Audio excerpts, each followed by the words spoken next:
connection here to stay. On your path, the truth unfolds. Guides will whisper, stories told. Let your journey now begin. In the magic, let's dive in. So tell me, what do the cards reveal? What's the truth they conceal? She's the high priestess with the key to every question that's haunting me. A lover's heart or a warning from the past. In the Terran's embrace, I'm spellbound at last. Truth's come undone, it's a dance we must face. In the chaos, I find my place.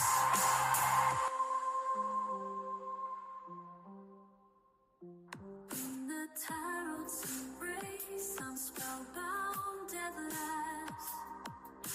Truth's come undone, it's a dance we must face. In the chaos, I find my place.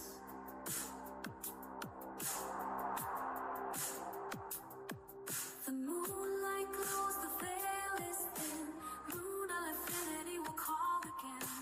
Thanks for walking in the light, where guides whisper pure insight. Until we meet, the cards will wait. Mystic whispers guide your fate. With every message our spirits send, for cosmic dreams our souls transcend.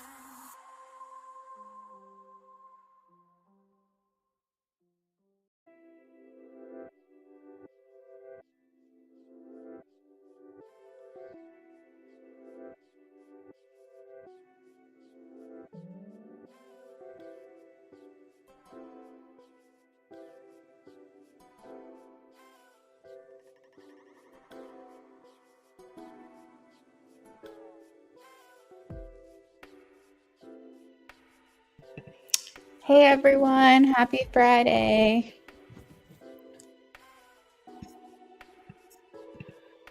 Oh my gosh, I can't begin to tell you how happy I am that it's the end of the week. Oh my gosh. Well, just to let you know that I will be on indefinitely tonight.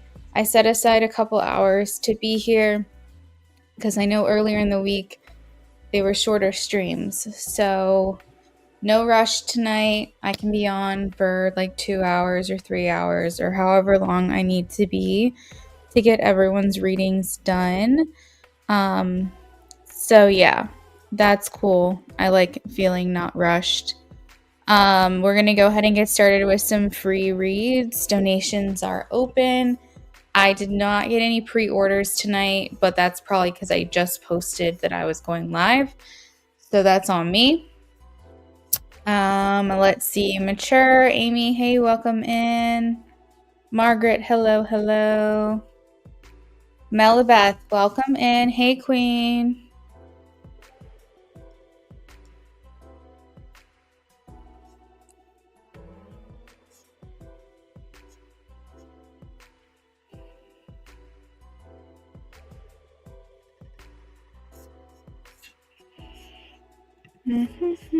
Dan Clark, welcome in. How are you?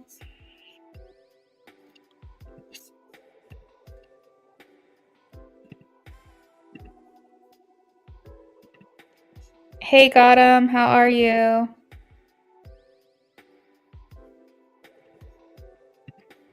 Amy, that sounds great. Let's see if I got it.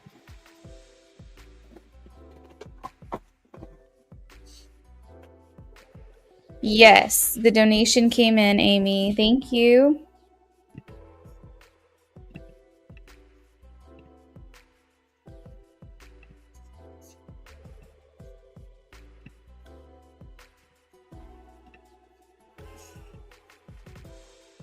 Hey, Sophie, welcome in.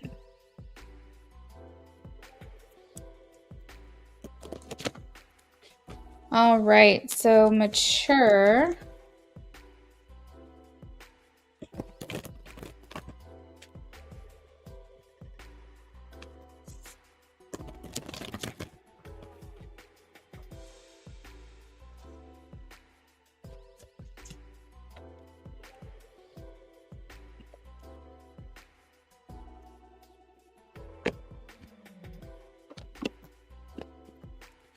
Yes, mature. I have the Strength card and the King of Swords.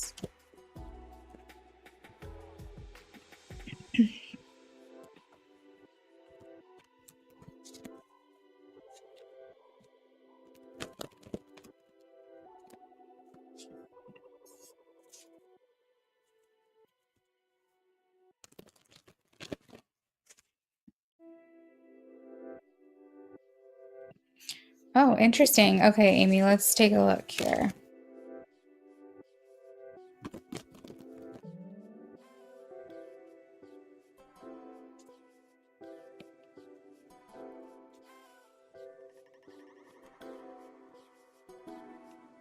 Amy, yes, King of Cups.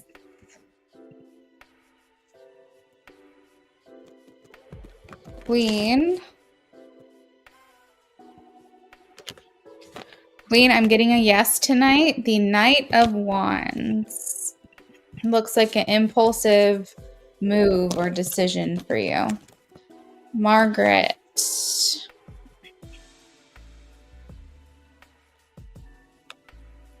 I'm getting a yes, Margaret. I have the Knight of Cups.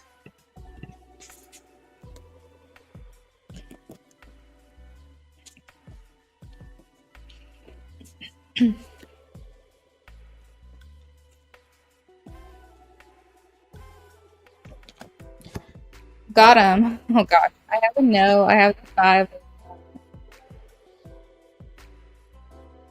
Sophie.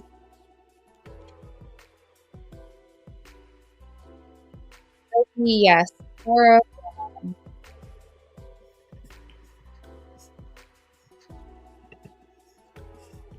You're welcome, Mature. Hey, Bake. Amy, that's so funny. You're welcome, Queen.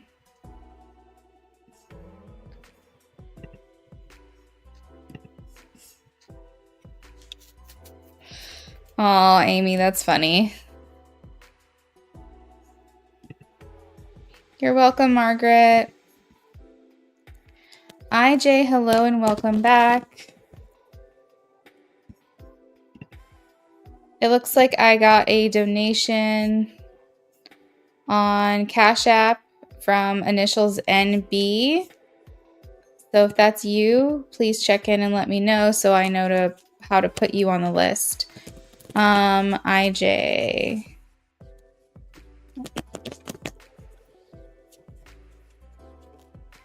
I am getting a yes, IJ. I really like this card for you. I have the star. It says the universe shows me that I can have faith in my dreams. So, perfect. Dan Clark.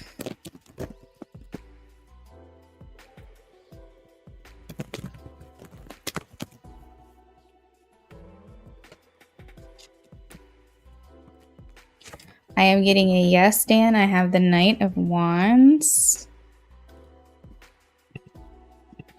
That talks about like impulsive or like fast decisions.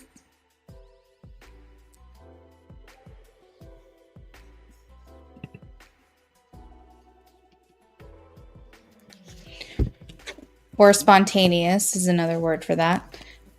Ray, hello.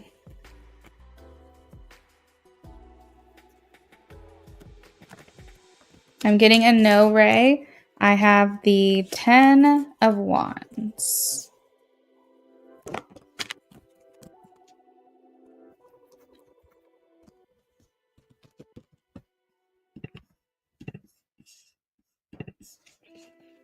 Bake.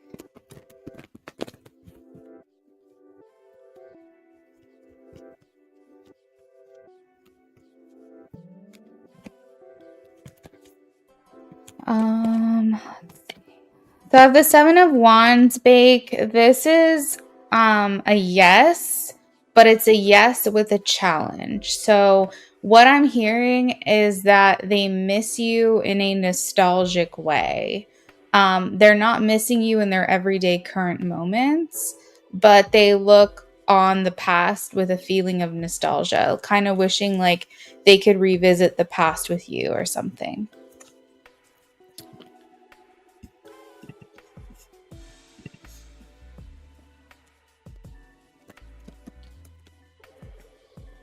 Hey, Nat, welcome in. You're welcome, Margaret. Hey, Ari. Oh, it was Nat that donated. Hey, girl. Thank you for the donation. I'm gonna add you to the list in just a second. You're welcome, IJ.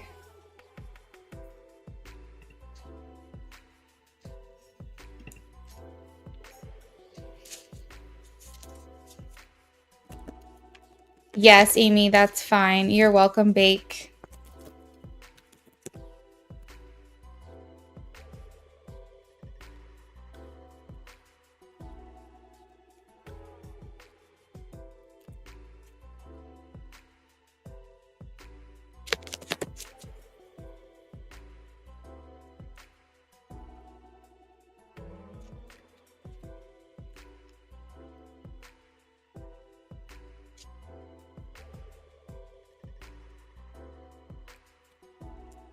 Um,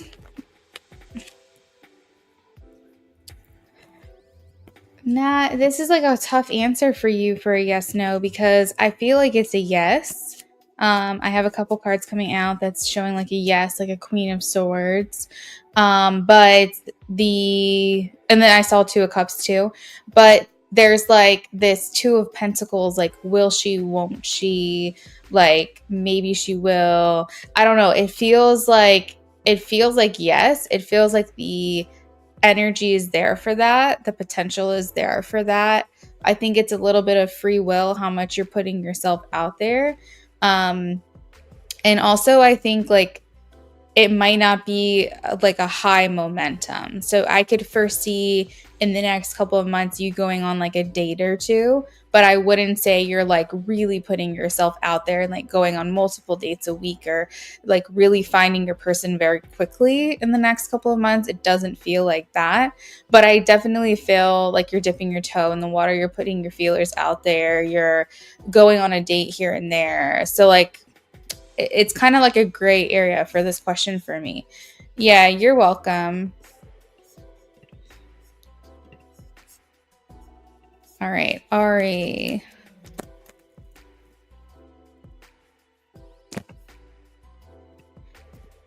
Hey, Lorraine, how are you? You're welcome, Nat.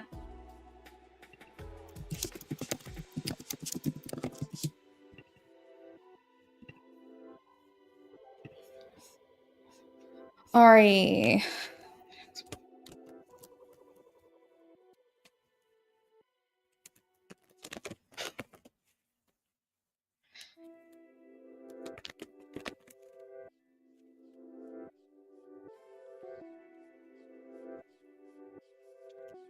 Ari, I am getting a yes. I have the Three of Cups. I think that this person is mixed. I don't think this person is strictly Latino. I think that they're maybe have like, I don't know, some type of European descent, like maybe half Latina, half European, or like something like that. Or white. They could be half Latino, half white. I am myself. So I'm very white passing. But I got a whole Puerto Rican side. Let's see. Where am I?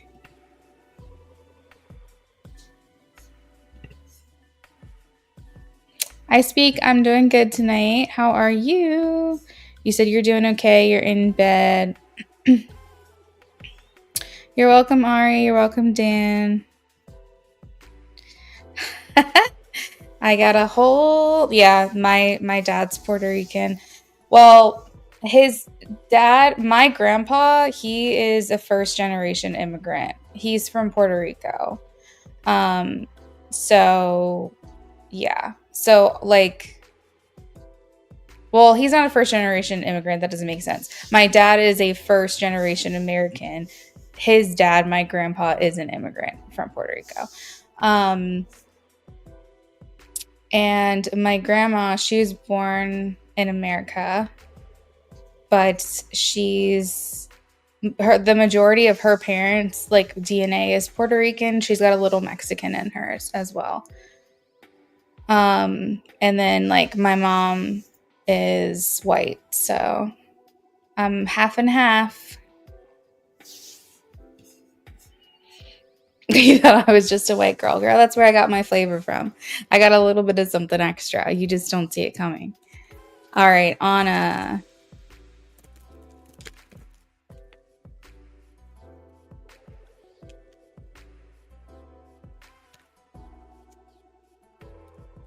Anna, I have a yes, the Chariots.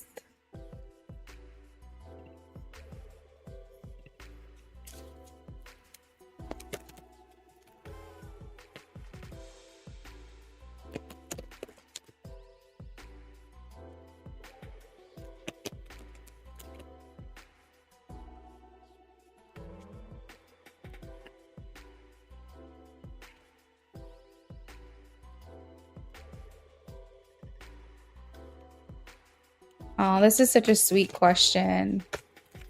I have the Ace of Pentacles for you, I speak, so that is a yes for me. I do see how this might weigh on you a little bit. This question might worry you to have to confront it and like not know for sure, but I'm getting a yes.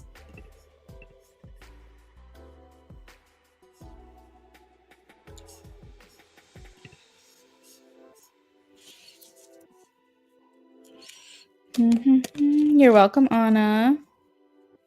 Thanks, I speak.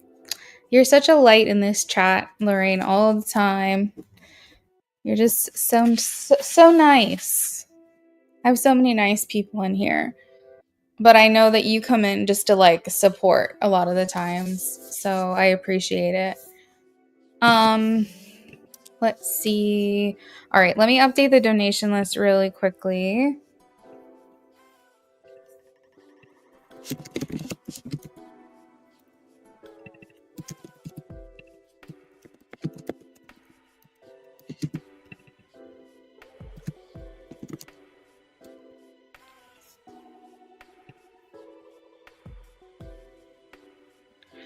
Amy.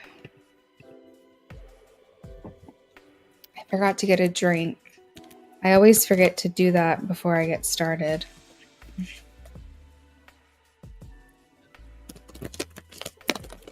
Yeah, of course.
I feel like he hopes to see you again, Amy. I think that he's like wondering if he's going to, or I don't know. There's some like question whether he's going to see you again. I don't know why.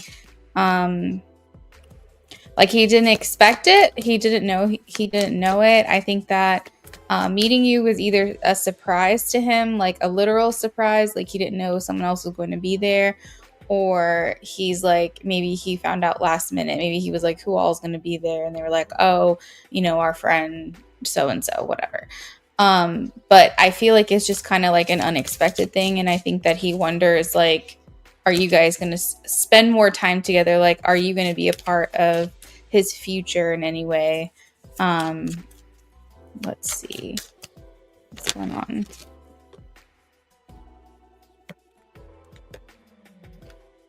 He thinks about the time that you guys have spent together fondly.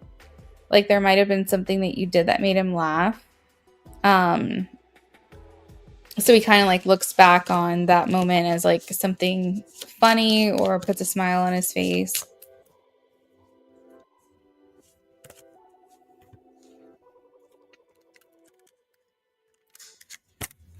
So yeah, like, are we going to see each other again? Are we going to make time?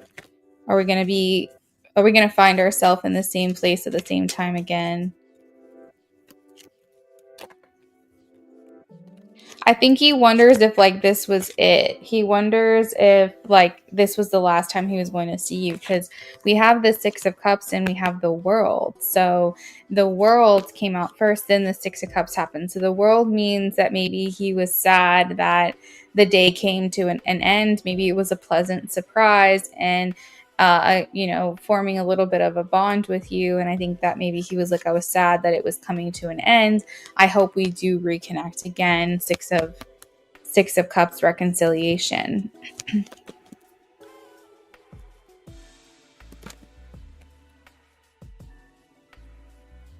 Let's see.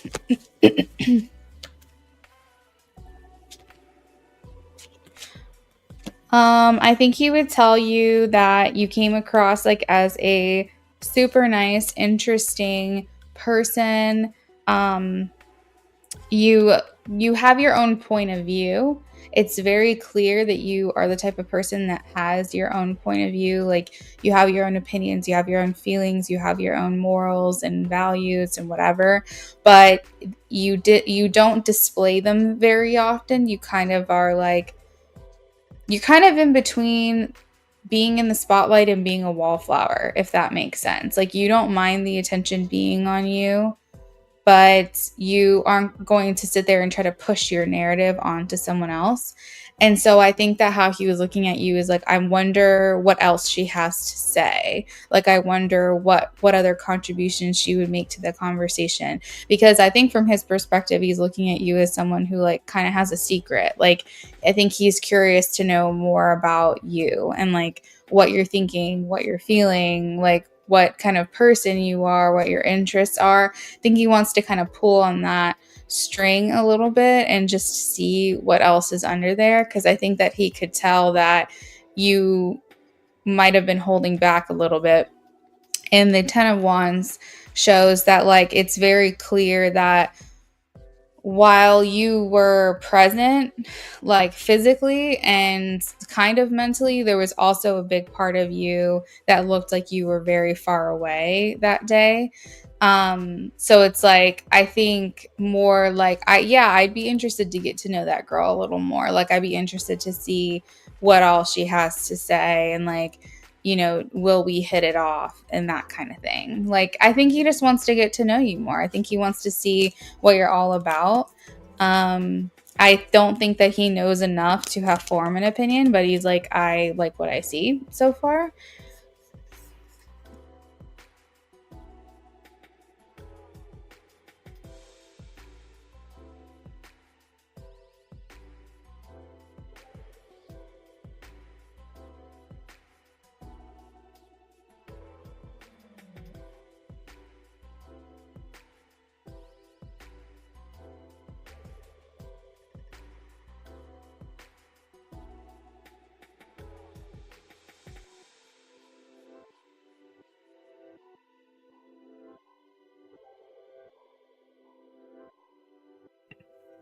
You hope to see him soon. You do know you could possibly see him again because Brando Bestie is going to do a big friend group get together next weekend. Oh, that's awesome. I hope you see him.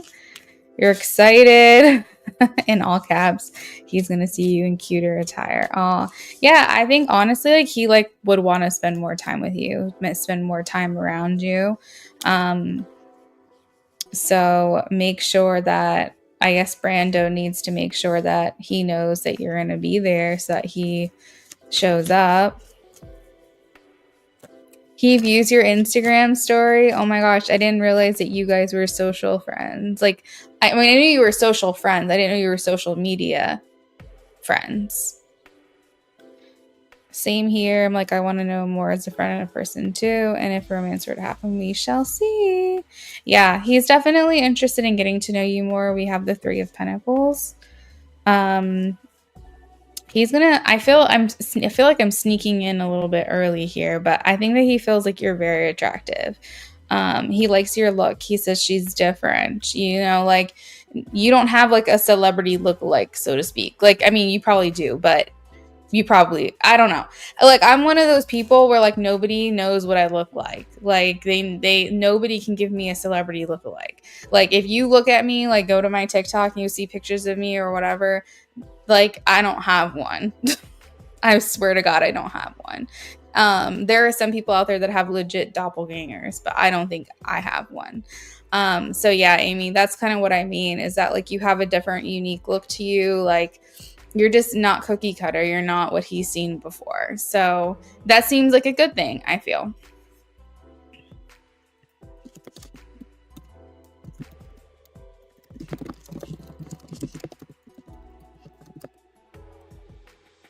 Does that answer your question, or would you like to add on?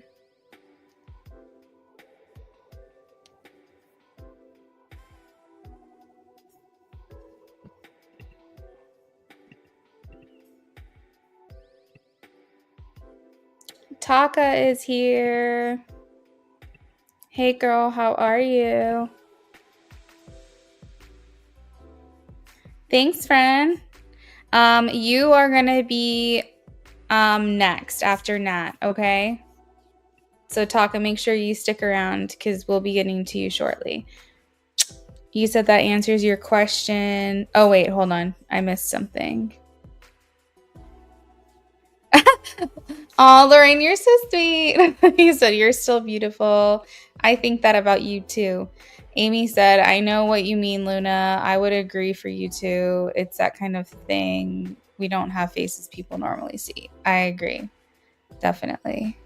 I mean, even my sister and I, like, when we were younger, when we were like, I mean, it's definitely changed as we've gotten older. Like, the older we get, the less we look alike.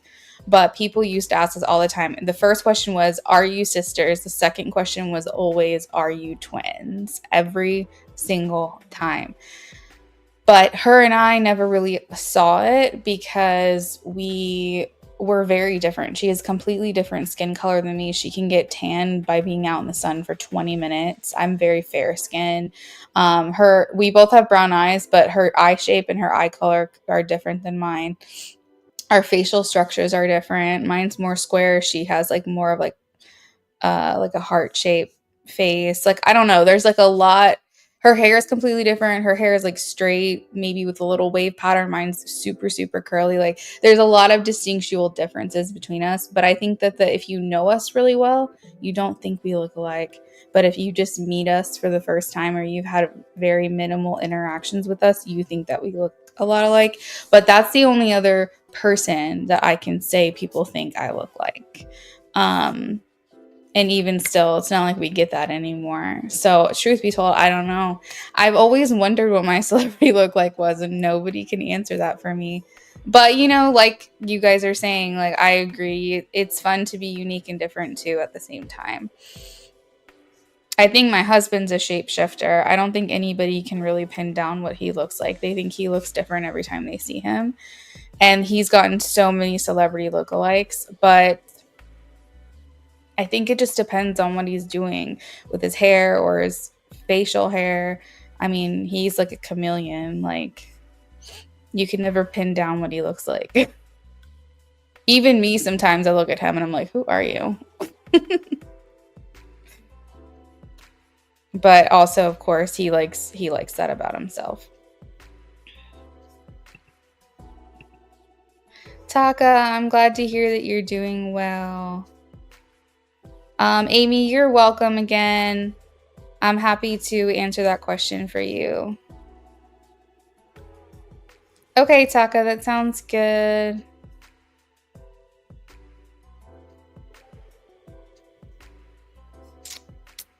Amy, little brother when we were younger definitely looked alike, but now you looked up. Yeah, it's like something about getting older. Still similar, but different. I know he's a shapeshifter. Yes, I speak. That sounds so nice, doesn't it? I don't know. I keep debating whether or not I'm going to stream tomorrow or not. Like I keep going back and forth. I guess we'll see how tonight goes. But I don't know. We'll see. We'll see. I don't ever work the weekends and I keep like getting these random like, should I?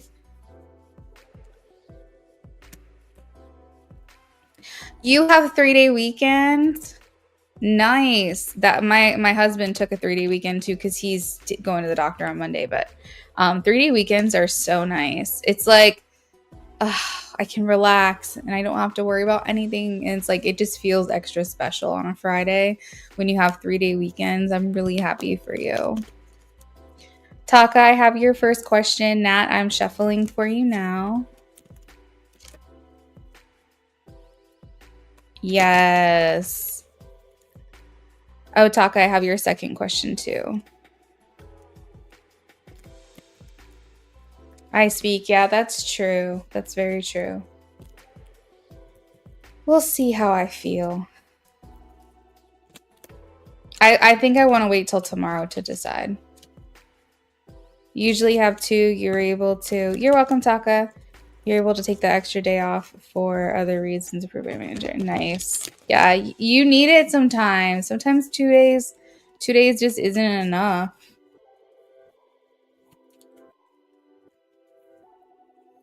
All right, girl. Have a good night. All right. Any stable love offer coming in the future?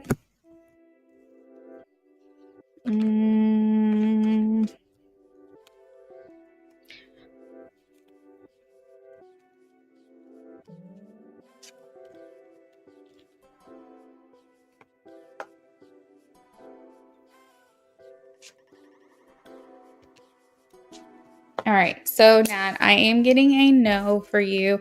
I have the Hangman and the Ten of Swords. These are both no's. They talk about like dead ends and like something not really being fruitful, something not really lasting, potentially like things being on hold right now.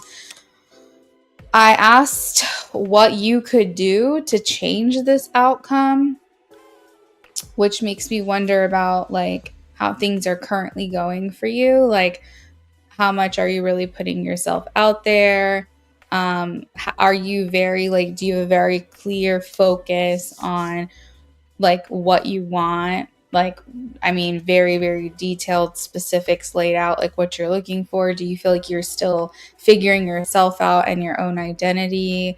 Like kind of where are you in that regard? Because I have the Knight of Swords and this talks about seizing the moment, jumping in with both feet, being more strong, more direct, more decisive.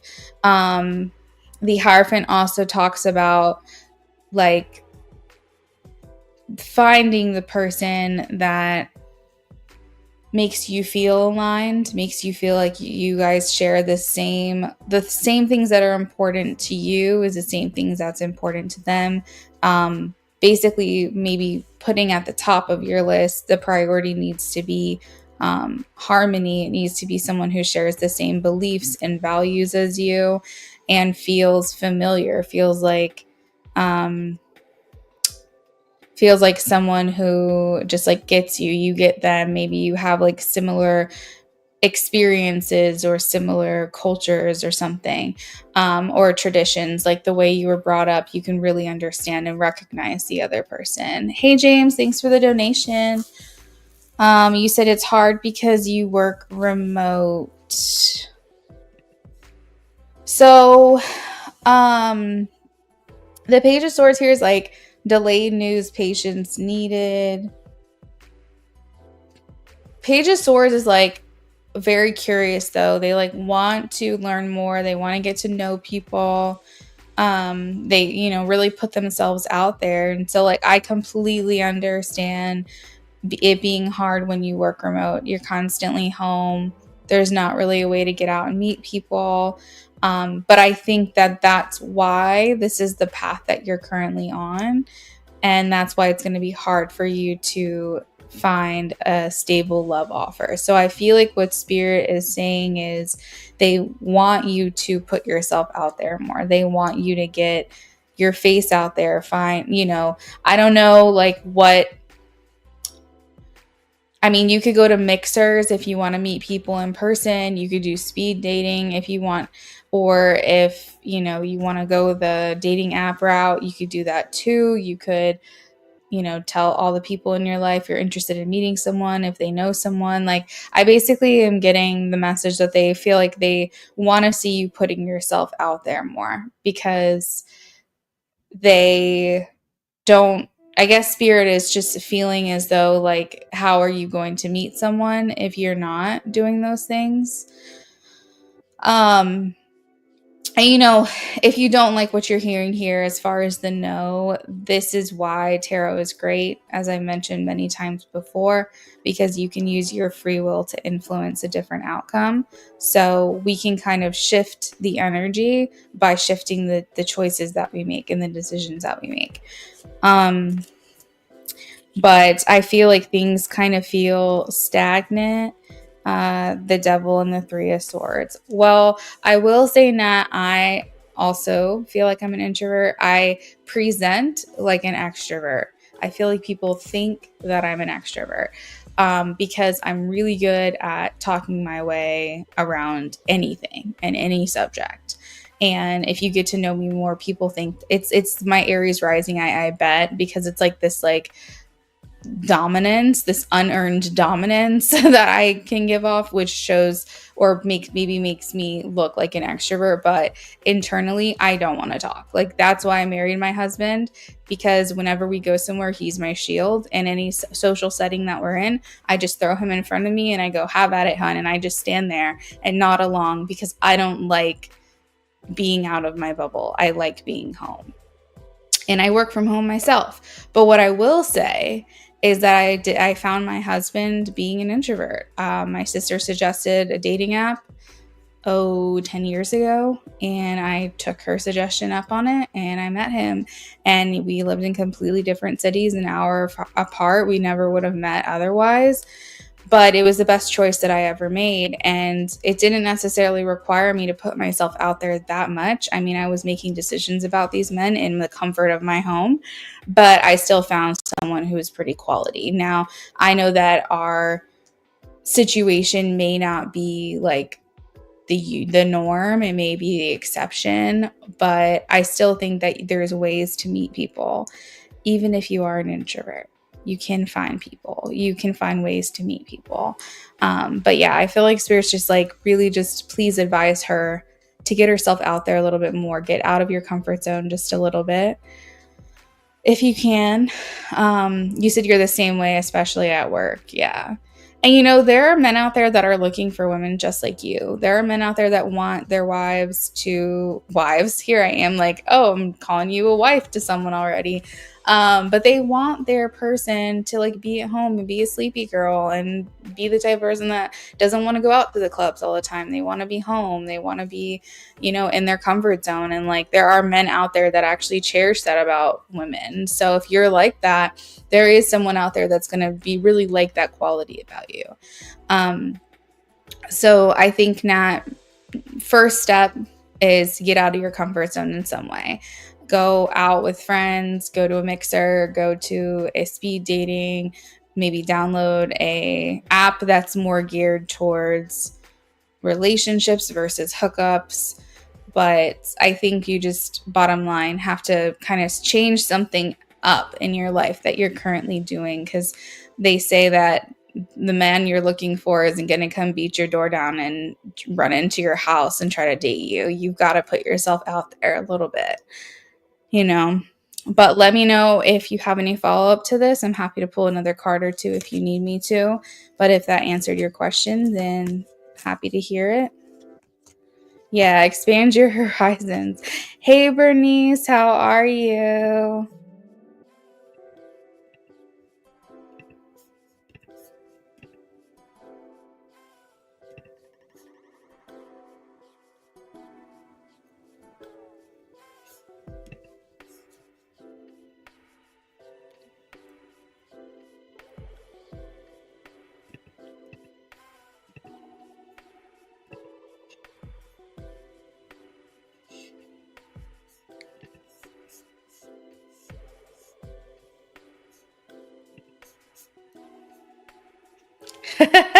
You're counting on that knock on your door.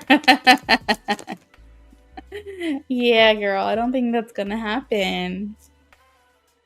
I mean, it could, but most likely not. At least if you're wanting a connection with someone really, really soon, you know. You could wait on that knock, but you might be waiting a while.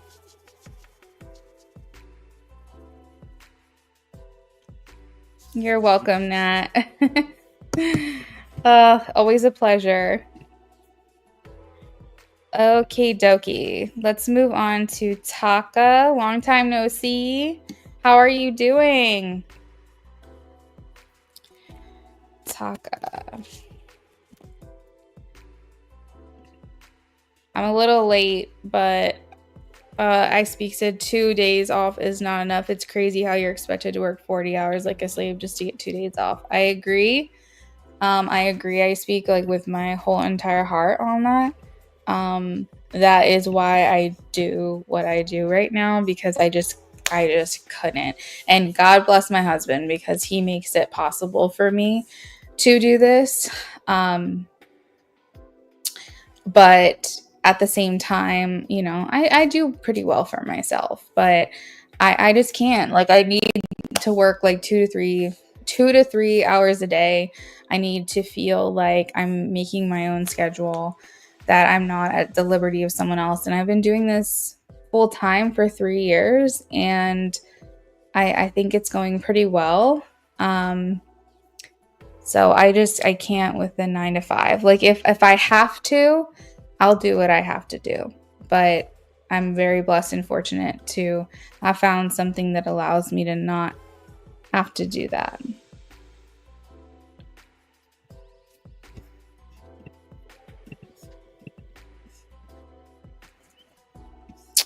James, I got your question. Thank you. We're doing well over here too, Bernice.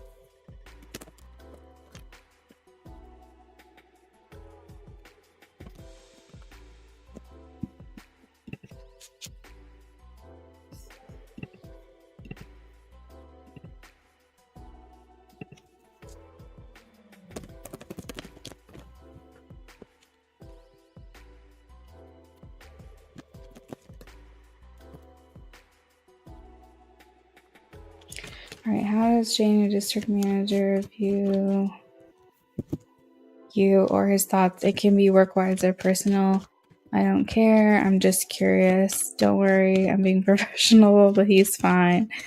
Okay. Let's see.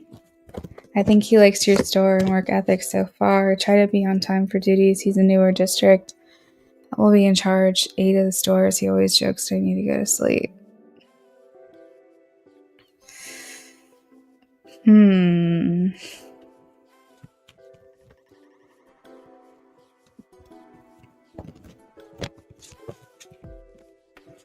Rising! Hey, how are you?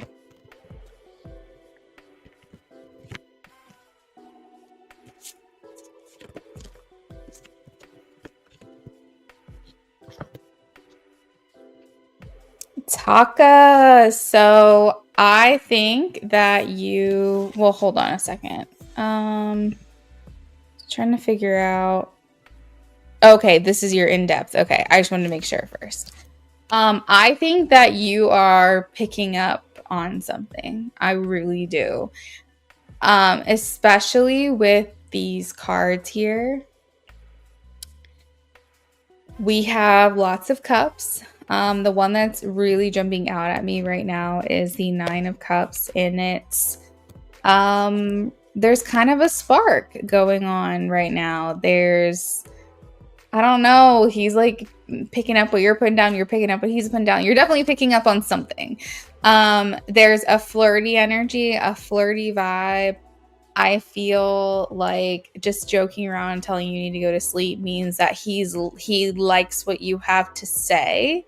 He finds it interesting or funny or flattering or whatever it is. It's just very entertaining to him. But I think in order to stay professional, he doesn't necessarily know like how to respond to these things. But I feel like he's liking it. He's really liking the attention from you. And there's definitely something going on here for sure. I think there's attraction as well. We have the Ace of Wands. So this indicates a very physical attraction for you. This also says that he looks forward to seeing you when he does. He likes to know that he might potentially see you on those days. So if he's like running multiple stores or multiple locations or what have you, it's like when he comes to, you know, your place, it's like, is she working? So I think that you're definitely making an impression.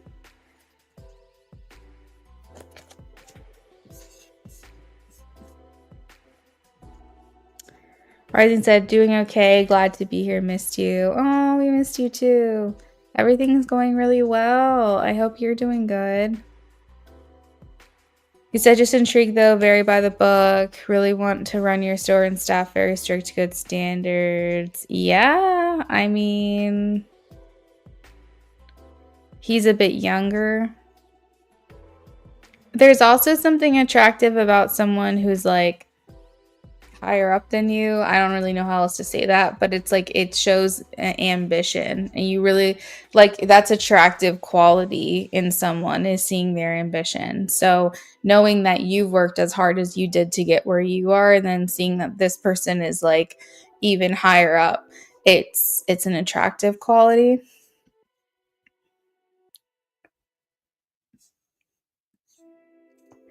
So you thought you were tripping because you swear he's asked your age like 3 times. Yeah, there's absolutely flirty energy here. I think that he's very, I don't know, I keep getting the word entertained. Like you intrigue him, like he likes being around you, he likes being in your energy. He really likes the things that you say. It kind of is making me feel like it's like flirty but like smart ass, like that's what you're giving right now, like like a flirty smart ass. He just feels like you say things that are kind of like, what does she mean by that? What does she mean? Like you kind of are sarcastic a bit, but it's in a very like flirty kind of way, and I think that he really enjoys that. We also have the 6 of Cups, so that just kind of reinforces like my feeling that he looks forward to when he's going to see you. He I'm sure you don't work every single day, but he might go as far as to like, but if he's going to be visiting or stopping by, or I don't really know how this works, but like he wants to be there when you are there. So he might be going as far as to looking into the schedule or trying to find out what days you're working. So pay attention to that. Like pay attention to if he's asking you about your schedule. Okay, Rising, that sounds great. Thanks, girl. If he's looking into your schedule, like, or if he's asking you, oh, well, when are you working next or whatever, just like clock that, because I feel like he's paying a lot of attention to like when you're going to be there versus when he's going to show up. We also have the 3 of Cups. So I think that he's noticing a lot when you guys are spending time together that there's always someone else around. There's always something else going on. There's that other element of like, we have to keep things professional, but he feels like he doesn't really get that one-on-one time with you. So it's like, it's kind of fun because it's like, oh, something's kind of going on here. There's like chemistry here, but we can't really say much about it or do anything about it. You know, and there's other people around and there's other elements here, but he's kind of showing that like he likes this energy that you guys have going on between you two. We also have the Page of Swords, which means that he's curious. He wants to get to know you more. He wants to learn more about you. So he may also be going out of his way to look for excuses to show up.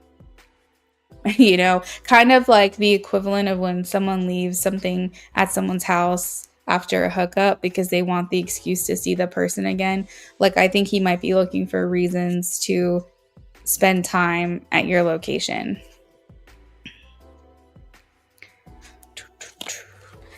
We also have the Queen of Pentacles. So this card is making me feel like he looks at you and values you. I think that he, like you said, appreciates your work ethic and your contributions. And he feels that you're very good at what you do. And he feels like you are the type of person that can be all work, but then when it's time to play, also have a lot of fun. The Queen of Pentacles is like mom boss. And what I mean by that is it's the person that can do it all. It's the person that can go to work and get things done there, but also can come home and make a really nurturing, loving house, and cook dinner and cater to your children and cater to your husband. Like, basically, he feels like you might be the type of person who can do it all, who really has a lot going for them and adds a lot of value to whoever's life you're a part of. And I think that he celebrates you as well, like in your profession. I think he thinks you do a great job. You have the Six of Wands. This indicates like recognition and praise and accolades and awards and just things like that, like basically celebrating you. I think he also, like, if you get along really well with your staff, like if you're in charge of people or, you work with others like coworkers or something, like I feel like he likes how you interact with them. He likes that the people around you seem to enjoy your energy as well, like to be around you as well. Maybe you run a tight ship. Maybe, like you said, you try to make sure that things are going as smoothly and you want to have good standards. But at the same time, I think that there's a respect for you as well. And I think that he clearly sees that from other people. And I think that makes him even more interested in you because of that. So yeah, that's what I've got for that question. Let's take a look at your second one.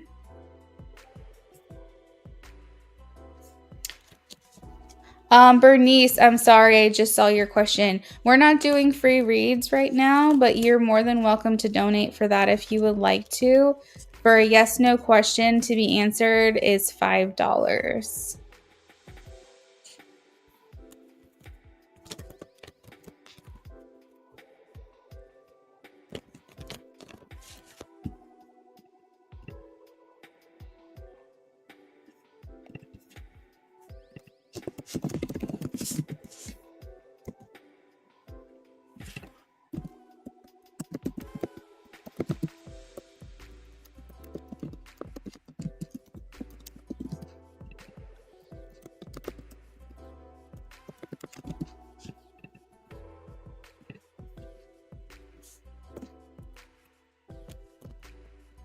All right, Sage's thoughts towards you. Let's see.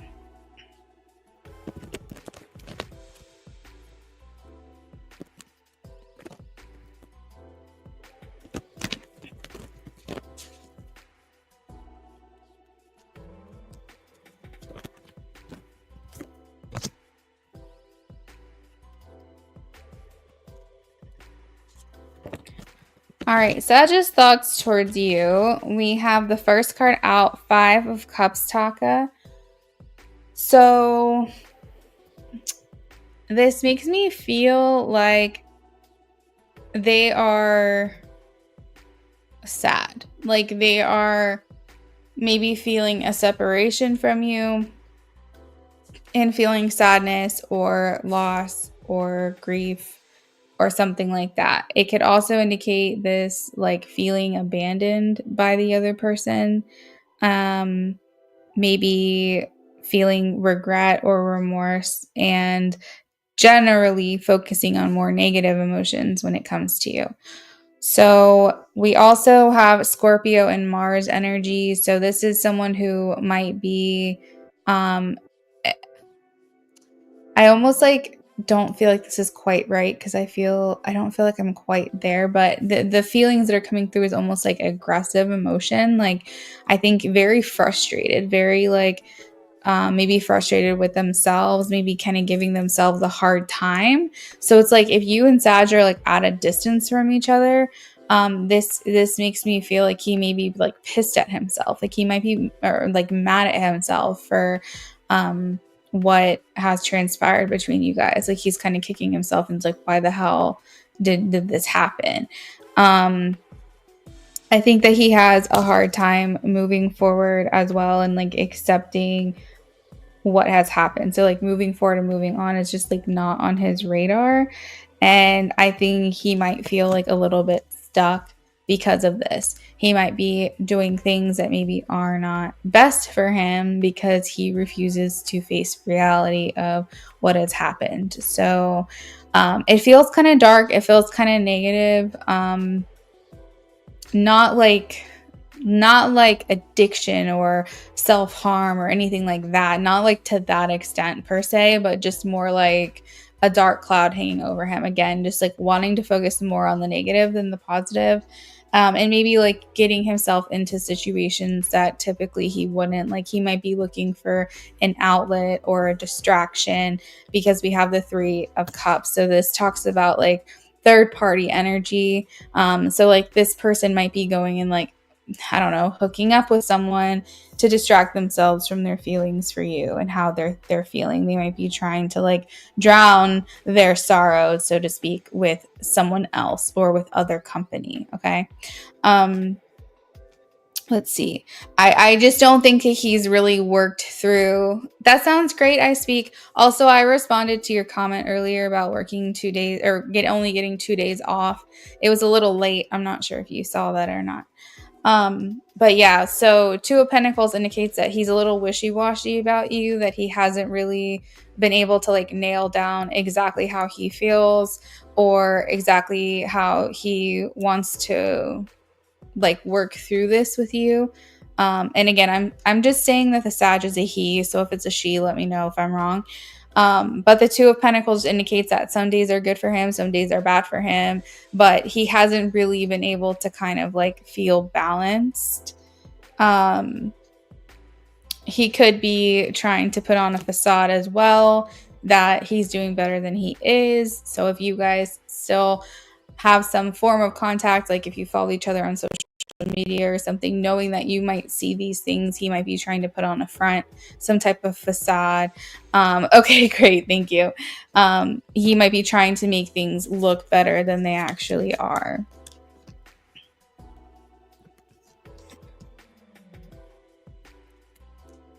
He's trying to play it cool. We have the King of Swords, so he's trying to act on the outside that he's fine. He's trying not to show any kind of emotions. Definitely very stoic energy. When it comes to you, though, I think that he thinks that it's over. Like, I don't think he thinks that there's another chance or whatever. He maybe thinks that you have. He maybe thinks that you have shut the door on him. And I think that this is disappointing to him because I think that he feels some type of identity with you. Like he finds identity with you. He finds maybe purpose, or he finds like understanding with you. And so I think this is disappointing to him to think that you will never like allow for him to come back around.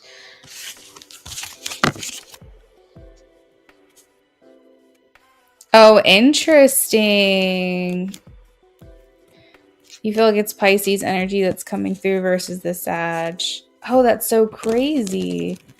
I do know that at least in mediumship readings that you can come to like, let's say you had a friend that passed away and you had like a grandma that passed away and maybe your dad or something, and you went to a mediumship reading and you were really hoping to hear from your friend, but maybe your dad came in and like interrupted the reading and was like, no, what I have to say is more important, and like they kind of take over, and you know the friend that you were hoping to hear for maybe just like sticks in the background and is like, okay, I'm just gonna let the dad talk because clearly this is not my time.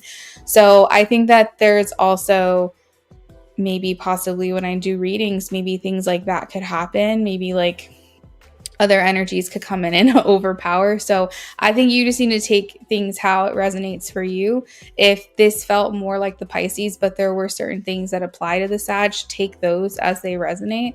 But I think that the message that you heard is what you were supposed to hear. So however you take it, that works for me. But Taka, let me know if you have any follow-up to this. If you need anything confirmed, I can pull a couple more cards for you if you feel like I haven't been able to fully answer your question. But if I have, then that's great, and I'll move on to the next.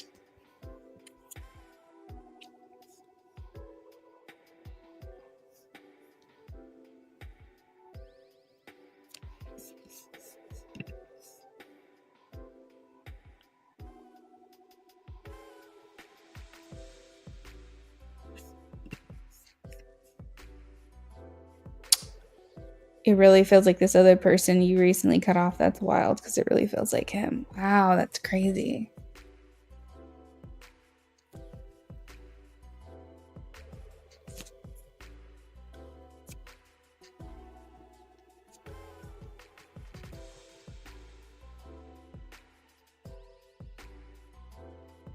I think anything's possible. I really do.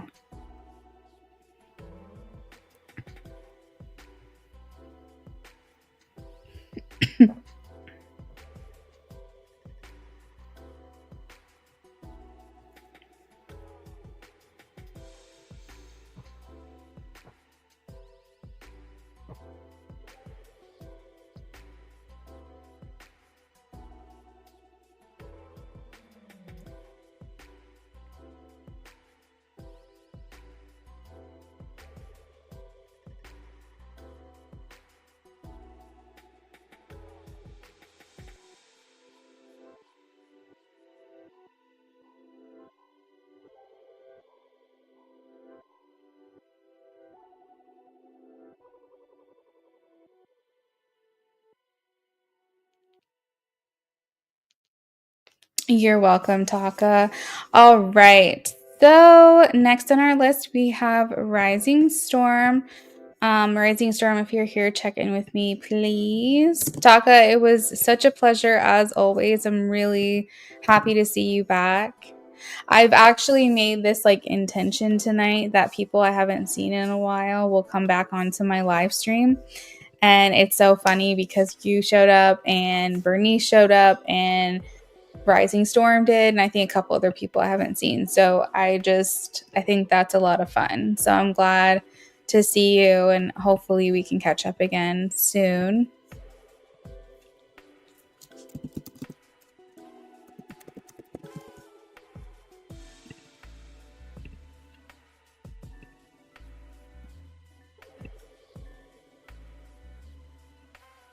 I updated the donation list as well, so that way everyone can see where they're at. Hey Rising, what can I do for you tonight?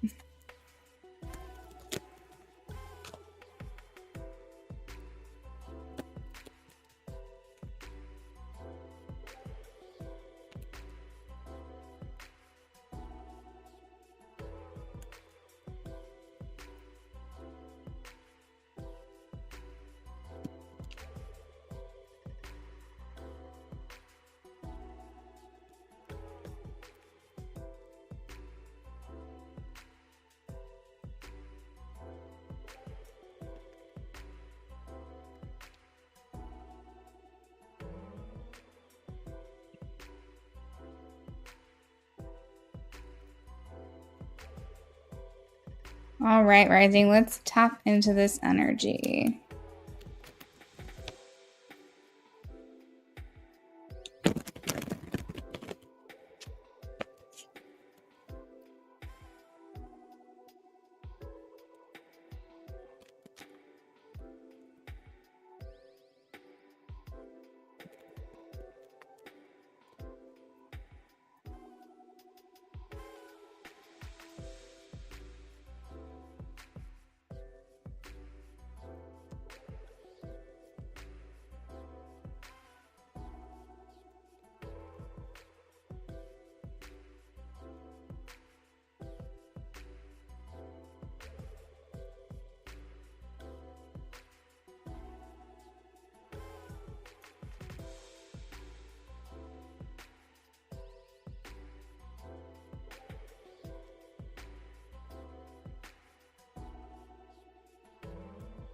All right. So,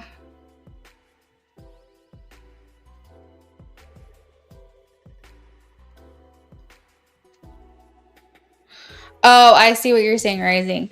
Um,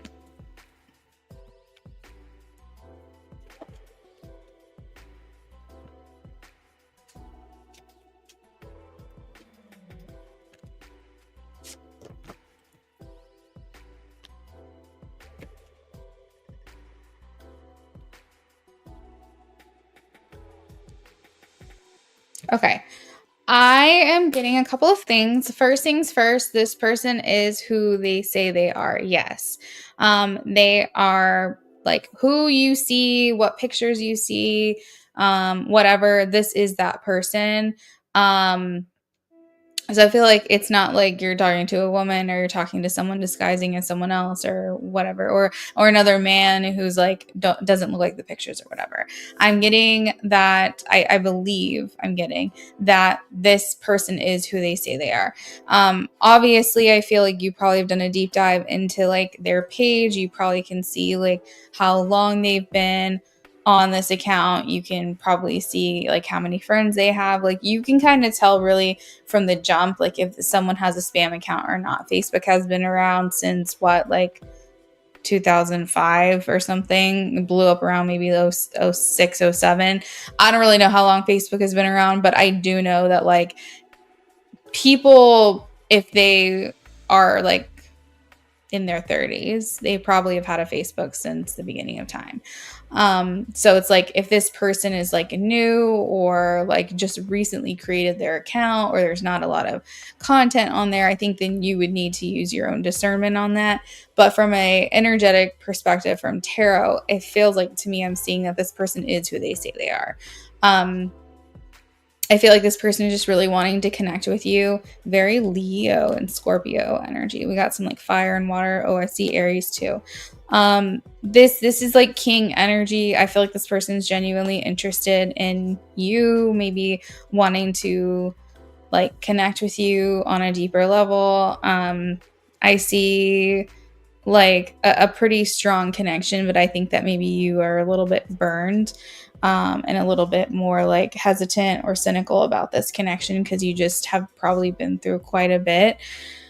But I feel like I'm comfortable saying this person is who they say they are. I think that my hesitation is similar to your hesitation, in that, yeah, okay, we were going to get there. Yeah, Rising, we were going to get there because I was saying that my hesitation is the same as your hesitation because he is not telling you everything about this other person.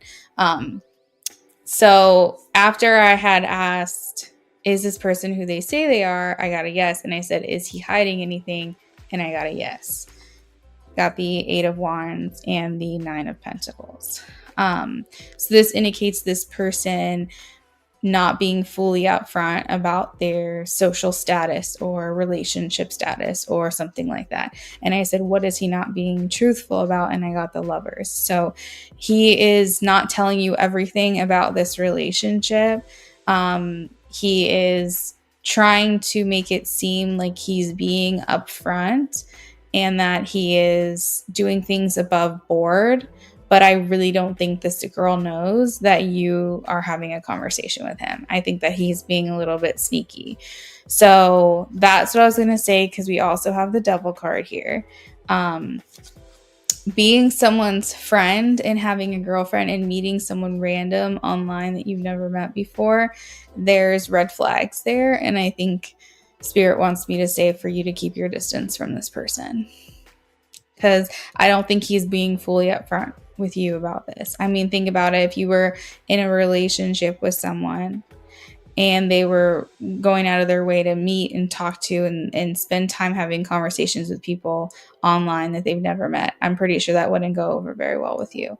So I think that you need to understand that he's not being fully truthful about this whole situation with this person. And I think just be careful is what I feel. Be careful about how invested you get into this person.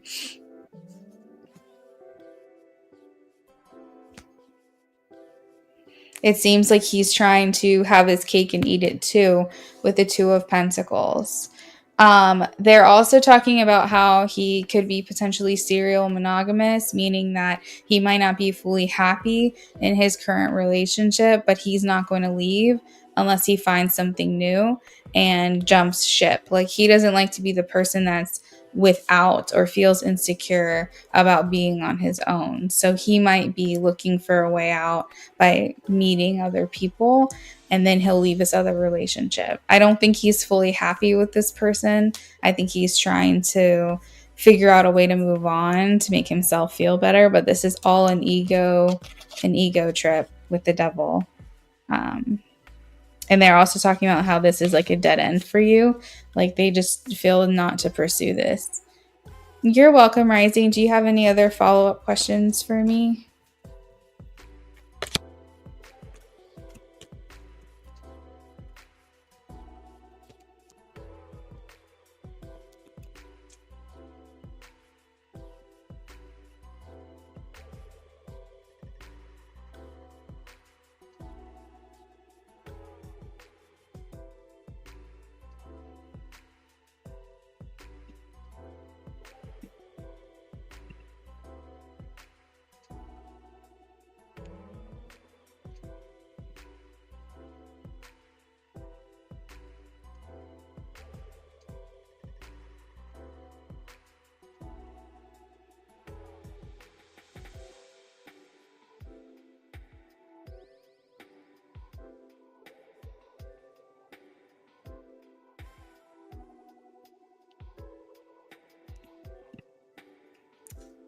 No, that's it. Thank you. Okay, you're welcome. It was so good seeing you, Rising. I'm happy that you were able to join us tonight. Hopefully, we'll see you again soon.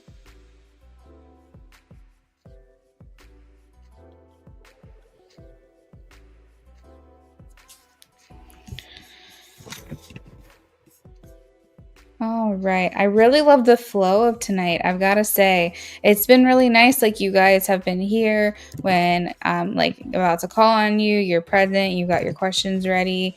You know, like, this has been awesome.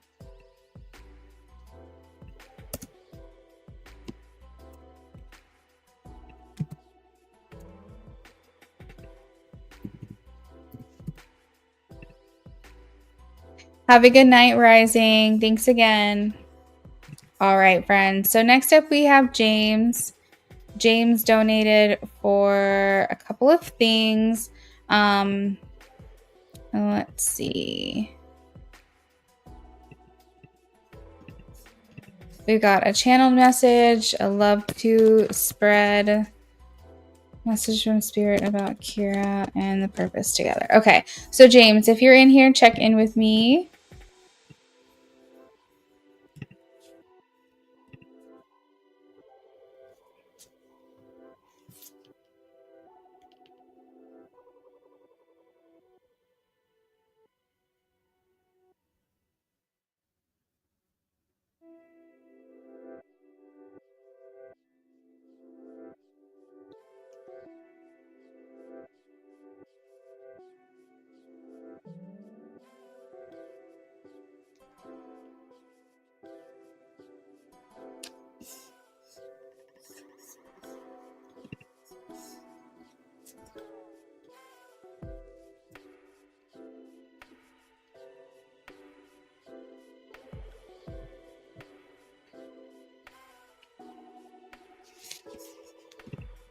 Hey, James.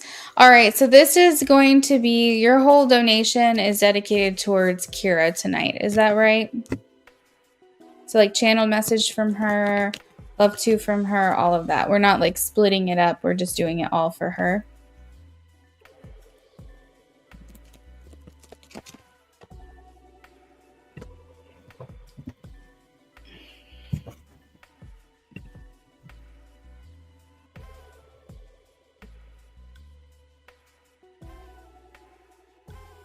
Perfect. All right, let me shuffle for you now.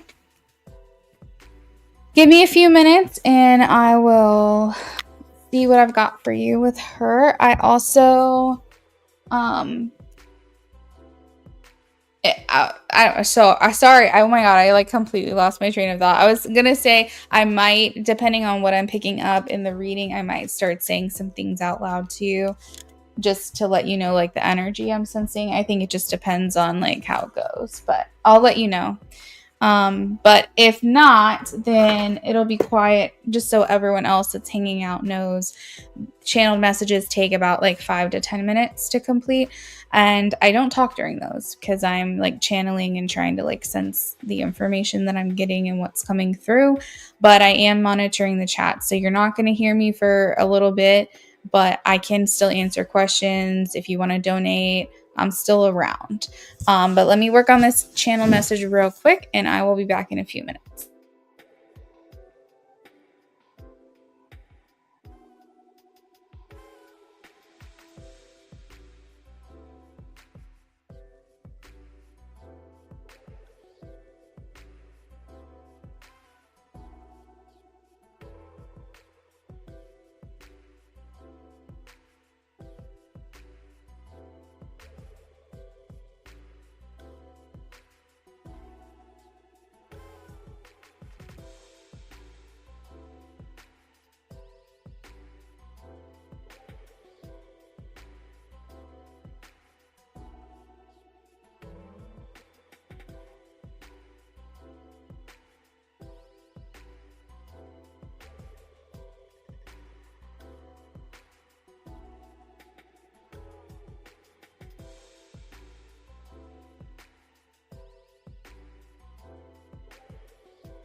Mm.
Hey, Terry, that sounds great.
I got it, Terry. Thank you. So, if you scroll up a little bit, I posted the donation list. You'll be after I speak, okay? All right, James. All right. So, I feel like with her, she's like really happy with you.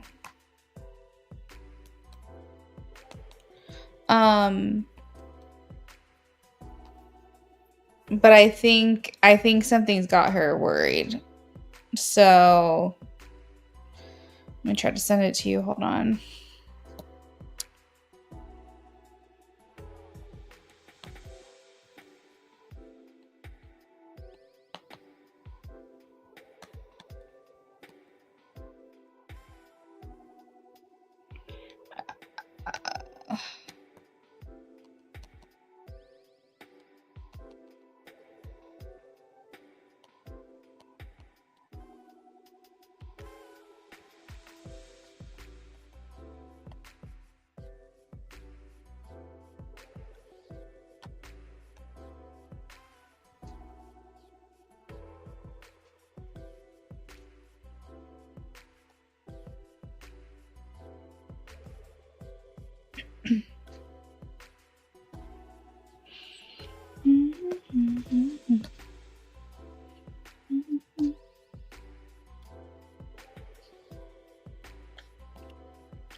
All right. So I sent it. She says, something feels off and I can't quite put my finger on it. I feel a lot for you and I want to put all of my eggs in your basket. I want to believe that we're wanting the same thing and working towards a future together. I just feel in my gut something I just don't know what it is. We have so much going for us, but I'm not confident how genuinely you feel. There intuitively feels like something is wrong. I have so much hope in you and in us, so I hope I'm not wrong. I want to get deeper emotionally with you. I wish you'd let me in more. Which is interesting because I feel like I think we've done one or two other channeled messages for her, and I feel that those have been really good. They've been like very like butterflies and rainbows and unicorns, and they've been just like very hopeful. But I got a lot of very like dark, like negative cards tonight. We got the moon feeling like she's like worried about something, maybe. Ten of Swords, Eight of Swords, Five of Cups, Five of Pentacles. Like these just are more like, I don't know. She's like worried about something.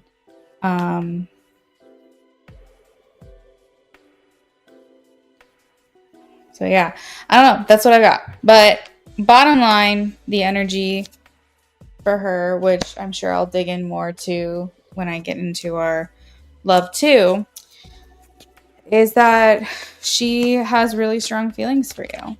And yeah, let's see. Mm-hmm.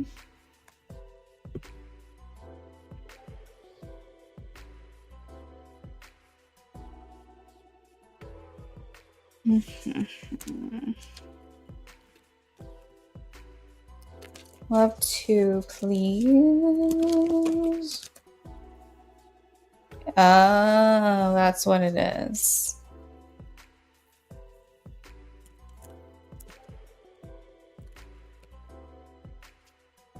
Okay. Yeah, maybe that's what I'm picking up on then.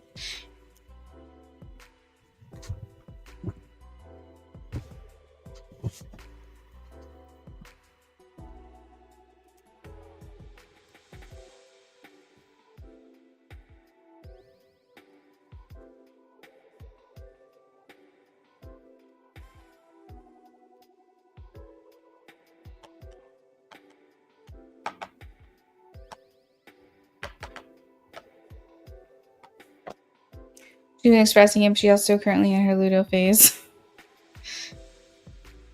Okay.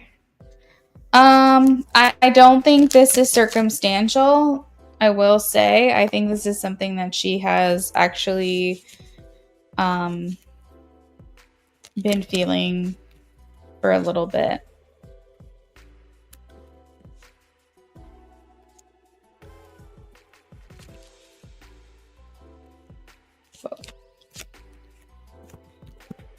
Oh my gosh. All right. So first card out is the Five of Cups is showing its head again. We also have the Three of Swords and the Ace of Swords as far as thoughts and feelings. So she's feeling disappointed. You said she's hormonal, so she could be having like some mental like imbalanced stuff going on with her as well. That's keeping in her more of like a negative mindset because the Five of Cups is here. But in far as her thoughts and feelings, Three of Swords, Ace of Swords, I think she's wishing to have some type of Bodhi, get off the blanket. I think that she's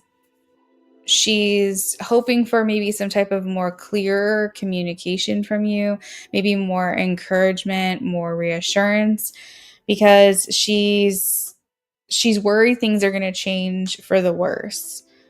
Because she says, I'm sensing that I'm in the dark. And she is falling for you. And I think she's worried about getting hurt. She's worried things could change for the worse. She's saying, I don't know, if it's in my head. Is it me? Am I in my head too much?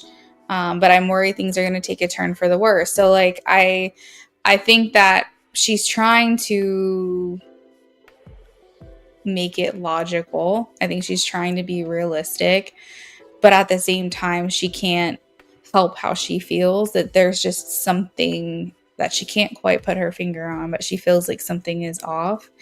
Bodhi, leave him alone. Are you bored? What's going on?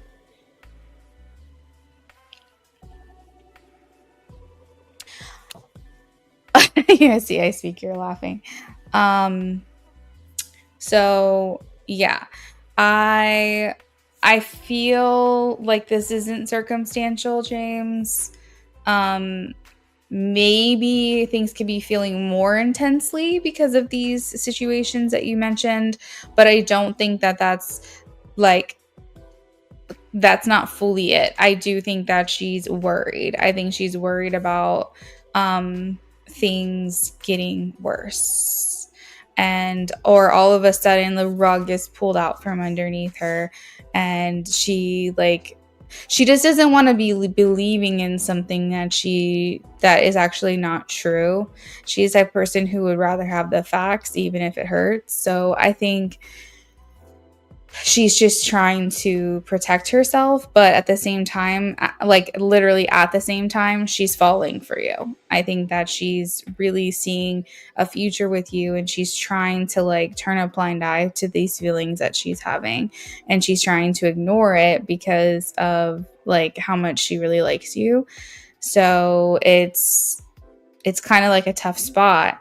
As far as intentions, we have the Page of Cups. The Page of Cups is like a messenger of love. It's a lot of good thoughts, good feelings that she has for you, but maybe worried that it's not going to go the distance because the page is like I don't know how to explain it. The page is not fully developed. Like maybe she feels like your story isn't going to develop. Like she's worried about maybe it not being able to go the distance or not being able to go far, because while your heart is in the right place and her heart is in the right place, maybe she feels that she's worried that it's not going to end up the way that she wants it to. The overall energy we have is the Seven of Wands, so it's like a challenge. She's like trying to fight for this. I feel like she's no stranger to putting up a fight and giving it your best shot, but I think she wants to know that you're in this just as much as she is. And the overall energy is the Magician, so she may be trying to do things to like incite or inflict her free will onto this connection. She might be trying to find ways to make herself feel more powerful, more encouraged. But I also feel like this means that she's paying attention to the little things. Any shift in your energy, she's going to automatically assume it's about her. So you have to just pay attention that if you want her to feel cherished and you want her to know you want to be with her and all of that, you're going to have to show that reassurance to her, because I feel like she needs more and more of that. And if for whatever reason your body language changes, she's going to notice that. She's going to notice a shift in your dynamic. So the main advice I have is, if you want to move forward with her, be consistent. If you always message her good morning, still do that. If you always call her at night, still do that. If you have plans for moving ahead, make sure she's aware of those. Basically, just like reassurance and encouragement is going to be really important right now.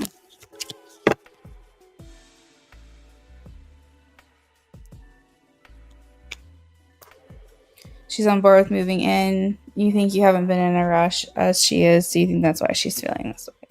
Yeah. I mean, the thing is when you're really into someone or you're falling in love with someone, you want to feel like they're on the same page as you. And if you feel like you're too far ahead of the other person, then you feel like that means that you care for them more, or you have stronger feelings than they do. And so that can be hard. But I think like you just reassuring her that you guys are heading in the same direction. Like she might be a little further down the road than you are, but you guys are still heading in the same direction and like still planning on the same thing. I think would make her feel a lot better. And yeah. All right, let's take a look at messages from spirits. Yeah, I speak. So Gunnar is just minding his business. He's under one of our blankets on the couch, just trying to probably sleep. And Bodhi is over here. Every single time Gunnar like shifts under the blanket, Bodhi's like jumping on him. And I'm like, can you not do that, please? He just wants someone to play with, and Gunnar's just not in the mood. He wants to sleep.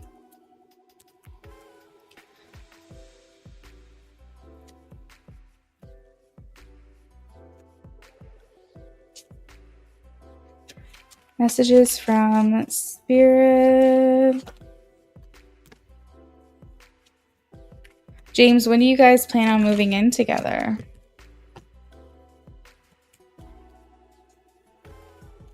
So one thing that I'm hearing, James, is that you are handling this situation with Kira a lot differently than, and I hate to do the comparison, but you're treating her differently than you treated Patty. Not bad. You're not treating her badly. Okay. I want to be clear. You're not treating Kira bad. You're just treating her differently. And that could be just like your own subconscious of like, okay, I want this relationship to go differently. So therefore I have to be different in this connection. But I also want you to know that like you can actually give the same love that you were giving to Patty to Kira. Like you can treat her the same way, give her the same compassion, the same heart, the same privilege that you were giving to Patty, and it wouldn't be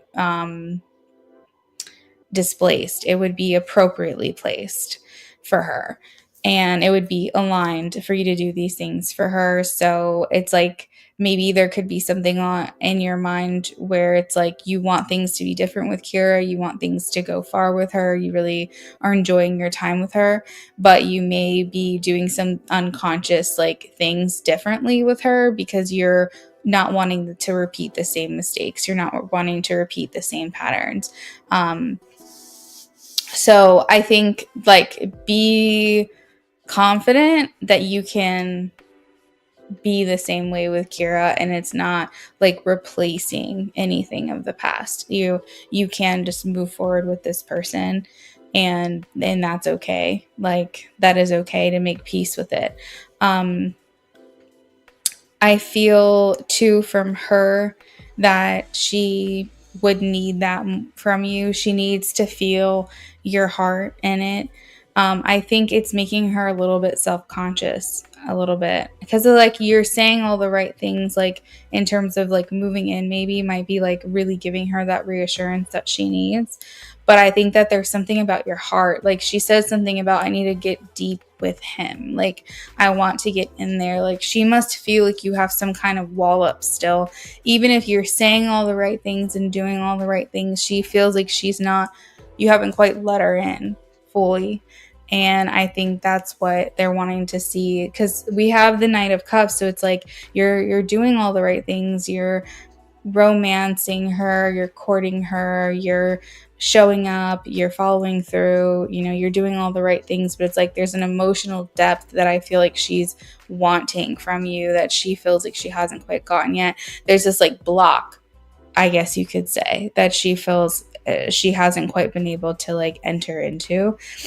And I think that's worrying her because, like I said, she is falling for you. She is falling in love with you. And I think that it's like, I don't know, she feels heavy. She feels heavy in her chest. She feels heavy in her neck. I think it's kind of stressing her out a little bit because I feel it physically right now. She's like, is it too good to be true? Like, is this really happening for me? Or like, that's it. She just doesn't want the shoe to drop, shit to hit the fan. She doesn't want to feel like the rug is pulled out from underneath her. She doesn't want to feel like taken by any surprise. And so I feel like Spirit's like just saying, it is okay. Like, you're not replacing anyone. You are just moving forward with your life, and it is okay to let those unconscious patterns that maybe you've been avoiding to start to dedicate that to Kira and to this new relationship, that you have permission to move forward and be happy. You have, this blessing that it is okay to let go, to walk away, to be happy. Sorry, I have to grab a drink real quick.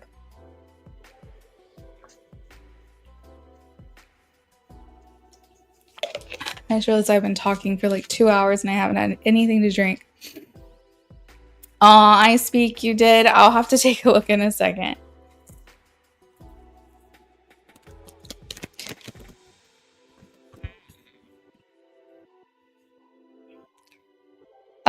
Pisces.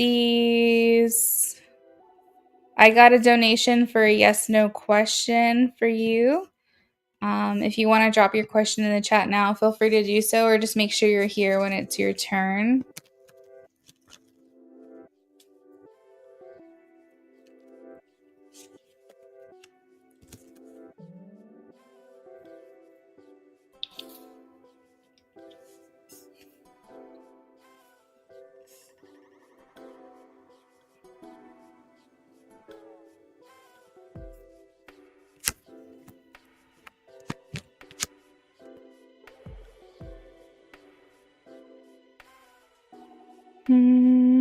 I feel like your spirit guides want you to know that you're investing your time in her and it's the right thing to do.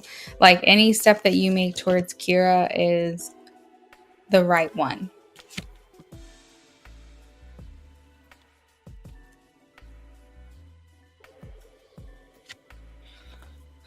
All right. What else? What else about their future together? What else about their future together?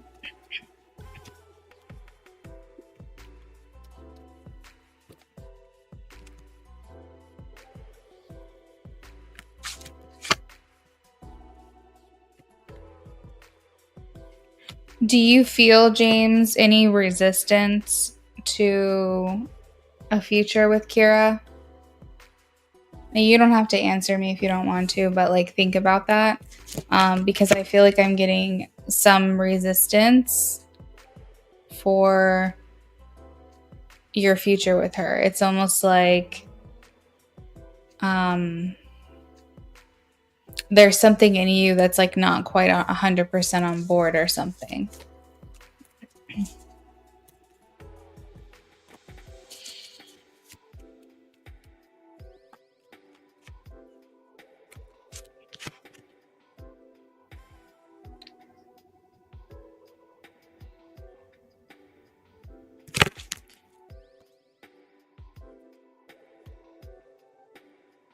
Like, there's a challenge here, or like an opposition, like a resistance, like a holding back.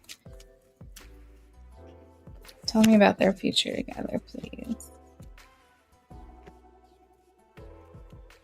Hesitant, that's the word. Hesitant.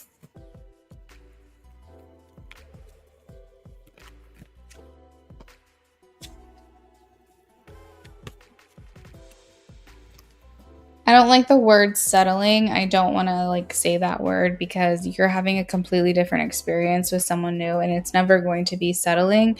But that's kind of the energy, is it's like my number one like preference didn't work. So like, now I'm going to this preference. Like, I don't know. That's what it feels like to me. Pisces. Okay, Pisces, I have your question. Pisces, if you want a yes/no question without any elaboration, like, that's what you donated for. So I would basically just be giving you a yes or a no and telling you what card I pulled. But if you want a little bit more elaboration on that, if you want to donate $3 more for the mini, because that mini is $8, we can look a little further into it for you. But if you're okay with just like a yes, no, and then that's it, then that's what I'll do. But I just wanted to give you your options. You think you need to look into doing a cord cutting. Okay, Pisces, because you do feel part of you isn't allowing yourself to fully open up, and there's energy of settling. Yeah. You're welcome, Pisces, even though it's not really not. I agree. I agree, James. It's not settling, but it's like the energy of settling, because you're like, that wasn't my number one preference. I would agree, James. Cord cutting is going to be probably very vital and essential to you, because you have to get into the mindset of this is what I'm happy with. This is the future that I wanted. I wouldn't change this for the world. I wouldn't you want that energy when it comes to Kira, is that like nothing and no one could stop you guys from being together, because this is everything that you could have ever wanted. And sometimes that's hard when you've got mixed energies in your heart center. But I feel like, your gut knows, your mind knows, your inner knowing, everything knows that Kira is the better path, the right path, but you're not allowing yourself to go there just yet because of these unresolved feelings. So I think the main thing Spirit wants to inform you of in regards to your future together is that you can clear this energy, because I have the 8 of Wands, but we want to make it feel like it's not giving up. You're not giving up and giving in or admitting defeat or going to plan B. They want you to feel like this is everything you could have wanted, and it's everything you imagined it to be. And they want you to have that feeling. And I think, you have to do what you have to do, especially for what you do for a living. I think you have to like utilize those tools that you have to kind of cut ties and sever that with that person. And I think you're going to be very surprised. It may take a while to kind of recalibrate, but I think you're going to be pleasantly surprised, like once you're able to shift that mindset, how actually truly happy you realize you are with Kira. It's just you won't allow yourself to realize that. You know what I mean?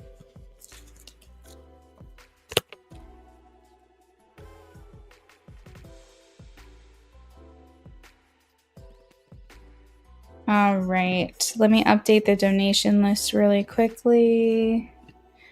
I speak. You are next after James. We're working on his last question right now.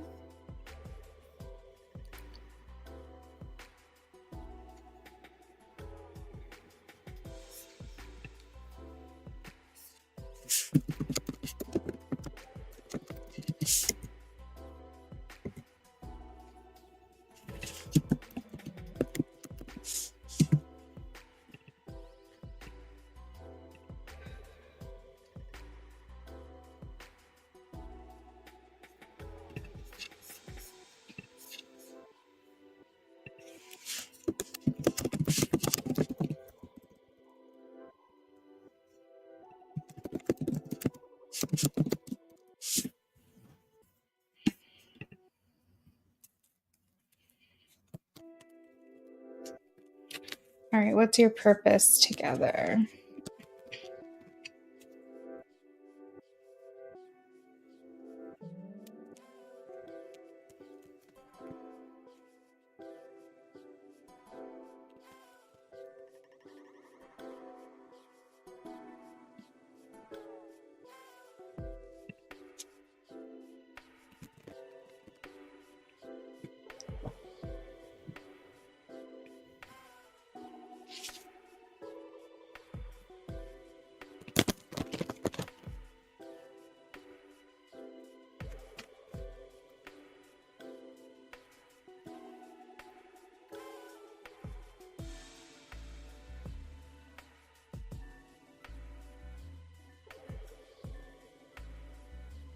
All right, so we have the Four of Pentacles in reverse. So this talks about the purpose being able to show you how to shed the old, and start anew, to let go of things or maybe preconceived ideas of what you wanted for yourself,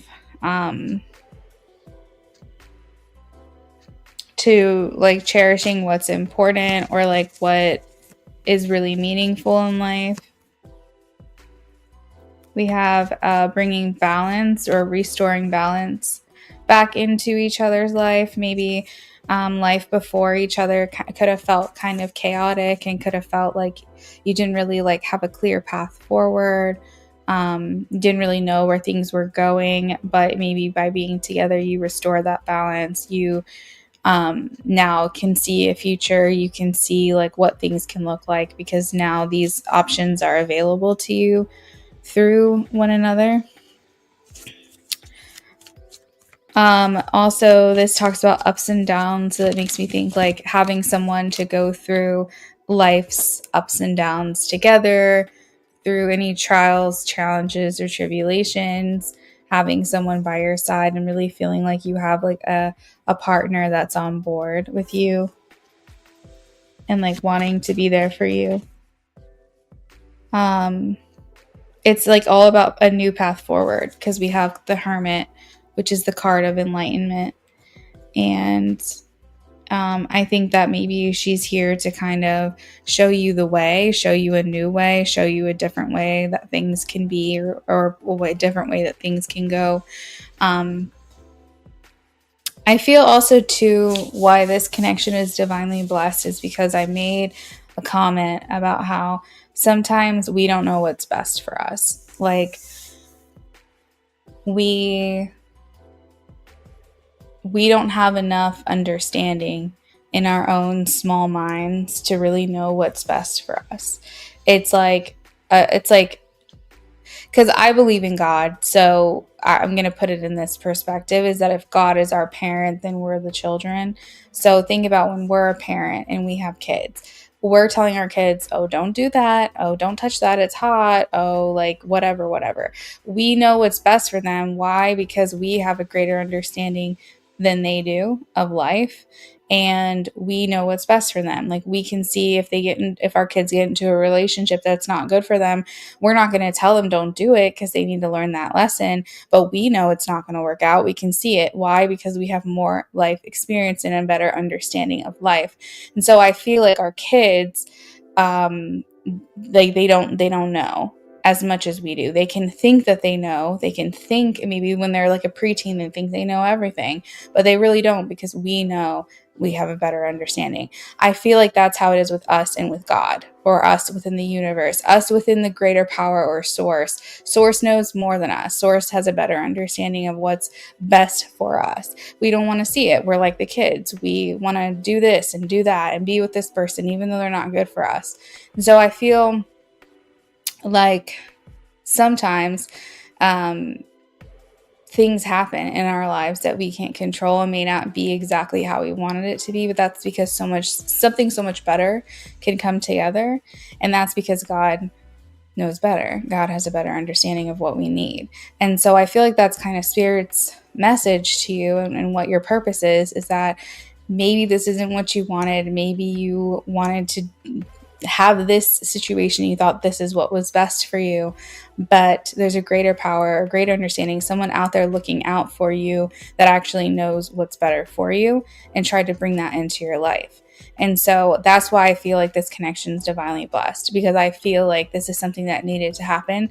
I think you needed to see that there was another way out. I think that you might have just been, head under the sand, or whatever the expression is. You had only like one sense of direction at one point. There was only like one person you were looking at as an option. And I feel like Spirit came in and said, no, like we need to send in someone else. He needs to see that this is not the only way. There's a different way. There's another way. And I feel like, that's kind of hard, because I know that at one point you were thinking this isn't good timing, like if only this had happened a couple months later, maybe I could have been more prepared or more ready. But I think that it happened when it did, because I think that you needed to be able to turn your head a little bit. I think that you were just so focused walking down one path, looking at one person in one way, And I think that spirit was like, no, we need to have someone, and she needs to be so good. She needs to be so good, have so much going for her to really turn his head, to really show that like things can be different. It's not just what we thought we knew, but it's actually what we didn't know. So yeah, that's like the message. Is I really feel like you guys were here to comfort one another and show each other that there's a different way. And that's not only like, you know, her purpose in your life. I'm sure there's a lot there that I said that also applies to her for you as well. But I feel like just bringing in enlightenment and just like showing you that you deserve to have what you want, that your desires are there for a reason, that maybe they were just put onto the person that wasn't going to fulfill those for you. And so therefore, the universe brought you in someone who would fulfill those desires that you have. Because I believe desires that we have, dreams and goals and ways of living and things that we want are there for a reason, because it's our higher self saying, this is what you're looking for. So just think of like at least your higher self, depending on what you believe in, but at least thinking as a minimum of your higher self looking out for you and saying, hey, look this direction, because life is so much better now when you're looking at life in this direction. So I don't know, take with that what you will, but I feel like that was the message. I just really feel like you guys are here to show each other another way, another like life that you can have, you know, bring balance, restore balance into each other's lives, having a companion, having someone who's willing to do life with you and like match that energy. And I think you'll be pleasantly surprised, James, like the more you start putting into this other connection, I think you'll be less hesitant. And I really truly think you can get to a point where you're like, this is everything that I've ever wanted. And I don't know why I didn't see it sooner. I do think that's available to you.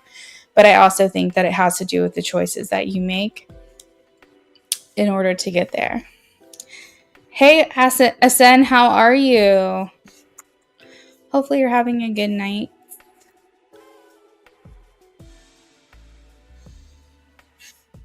All right, so next I have I Speak. I Speak donated for an in-depth reading. I Speak, if you're here, please check in with me.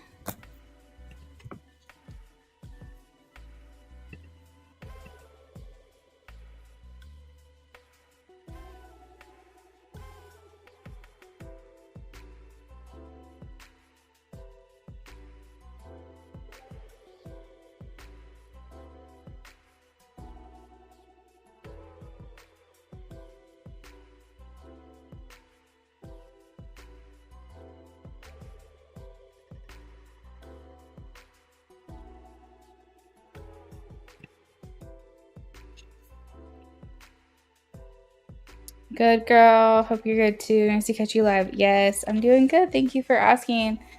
I know, I feel like I've got a lot of people in here tonight that I haven't seen in a while, so it's really nice. It's good to see you and good to catch up. Happy to hear that you're doing well.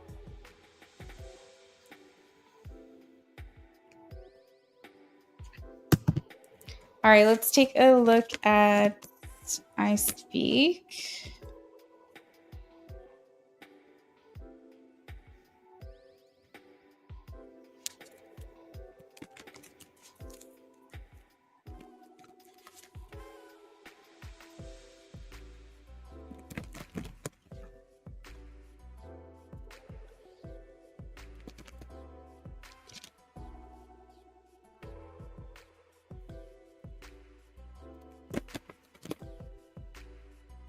What does I Speak need to know?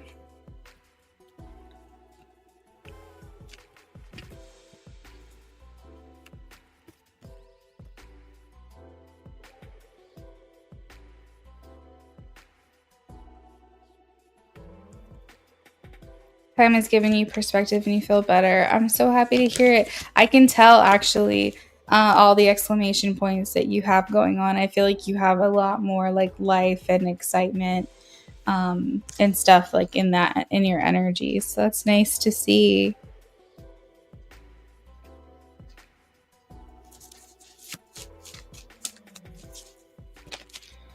I speak. I feel like you've got a love match coming in for you. I don't know how far it's going to go. I don't know if you're even interested, but the way it's being worded is Prince Charming.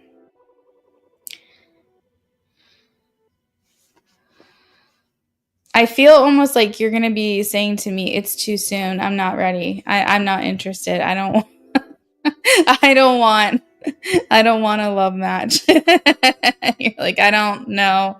No, thank you. I need more time. Like, it's not a bad thing to hear, you know, but you're probably thinking like, it's just not, no, I'm not ready. How are you managing your responsibilities, like your stress, your all of that? Do you feel like you're like finding a balance there? Because I have the 10 of Wands. It feels like you're still a bit burdened, still a bit restricted. I feel like oh my God, this is actually interesting. I feel like now I don't know if it's this Prince Charming person that I have for you, but I feel like you are going to find someone that like you're not going to have to work, by the way. This is interesting message, but I feel like you are going to be able to be like a stay-at-home wife, or I see you said baby fever, so even like stay-at-home mom. Feel the urge to go on dating apps, but you're resisting because you keep saying it's not time. I feel like this guy is coming for you, girl. I'm coping, trying to balance, break bad habits, at the same time give myself grace. Yeah, no, I mean, I definitely think you're managing it better. But I still feel like things could be better for you too in that department. But yeah, I think that you've got like a husband. And it's funny because I just remembered your yes no question that you asked earlier in regards to like a future partner. I can't specifically remember what you had said. But I think that this person like has it all. I think they got it covered. I really think that this person is gonna say, you know, you do whatever it is that you want to do. If you want to work. If you don't, that's fine too. Like, I think this guy's got it handled. Why are you cracking up? Oh, because of what I said. Yeah, so I think that that's actually like really cool for you, because the Ace of Pentacles here is just like really strongly saying like you are going to be handed like a silver spoon, basically life. Like, I think this person's going to say, if you want to be a spiritual reader, great. If you want to do retreats, great. If you don't want to do anything at all, that's fine too. I think this person is making good money. I don't know if that's the life that you're going to have forever. You know, obviously things can change, but I think this person comes in and I think that they've got a good job. I think that they're making enough to support you and support your lifestyle. And I think really all he would say is, I've got the bases covered. If you want, you know, anything extra for yourself, then feel free to like do what you want to do to make money. But he's like, I've got it taken care of. Yeah, that's what I mean. But he would support you. So like basically he's saying, my money is our money. Your money is yours. Like, that's what I feel. He's coming in to be very supportive for you. Like, I just don't think that he really cares. I think he just wants you to do what you want to do. Like, he's like, I'm going to take care of it. You know that that trend that went around on TikTok where it was like, pranking my husband that I'm not going to be able to pay the rent this month or the mortgage this month. And they like record their husband and they're like, hey babe, I'm not gonna be able to pay the mortgage this month. Do you know that trend that went around a little while ago? And like pranking him because they never pay the mortgage, but they're like acting like they contribute to it. And all the guys are like, what do you mean? You never pay the mortgage. Okay, fine. You're not gonna pay the mortgage. That's fine. I got it. Like, what are you talking about? That kind of vibe. That's what I feel like. I feel like you've got a man that's like gonna take care of things. So definitely like Prince Charming. Where's my man at?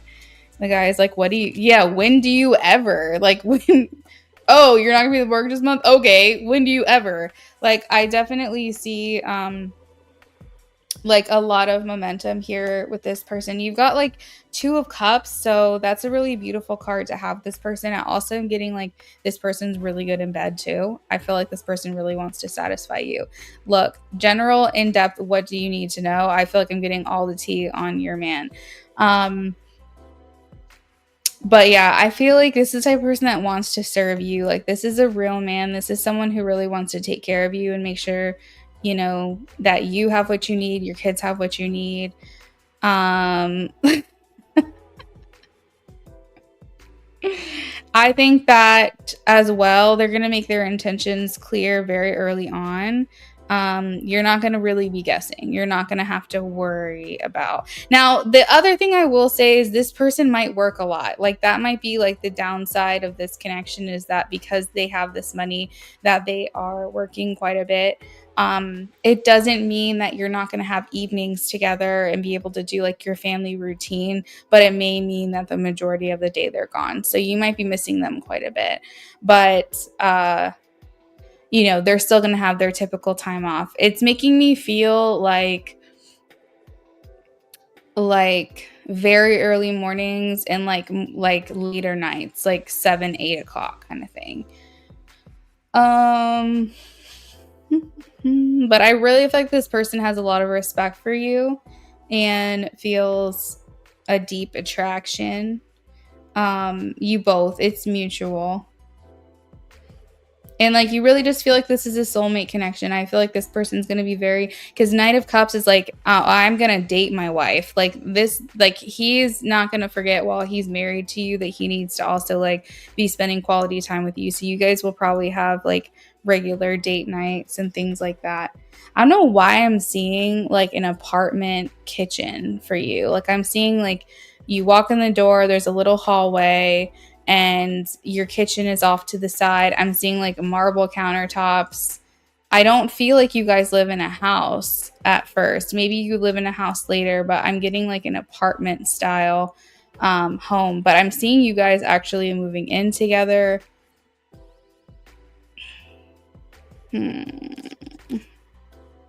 I think rather quickly. I think I give it 2 years tops, so you guys are going to be moving in together. I also have the 10 of Pentacles. So this talks about the person that you spend the rest of your life with. So I think we're talking about the same person here. I think that you might find your Prince Charming in the next person that you date. I see all your cups are full with the 9 of Cups, wish fulfillment.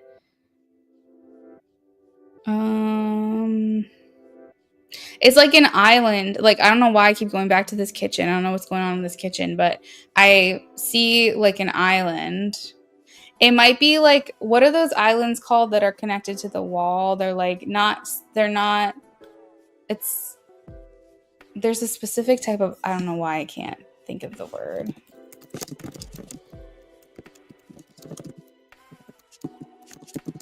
Like,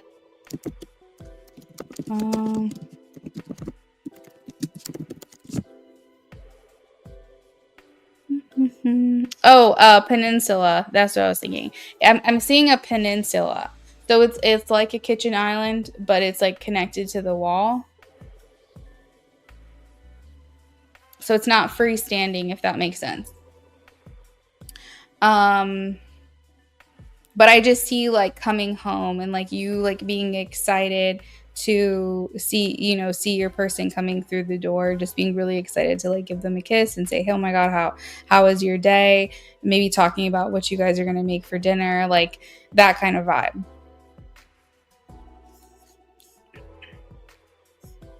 Yeah, you can donate for a second in depth. Absolutely. You said this is hot and heavy. Marigolds, hi, welcome in. Why is Spirit giving you love reading? I'm so sorry. You said, whatever Spirit needs to say, or I think that's what you said. So that's what came through. Marigolds, my free list is closed for the night. I'm so sorry. You're more than welcome to donate $5 if you have a yes/no question you'd like to ask. I speak, you said. Luna, somebody else said that too. Another reader. My current kitchen is to the side, right side of the door, but not marble. Yeah, I don't know why I was seeing like marble countertops. Is it a peninsula in your kitchen? Like, is it a freestanding island or is it connected to the wall? Wait, what did the other reader say to you? What did the other reader say?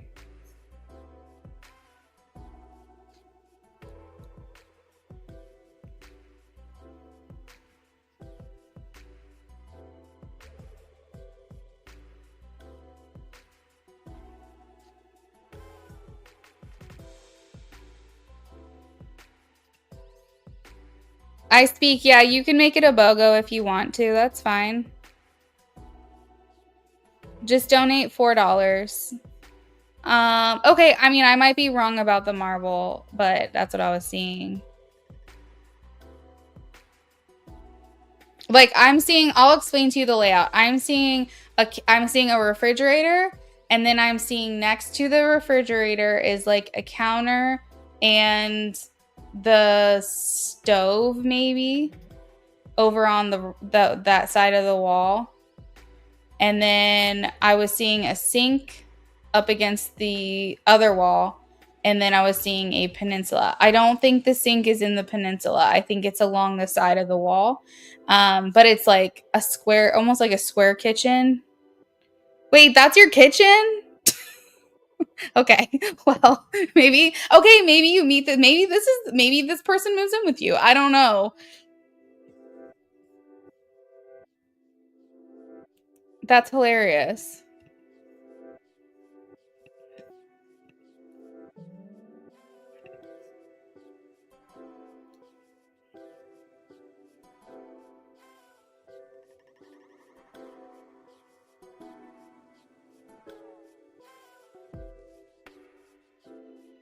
All right, what's your next question, girl?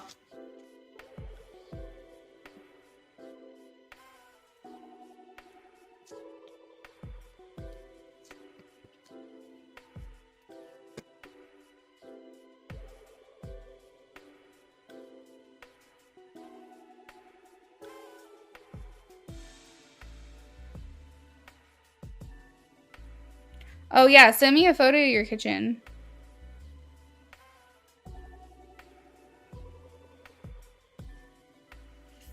Let me actually look because I'm working on yours right now.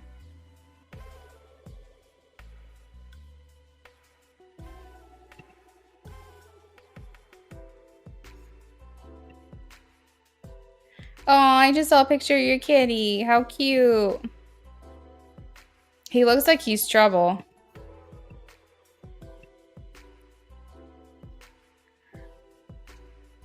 Oh, wow. That's crazy. Oh, the peninsula up against the wall. I see it. That's wild. Yes, the refrigerator. That's what I was picturing, like a refrigerator like that. But here's the thing, though. Here's the thing. I don't know if this is the apartment that you guys live in together. You might, like, maybe he spends time with you here, but I think that the place that you guys... Here's what I will say. I don't know for sure. Fridge is next to the door. Yes. Oh my God, that's so crazy. No, that's legit what I was thinking. I think that wherever you guys choose to live together first is kind of like an apartment. So whether that's at your place or that's at a new place, I think that's what's happening there.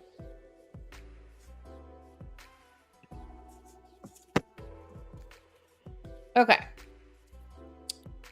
It's like, it's not a single family home. We'll put it this way. It's like an apartment or a condo or something. All right. What does Spirit want you to know about your healing?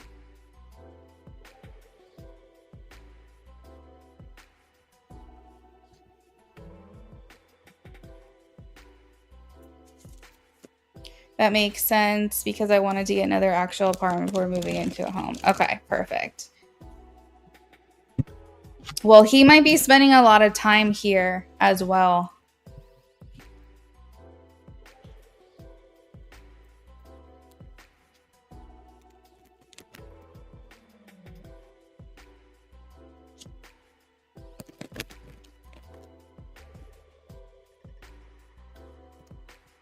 What does Spirit want her to know about her healing?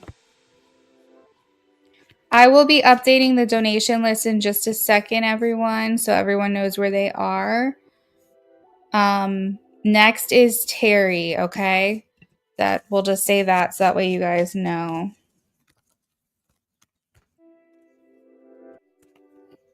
That's so funny. You're like, I want to know about my healing journey. I don't want to know about a guy. Give me a break.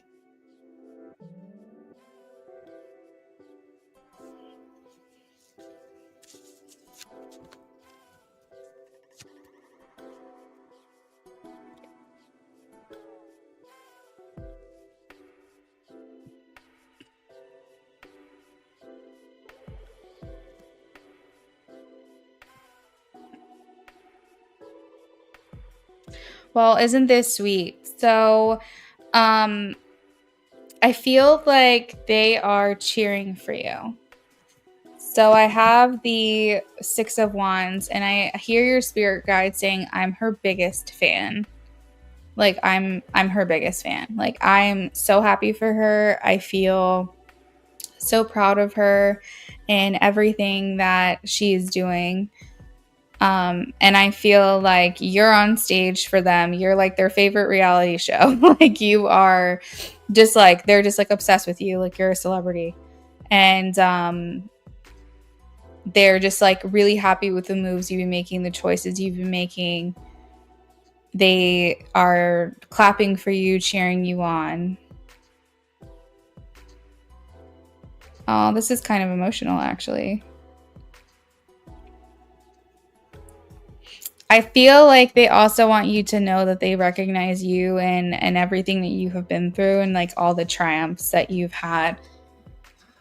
They're saying that you have not fully tapped into your highest potential yet, which I think you know, but I mean spiritually, I mean psychically, I mean like that kind of side of things. You might feel like, oh yeah, I've got a lot, to grow, to learn, a lot of things I still want to experience in this life that I haven't experienced yet.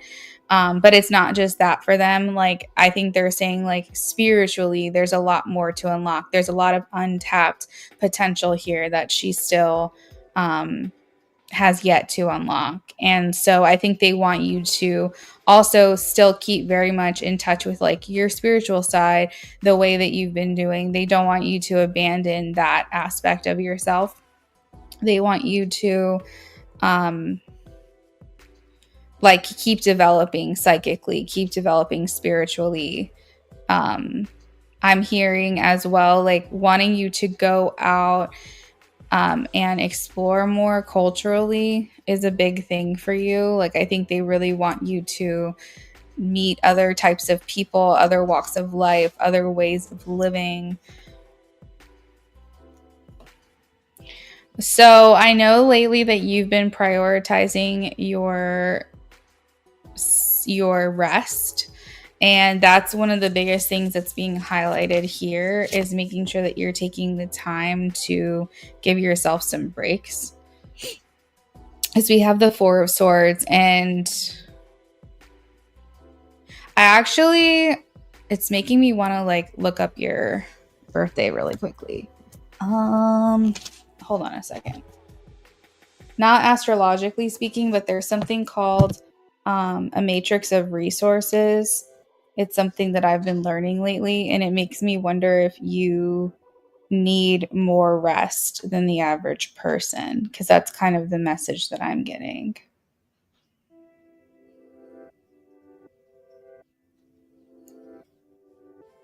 Mm-hmm.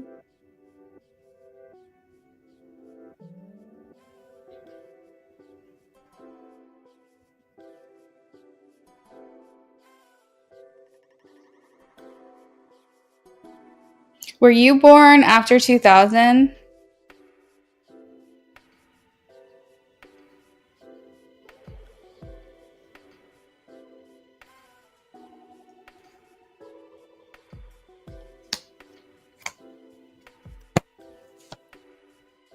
I'll do your matrix of resources 94. Okay. So, I'm gonna do your matrix of resources after this. I'm just gonna do it for free. Because I'm curious. Like I just personally am curious because I'm getting the message that you need more rest than the average person. So it makes me wonder about your matrix of resources to see if like you have um less number twos, which isn't going to make sense to you right now. But I'm just curious, like if that's going to correlate at all. Um, you said you're an empath, so you need more rest. When you're well rested, you're so in your divine feminine. Oh my God, isn't that the truth? Look at you schooling me because actually that's not anything that I correlated before. Like I've never thought about the two and two together, but that's so true. You know why? You know why you're more in your divine feminine? I bet is because when you are in your, like, let's say you don't have a lot of rest, okay, so you're more in your masculine. Why? Because you're surviving, because you're just trying to get by, because you're just doing everything you can to take care of things that needs to be done, and you're running on fuels, you know, or running out of steam or whatever, low fuel. And I bet you when you get like 5 hours of sleep, you're like, okay, what are the absolute essentials that need to get done today? And you're more in like that alpha, like let's just get shit done energy. That's very masculine. When you are able to sleep more, you're like, what time? I have so much time. I have so much rest. I can do whatever I want. What do I want to do today? And that's very feminine energy. So, yeah, I don't know why I've never like thought about that before, but thank you for bringing that to my attention. I never even thought about that. I actually made a video last night on TikTok about divine feminine, divine masculine energies. But yeah, I feel like they want you to know that you are on the right path. You're doing all the right things, but there's so much. They want you to be excited about the future because they want you to feel like there's so much that you still have yet to experience. They want you to look forward to all of the amazing things that are going to be coming your way. Let's see.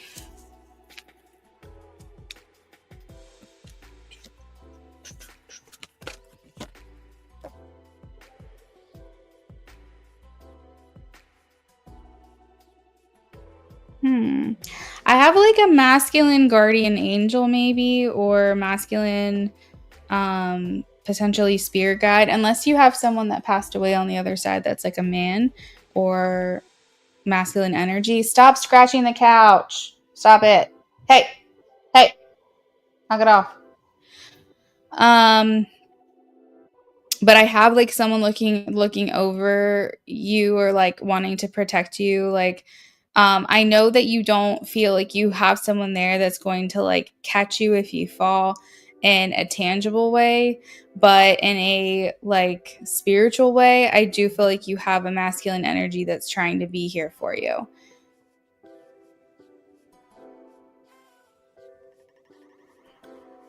Yeah, of course. Of course. I'll reach out to you.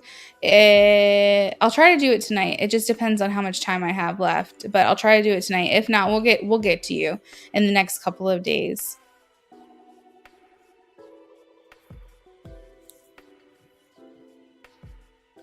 Maybe your mother's brother, your uncle passed away years ago before you were born. Yeah, it's like I feel like this masculine in charge, he's the one, it's the King of Wands vibe.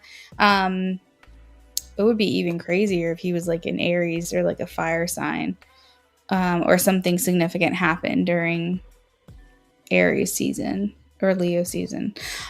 So what am I thinking? What was I going to say? Oh yeah, I feel like this masculine energy is actually in charge of your love life, by the way. I know it's not your question, but I feel like this person's kind of like the head hunter, the director, the one that's going to try to find the person that's supposed to be here for you, because I feel like they're taking care of you energetically, like spiritually, the way that like a father would, or like an uncle or like a big brother, and they're like ready to kind of pass the torch on to someone else that can actually help you more in a tangible way in like the physical realm.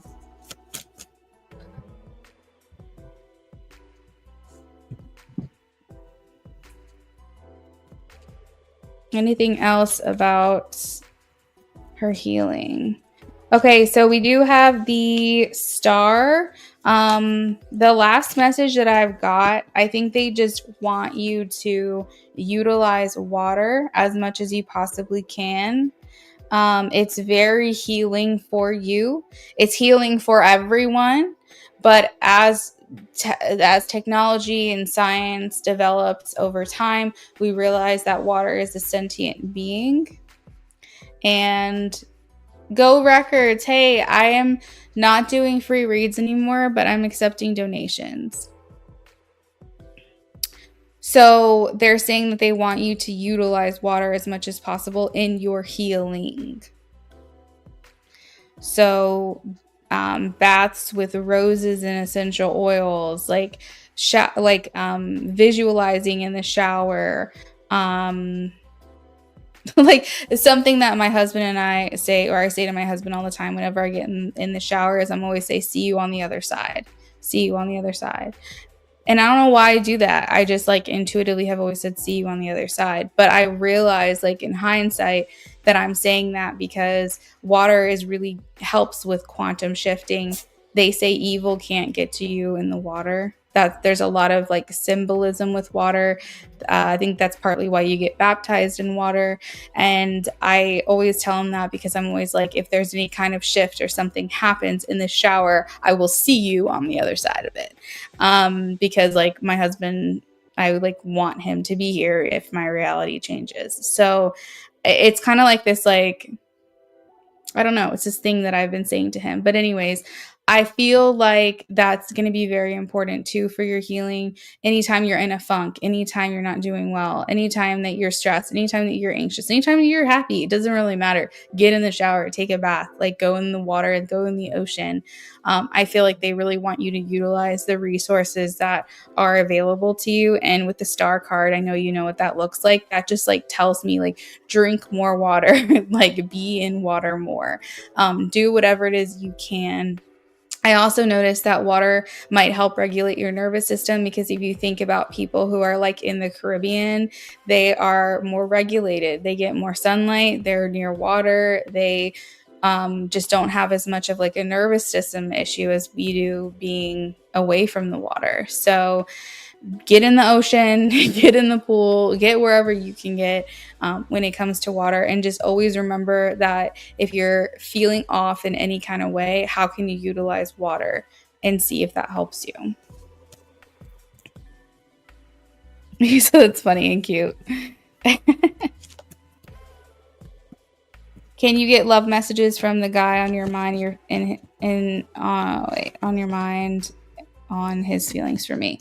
So Go Records, I have channeled message cards that I can pull for you. If you want to send me like $10, I can pull cards for you there and just let you know what I'm seeing on the channeled message cards. They're first person messages to you. So like, let me pull one, for example.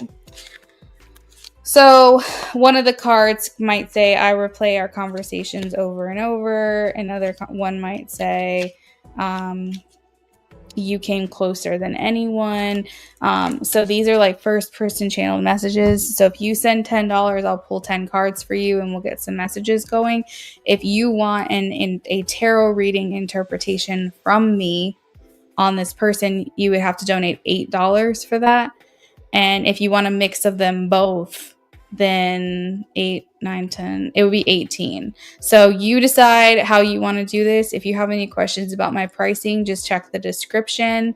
And if you have any follow-up outside of that, just let me know. There's also something else I do called a channeled message. It's $35, but it is a special custom curated message for you directly from your person. It's just whatever comes through. I will write it down, and then you get a copy of this message to keep for your own records. That's the only thing I send to you is a channeled message. So let me know if there's anything that you want to do in that realm. And if you don't want to make a decision tonight, you're like, no, this is too much, I'll figure it out later, you can always come back next week when I'm live. You said yes, you shower in hot water for relaxation, ocean too. Thank you, Luna Love. Have a good night. Good night, I Speak. Have a wonderful evening.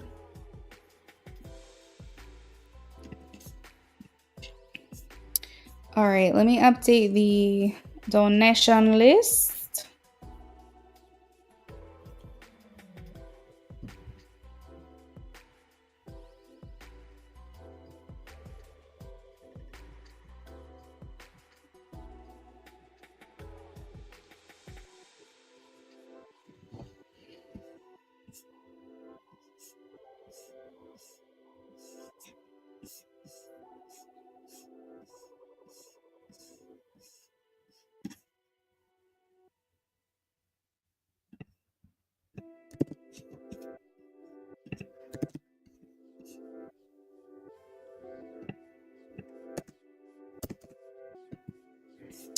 All right, so Terry, then Pisces, then Asen.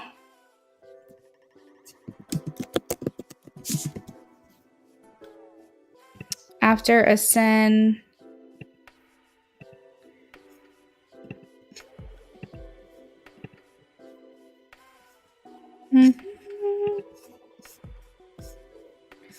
I got another donation after Asen. Initials JM.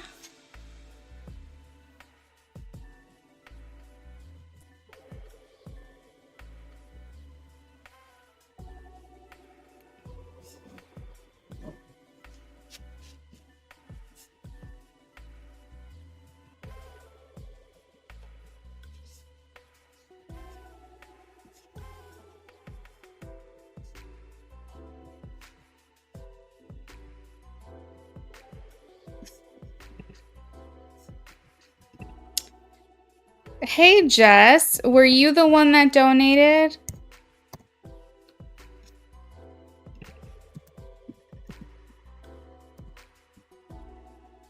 Okay, perfect. All right, thank you for checking in. What did you donate for?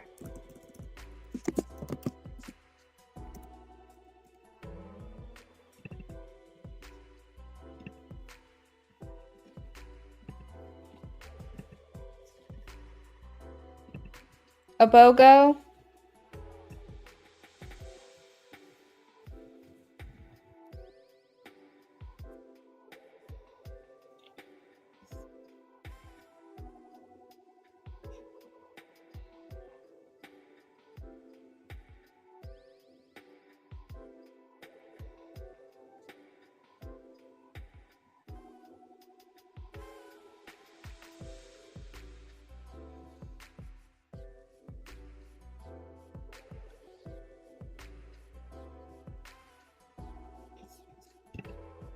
Got it. Okay.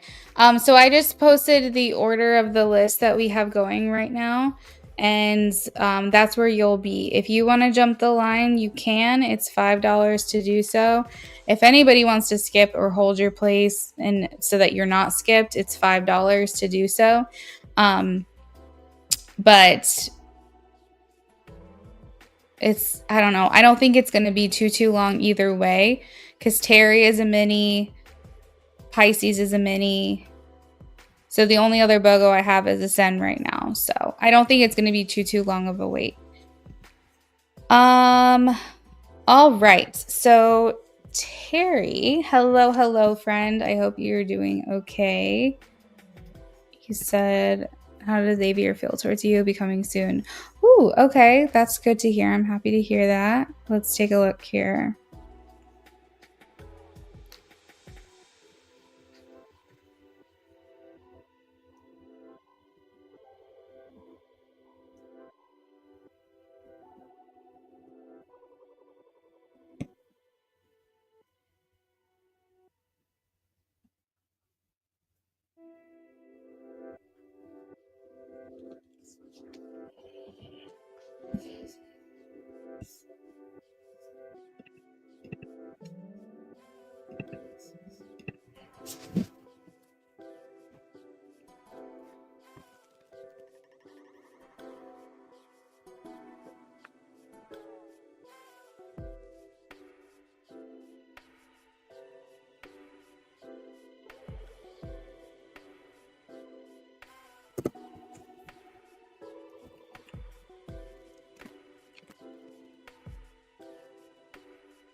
I saw the tower. It didn't come out of the deck, but I saw it while I was shuffling.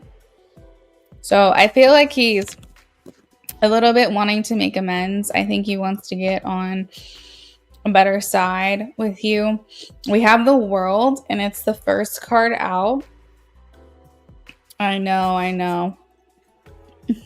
Are you on a different account, or did you change your... Oh, you changed your profile picture.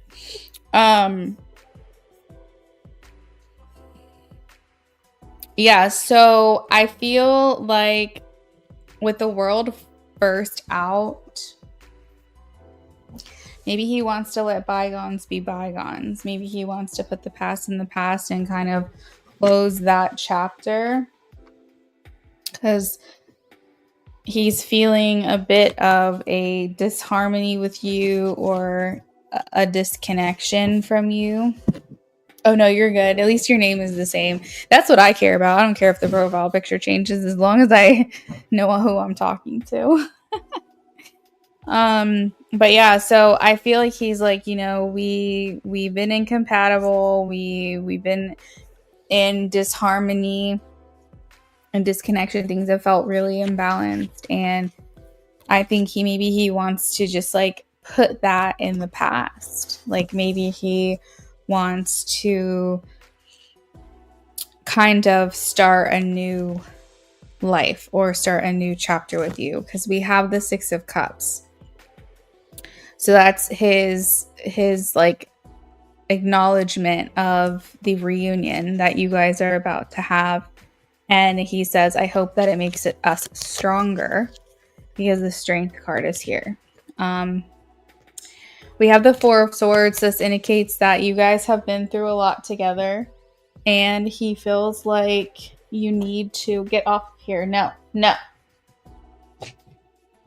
My cats, they gotta be bored. He feels like you guys have been through quite a bit together, and that maybe you need some type of reprieve. You need some type of relief or release. Like, I feel like he's saying that, because the Four of Swords comes after the... Sorry, I'm getting distracted because there's a specific like phrase that I'm feel like I'm needing to say, and I can't get it. It's like right on the tip of my tongue.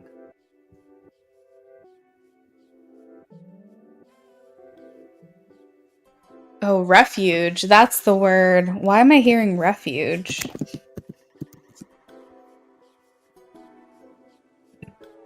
Maybe he feels like your connection needs asylum, needs sanctuary, needs security, needs protection. Like, I'm getting refuge for some reason. Like the three of Swords is the kind of connection that maybe it's just him. Maybe he doesn't know what he wants to say.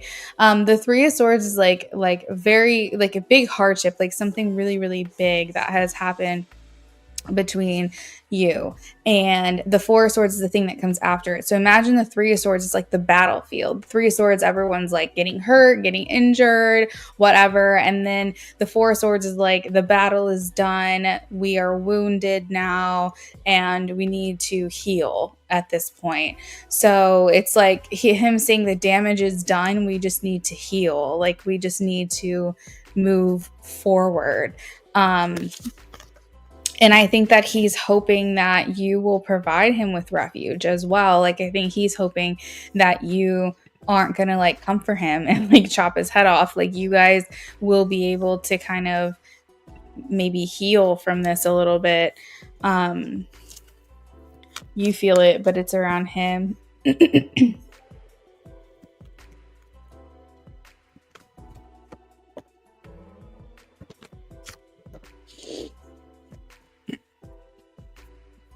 See, I think what's gonna happen is, yeah, his throat chakra must be blocked. Yeah, so I think for him, he thinks that the hard part is not over, but he wants it to be. I think that he knows that a big conversation is underway.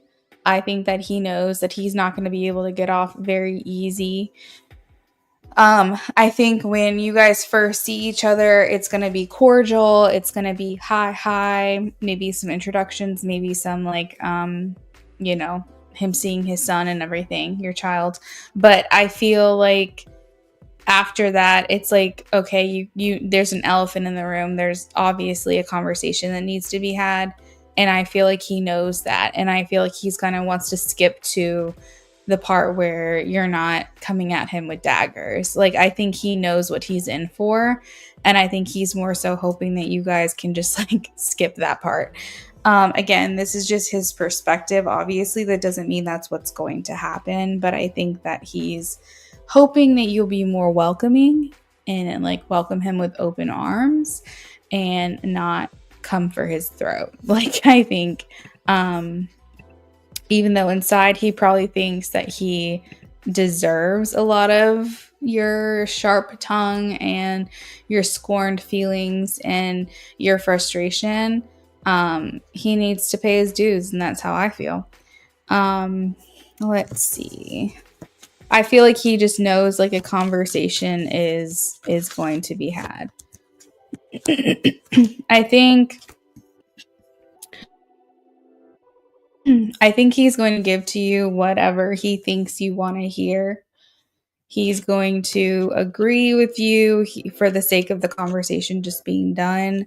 I think that you just need to brace yourself for the fact that he might not genuinely mean everything that he is going to say to you, because he's really just trying to make things as comfortable as possible in the moment.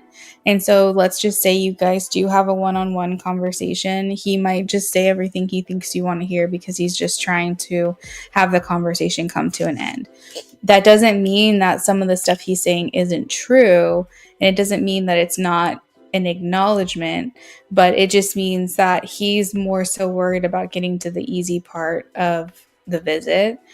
And I don't know if you're going to really feel like you've solved some problems. Like, I don't think you're going to walk away thinking like, oh, wow, I feel so much better now. I think that there's going to still be a part of you where you're going to be holding your breath and you're going to be wondering, like, I guess we'll see. I guess we'll see in his actions if he's changed.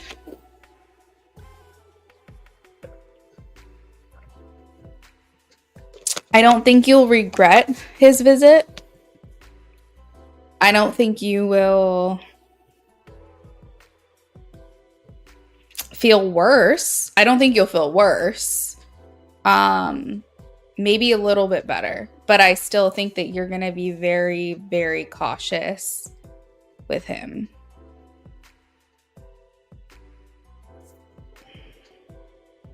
I asked what his intentions were, and I have temperance and judgment. So I think he wants there to be peace between you, Terry. I think that he wants things to be good between you guys.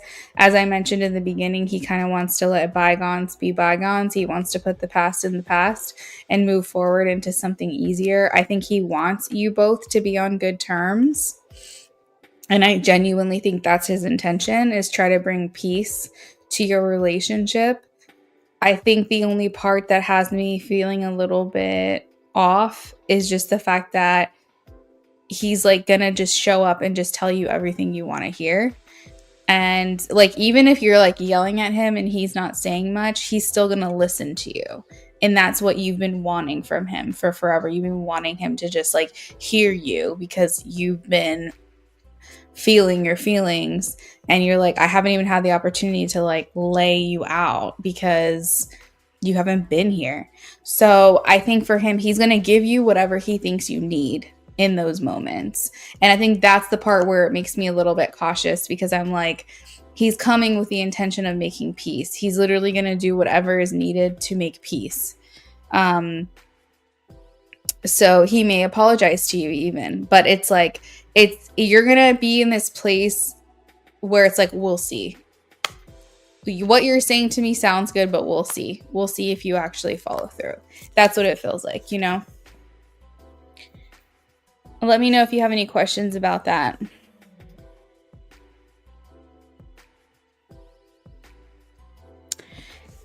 Oh, hey, Derek. Welcome in. Say hi to your girlfriend for me. I'm not actually doing any free reads tonight. I'm just doing donations at this time.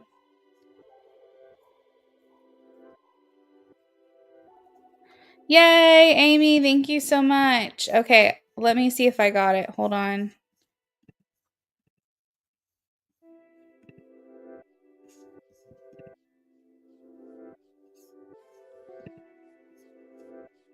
Yeah, I got it. Let me see if I can log in.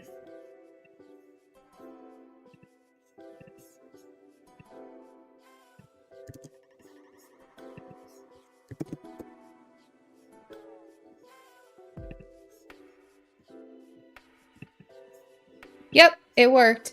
Okay, cool. I will set aside some time and I will let you know when I watch it.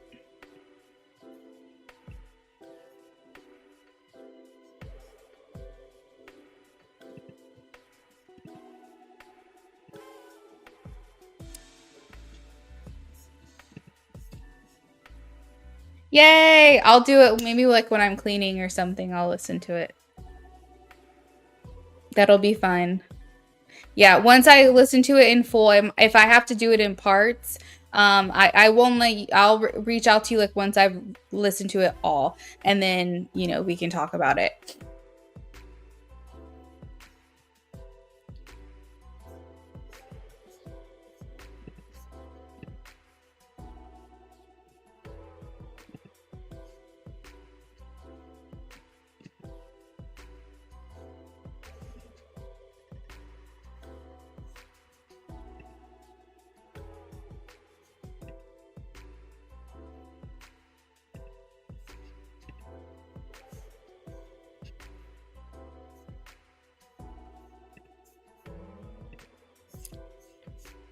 You said you're excited because you want me and your friends to brief it too. Yes, I will. I'm excited.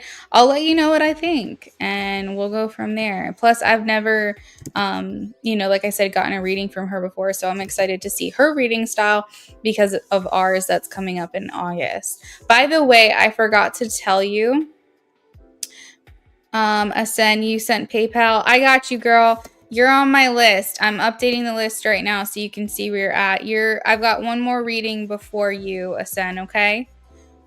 So Amy, I double checked with yes, Terry. Do you want to add on? What would you like to add on for? Hey, Pisces.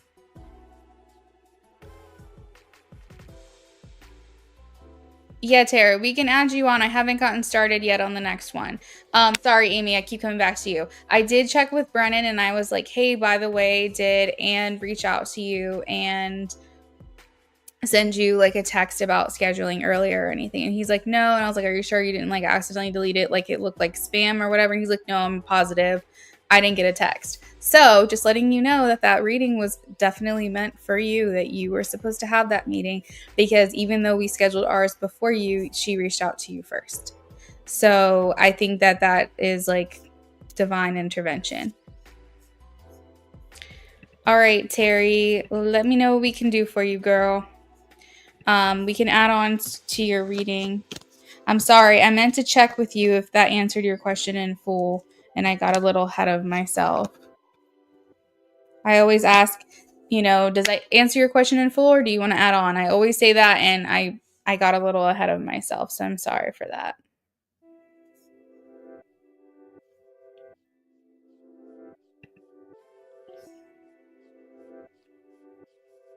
So, Terry, for an open-ended question like that, you'd have to do 9, 10, 11, 12, 13, 14, 15, 16, 17. Yeah, you would have to do $9 more because you would be doing a BOGO. If you want an in-depth reading. If you want a mini reading, then just $8. But a $5 donation would get you a yes/no question. So let me know how you want to do that.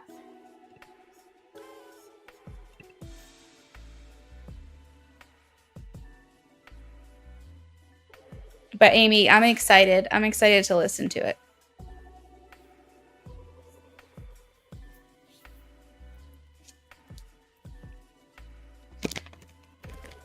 Oh, so Derek. Oh, good. I'm glad you said hi.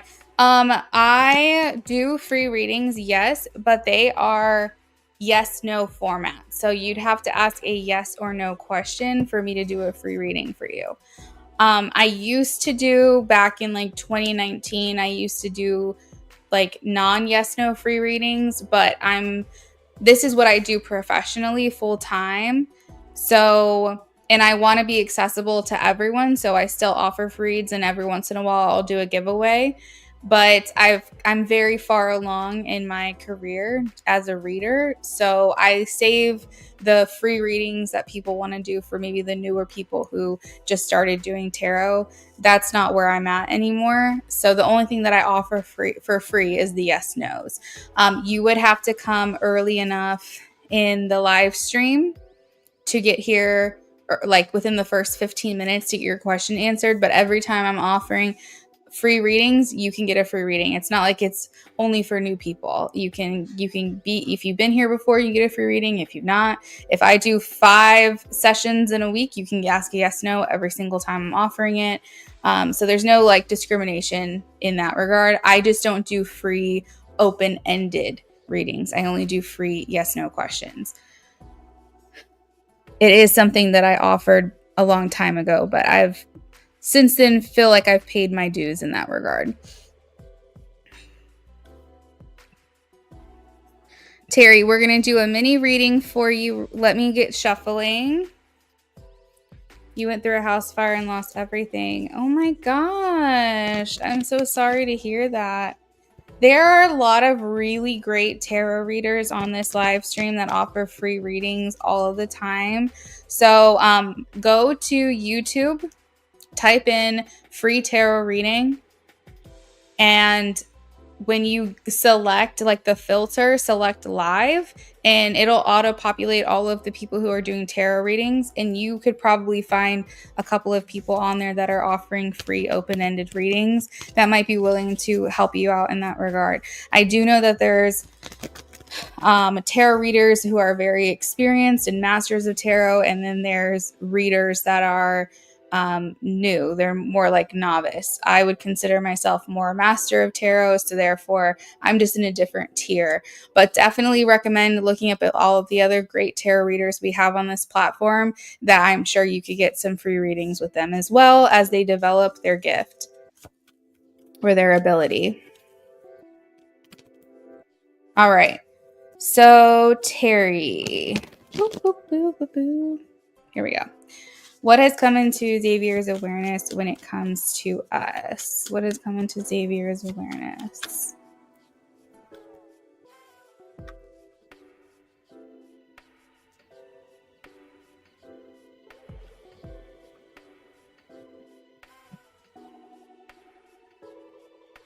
What has come into Xavier's awareness?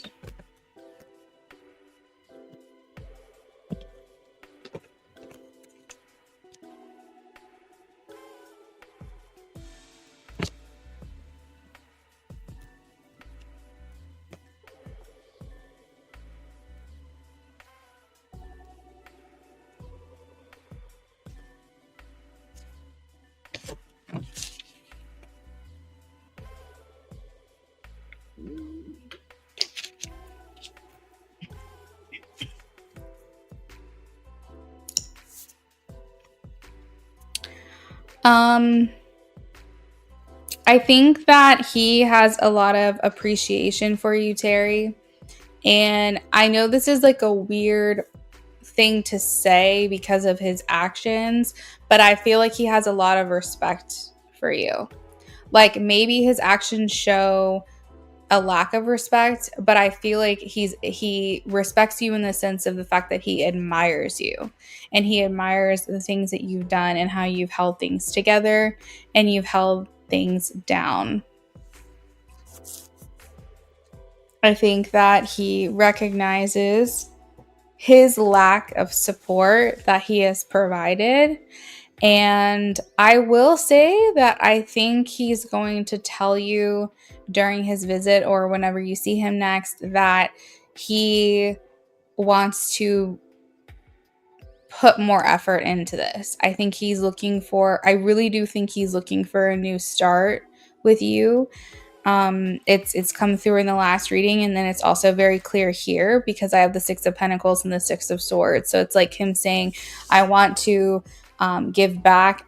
He might even bring you a gift, honestly. Like he might bring you something like a token of his appreciation when he sees you, just to kind of like soften the blow of like you guys seeing each other. But I feel like he's wanting to show like that he wants to show up more, that he wants to make more of an effort, that I think he just wants like an easier road ahead. And I think that there is a lot of guilt that he has been feeling when it comes to you.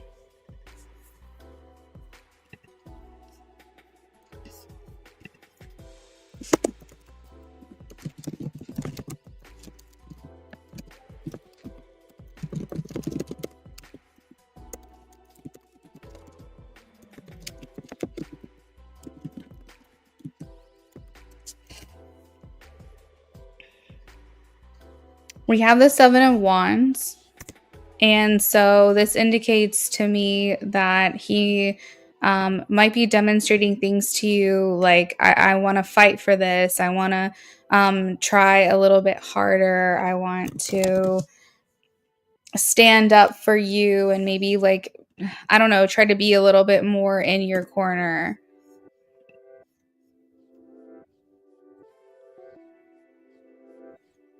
I do think that he will come as well with like some excuses as to why he hasn't been as available. I think he's still going to try to defend himself at the same time. But I do feel like he wants to also let you know that like he's on your side too. And so like this, he's in a like kind of a tricky place.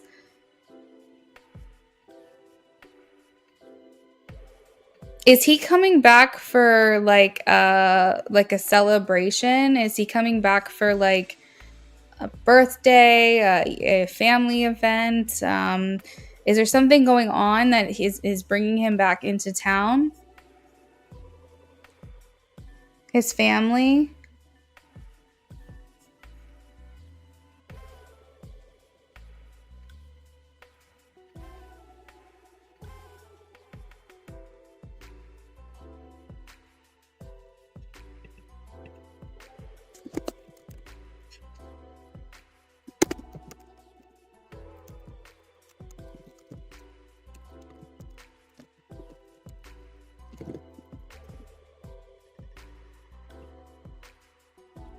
It's just you guys? So the Three of Cups is like, it is a reunion, but it's like a festivity, like happy times, like indulgence. Like I feel like maybe he is coming trying to like lighten the mood in some way. Like maybe he's gonna want to take you out to dinner, or try to do something where it feels like you guys are celebrating. Like, I don't know. There's some kind of vibe here where I think he's trying to maybe reestablish a connection with you and like ground your bond together. And he's trying to make things feel good between you two. And so I feel like he's going to try to memorialize this visit in some way by doing something that he feels you would want to see from him.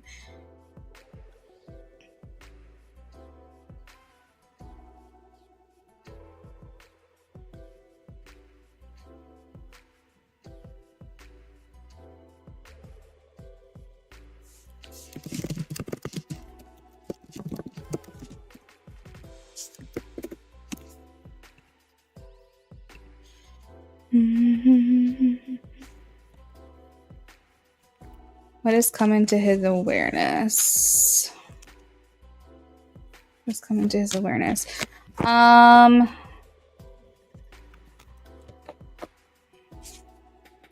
feel like he's always wanted to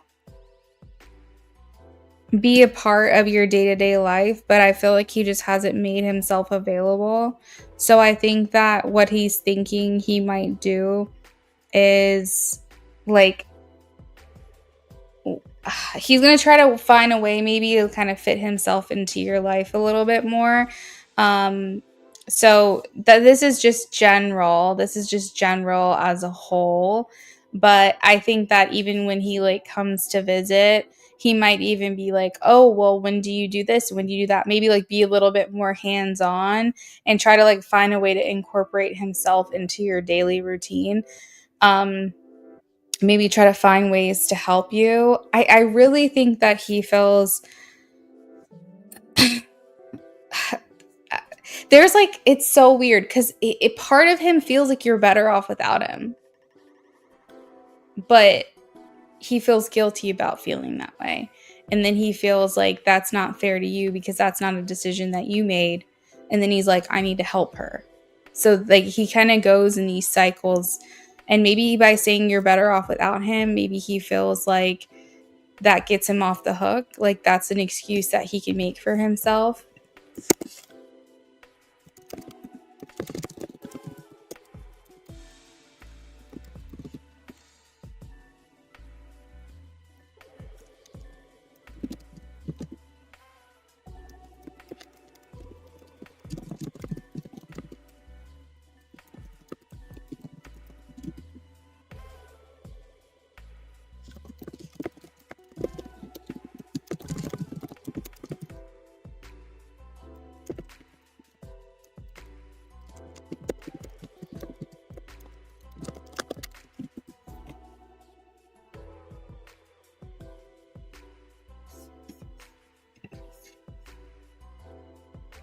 Mm-hmm.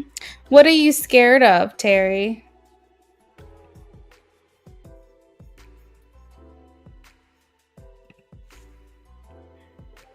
I don't think you should. I mean, I'm not going to say how to feel, but I'm saying I think he is more concerned about appeasing you on this trip than he is about. I think he doesn't want to rock the boat, really. I think he wants to come in cordial. You guys are civil with each other. I think he's going to try to come in. He's going to be cautious, but I think he's going to try to come in good spirits because I really think that he's not going to want to do anything to really set you off. Like you're coming like his perspective of you, like in his awareness, you are the Queen of Swords. So he's like, oh, I don't want to do anything to piss her off. So I think that he might be like, well, what time do you wake up with the baby in the morning? Oh, well, how do you do this and how do you do that? And like he's gonna try to like get into your routine a little bit while he's there. He's gonna try to figure out ways to like fit himself into your day and maybe try to help a little bit. I think this is also to maybe ease his own conscience about his guilt that he feels personally. But I think that he's more so worried about like he's scared, like he's more worried about making you mad or doing something to kind of piss you off.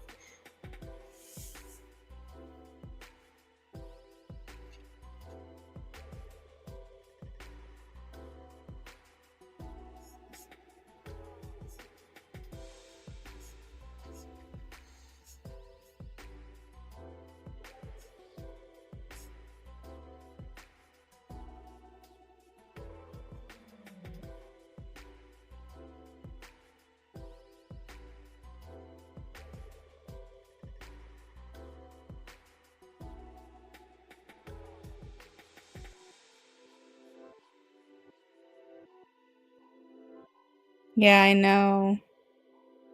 There's definitely regret in his awareness and this feeling of maybe everything kind of coming to a head. Like this has been a long time coming, I feel. And so I think this is making him nervous. Do you have any questions for me about this?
Did I say something that you weren't sure what I said, Terry?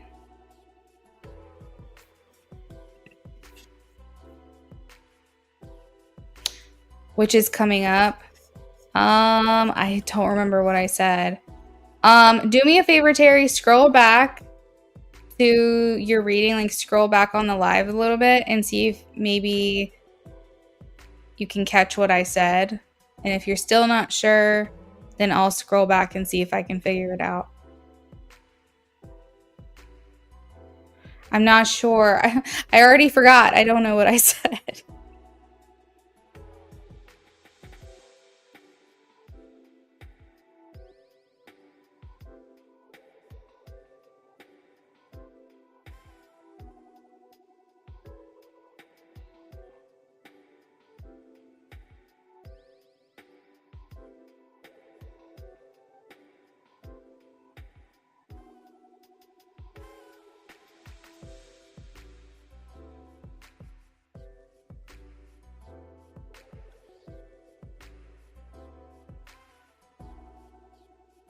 Okay, I scrolled back.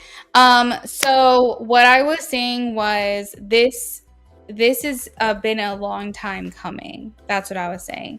That this meeting, the two of you, him coming to visit, this has been something that's been kind of building up over time. And so I had said it's coming to a head, meaning like it's coming to the climax. It's like something that has been needing to have happened for a long time.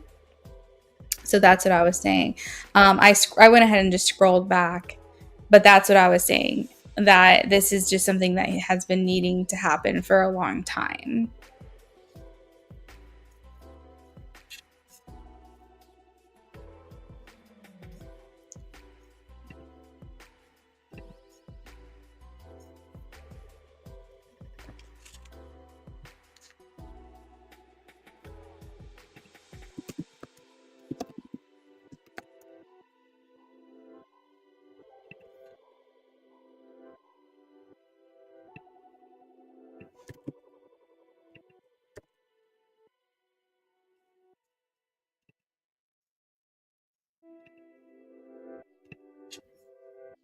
All right. So Terry, that is what I've got for you.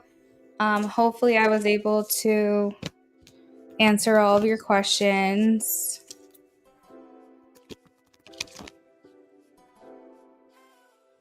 Yeah, so yeah, I had said that things were coming to a head. Hold on a second. I was saying something is coming to a head. That's what I just typed in the chat, meaning that something big is coming. That this has been a long time coming.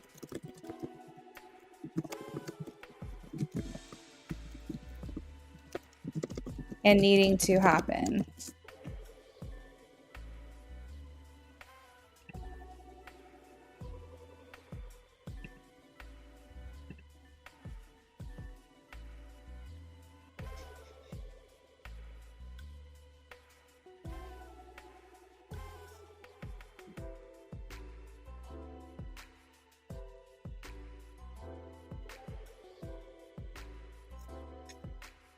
Yeah. So I can see why you thought when I said coming to a head, you thought I was saying coming ahead. I completely understand that mix up. It's a turn of phrase. When something is coming to a head, it means something that's building underneath the surface and something that needs to come out, something that needs to happen.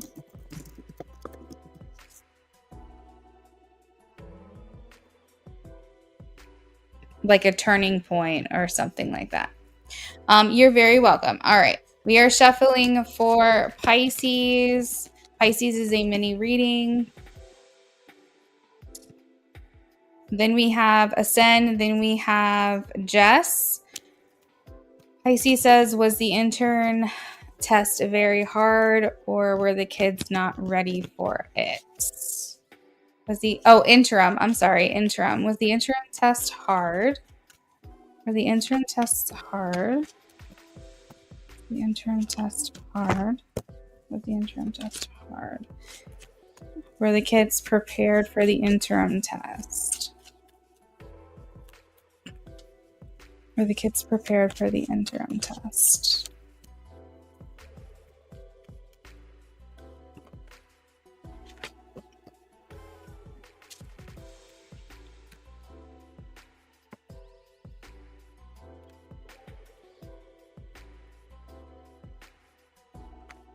Right.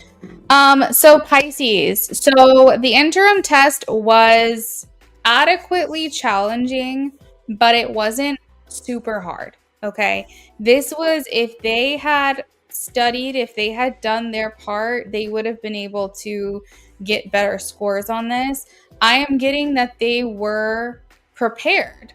They were prepared, or that they were well prepared by their educator. Their educator gave them all the tools that they needed to get this done. I have the judgment card, so this indicates that the judgment's kind of like cause and effect. You reap what you sow. Like if you're not going to put your own work into it, then maybe you're not going to get a good score or a good grade. So I think that, so then I separated the question out again even further, and I said, were the kids individually preparing for their interim? And I got multiple no's. And I have the Six of Pentacles, which also talks about give and take. If you are putting a lot into this, then you'll pass. And if not, then you won't. So I think that I don't think it was too hard, if that's what you're asking me. I think that they were well prepared. I think they were given the tools that they needed. I think that they should have had a good grasp on things. They should have taken initiative to do what they needed to do on their end for this to have worked. The Wheel of Fortune is also here in regards to the test being hard, quote unquote, and this is karma. So this is, again, another indication in this reading that if they did the work and if they like put their best foot forward, then they would have gotten back a good grade, because the Wheel of Fortune is also like cause and effect, give and take, that kind of thing. It's like whatever you put out there, you get back. So if they were putting out there studying and preparing themselves, then they would have gotten a good grade in return. I do feel like there may have been, I don't know, were there certain students that did do okay on this?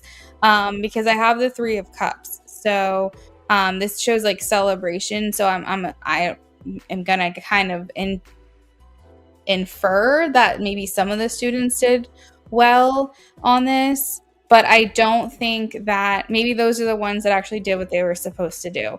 But I feel like this was adequately challenging enough, because it was, an interim. So of course it's not going to be like passed with flying colors. Like you have to know your stuff, but I don't think it was like overall too hard. Okay. I think that it was just some kids weren't really putting their all into this. They weren't preparing themselves. They weren't utilizing the tools that their educators were providing. Maybe they weren't paying attention on certain days. Maybe they weren't studying. Maybe they were allowing for other distractions to come in. I have the Devil here. And so this can talk about maybe they were doing other things, like distracting themselves with like video games or hanging out with friends or scrolling on their phone, and they weren't putting the time into it that they needed to. And I also have the Knight of Swords, that you did have a handful of students that thought that they knew it, thought that they knew their stuff, and were like going to be impulsive and just go, you know what, I'm not going to study, I know it, and then I'm just going to take the test, and whatever happens happens. So I do think that there were some students, Knight of Swords, that had a bit of an ego about them, and instead of brushing up on all of the information that they needed to know, they were just like, I'm fine, I'll be fine, and then they ended up getting a lower score. So you have like a mix. You do have some students that are celebrating and like excited that they, did a good job. And then you have some students that were like, I'm not doing this. I'm going to just do whatever I want to do. And then you have some students that had an ego, like you said, that were like, I know my stuff and I don't have to study. So I don't think it's anything that the educators did wrong. I don't think it's the test or the interim itself. I think it was just the individual student and how they applied themselves for their own preparation, you know. So hopefully that answers your question. Let me know if you have any follow-up to this.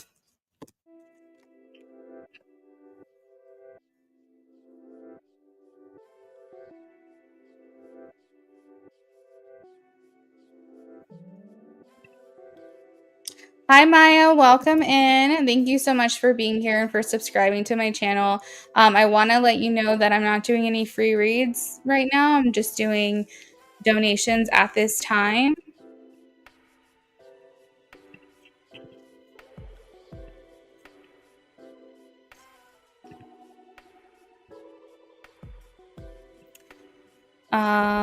You felt like it was an adaptive test too. Oh, okay. I got you. Oh, you're welcome. You're welcome, Pisces. Sorry you had to wait a little bit. I've been trying to get to you guys as quickly as I can.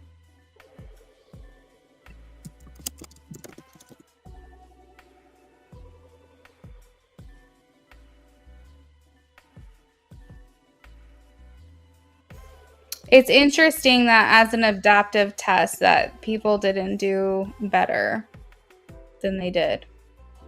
I've never heard of that before, but that is interesting.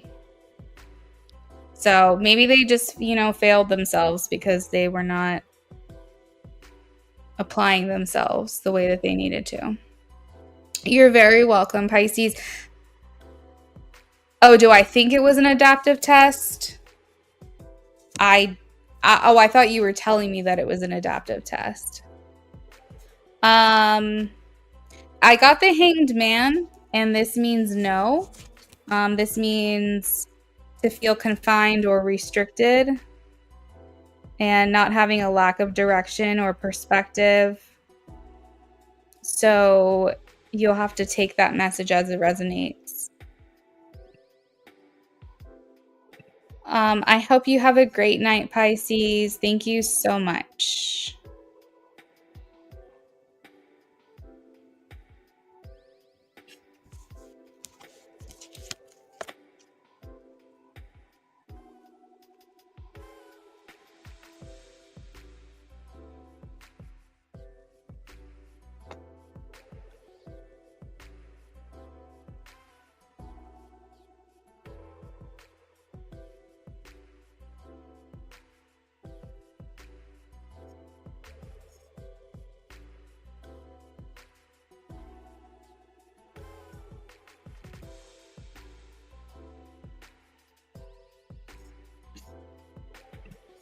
Next up, we have Asen. Asen, if you're in here, please check in. You're welcome, Pisces. Have a good night.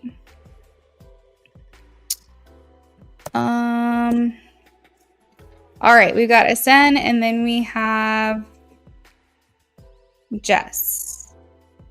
Asen, if you're in here, check in, please. I've got 2 BOGOs left.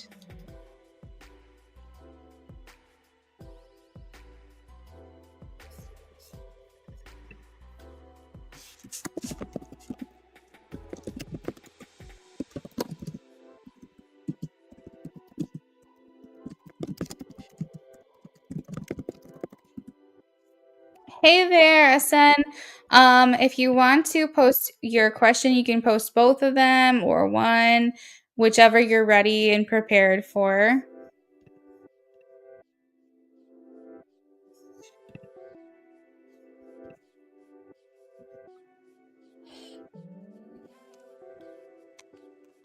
All right, what do you need to know?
Ooh, Ascent. I'm seeing a lot of pentacles, which is really good to see.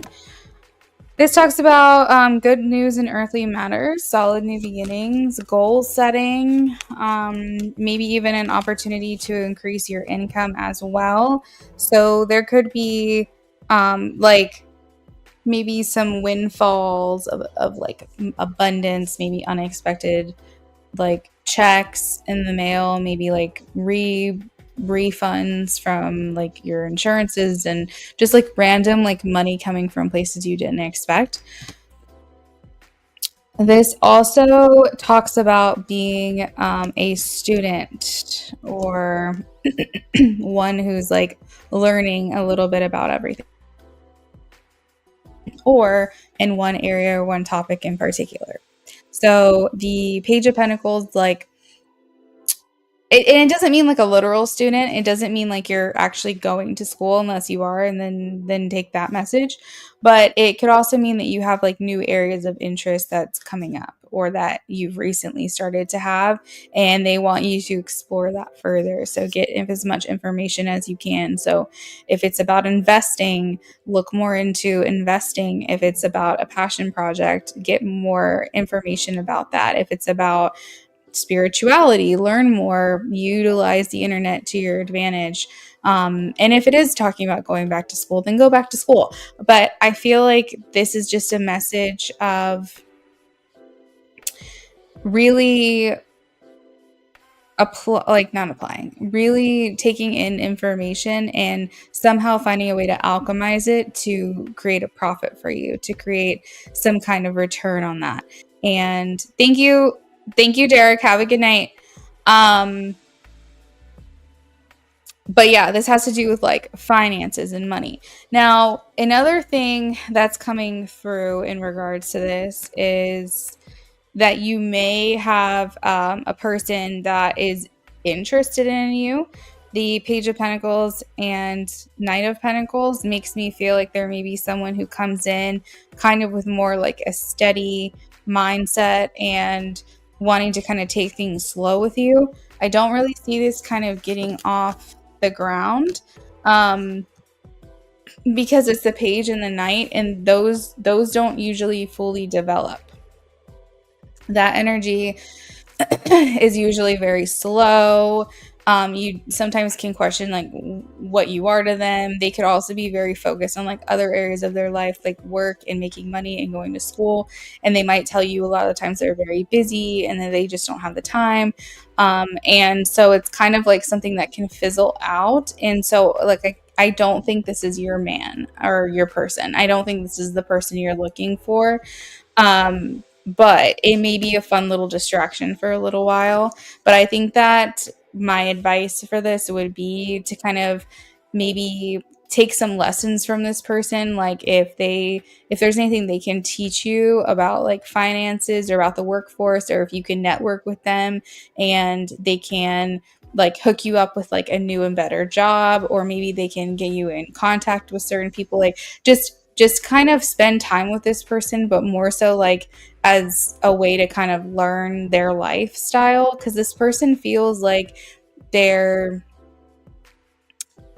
I feel like saying trust fund is a little bit wrong because it's not trust fund, but it's like, I don't know, they're making like they want to be a trust fund person. Like that's what I'm getting is like they want to be bougie. They want to have like investments, and they want to have multiple streams of income, and like they're very interested in that kind of thing. So if there is someone that comes into your life that could potentially be a love interest, but you don't really know if it's going to go anywhere, I would just say skip the love aspect and just befriend them and try to see what it is that you can learn that they're learning, and see if there's anything that you can take from that connection.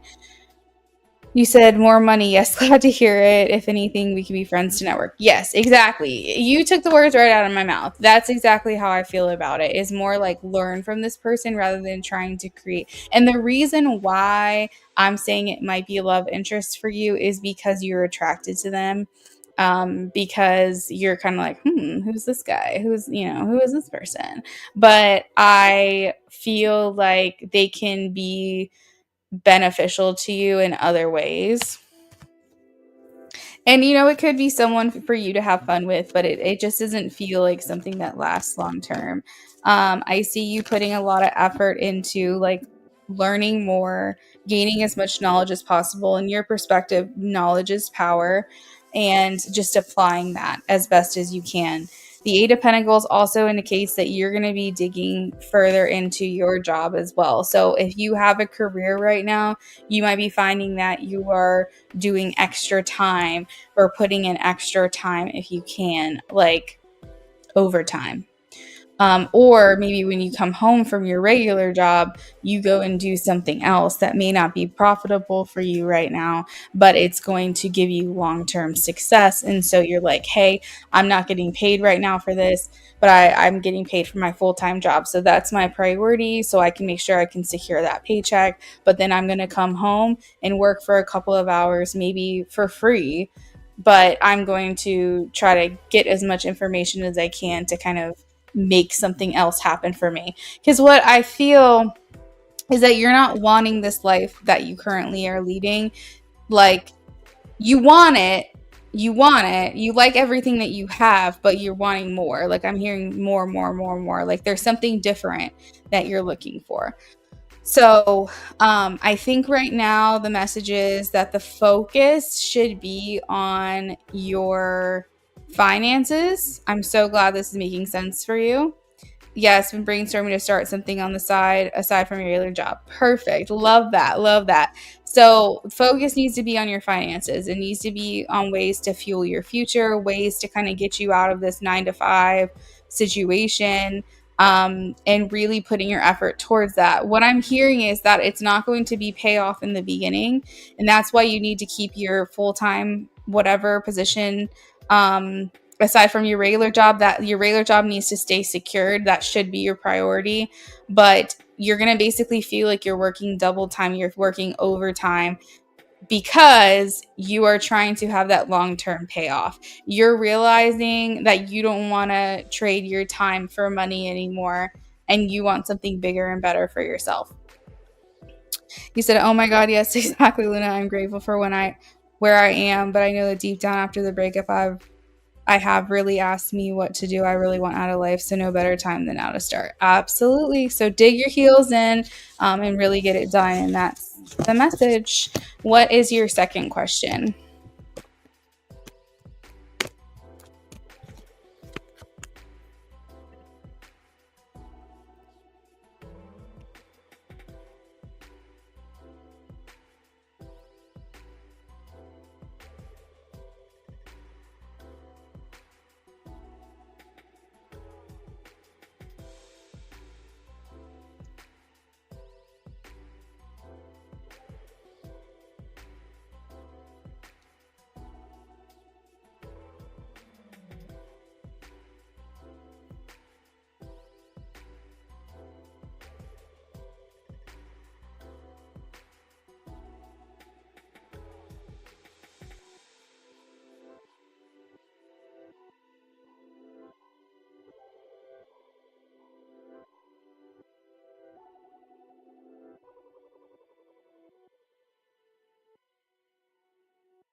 So totally, and I feel like as long as I'm pursuing something that truly fulfills me, it's worth it in the long run. Absolutely, Aston.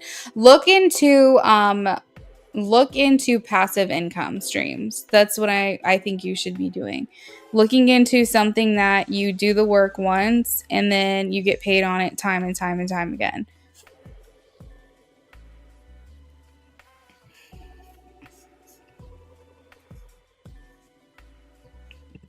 What is Anthony's current feelings and intentions now? Just seeing how he's feeling. Okay. This is the person you broke up with.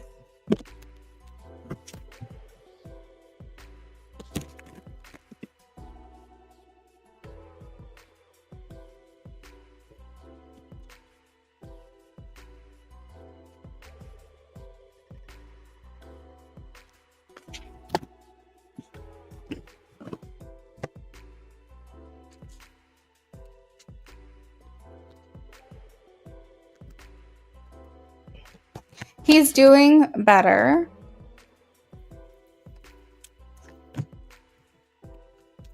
I wouldn't say he's doing fantastic. I would say that you are like running around in his mind, and you live there rent free because we have the 7 of Cups. But I think that he's really trying to maybe pull himself out of the thick of it, I guess. Like he's, trying to see maybe the more positive side of what's to come. I don't think that he thinks the door is completely shut, but he thinks that it is right now. I don't think that he thinks forever. I think that he thinks right now. So you must be very, very serious about your feelings or your stance or whatever whatever you said, or like whatever it came down to. He feels like you're unchanged. Like he thinks that you mean what you say and say what you mean, and so he just thinks right now this door is shut for the time being. But he does not think that the door is going to be shut forever. Whether you agree with that or not, you'll have to determine. But I think for him, he just thinks it's not a no, it's just a no right now. And I think that he would be open to maybe something else happening down the road. I just think that he maybe is trying to look at this as I believe this is for the best right now. I think he's trying to not be so negative. He's a little bit more in a positive mindset. He could also be like having distractions going out maybe with friends or something, because I see here the 6 of Wands, that maybe like he's trying to do, like, I don't know, like I'm trying to think of like things that he could be doing to distract himself. So for example, if he's a gamer, he might be playing a lot of video games. He might be doing things to kind of keep his mind off of it, try to find joy in his day-to-day life, try to find balance and things like that. He could also be just like you, focusing on his future, focusing on his finances as well. But you're still there in his mind. You're still like, he still thinks of you every single day, and this is hard for him. I know that there's like certain moments that he's not doing so great, and but he's trying to pull himself out of it. I keep wanting to say pulling himself out of the hump, but that's not right, because a hump is like a hill and that doesn't make sense. But he's trying to like just like pull up his bootstraps. He's trying to, or lace up his bootstraps, pull up his boots, whatever the fuck the expression is. And he's just trying to, whenever he notices himself going to like a darker place, he's just trying to like change that mindset.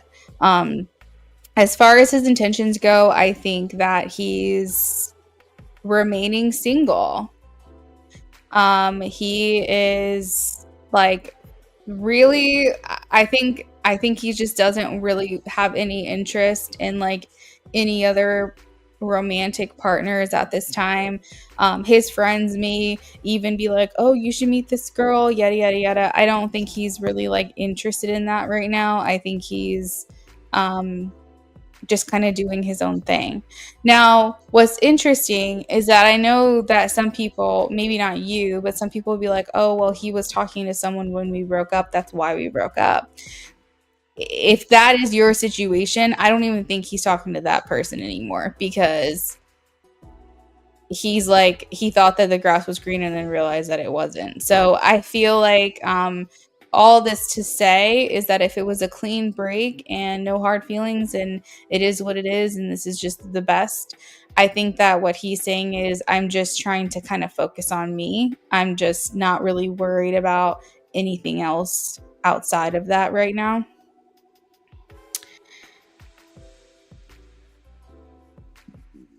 He says he's way more special than I am, just very work, home, gym. I don't mind my own company at home, so him being out makes sense. Yeah, he wants to keep busy. Yeah, that's a good way to word it. Keep busy. I would not be able to tell. I don't know if I told you he broke up because he cheated and I forgave him. So I told him I was willing to work it through, but I'm just paranoid he's with her. Okay, well, I'm glad that I said what I said because I was saying he's not. He's not with her. Remember when I had said if this is your situation, he's not even talking to that person anymore.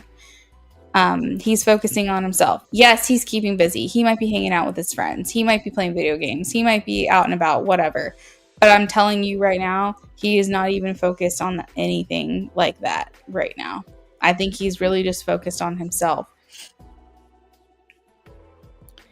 So I had said that, there are some circumstances where someone gets cheated on and that person that he cheated with, you think that you guys broke up and that he just like went to be with that person. And that happens. But in your circumstance, that's not what's happening.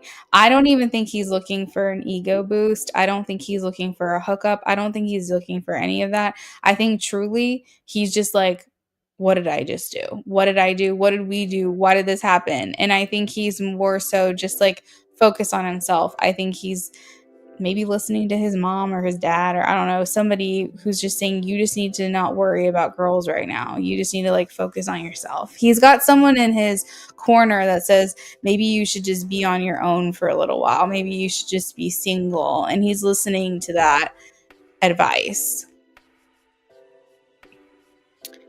I felt stupid because I was hurt. He wanted time alone, so I was firm and told him, you know what, I'm trying and you're pushing me away. And just for the record, you pushed me away, you ruined it. Yeah, that makes sense. That makes sense. Yeah, I mean, he's trying to save face. I really think that he's trying to act like he's fine. He's cool, calm, and collected. But I think that he does go to dark places because I think that there is some regret and some guilt that he has towards you,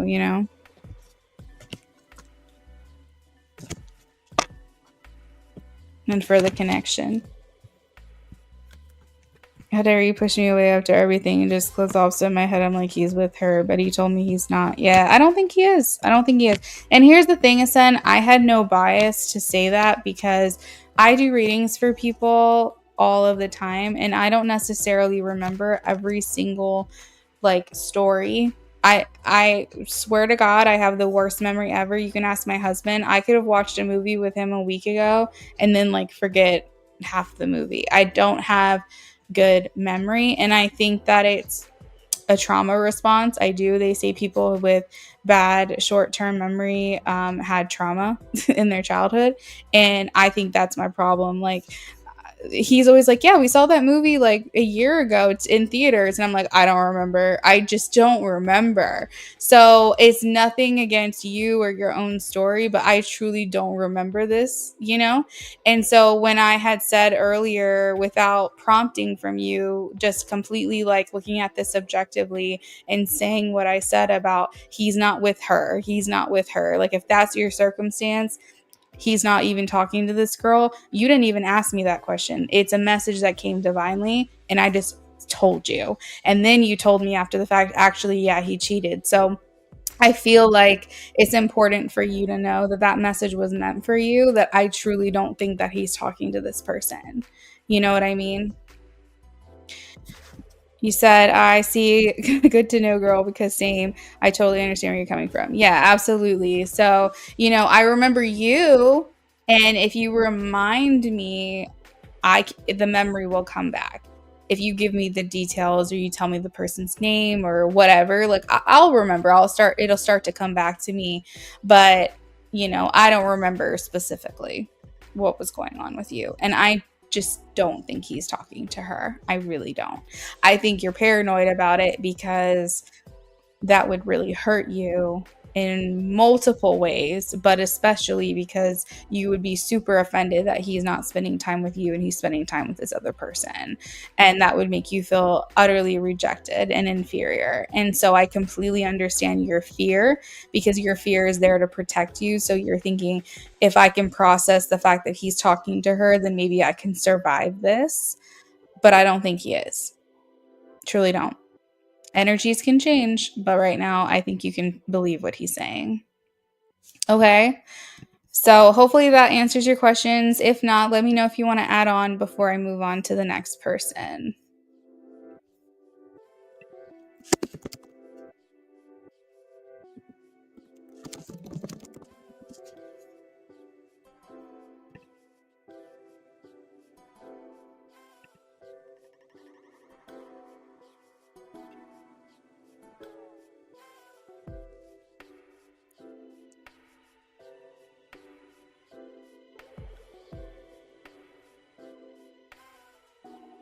And Asen, the other thing too I want to point out to you is that he has no reason to hide. Asen, I can do one more question for you before I'll have to put you back on the list.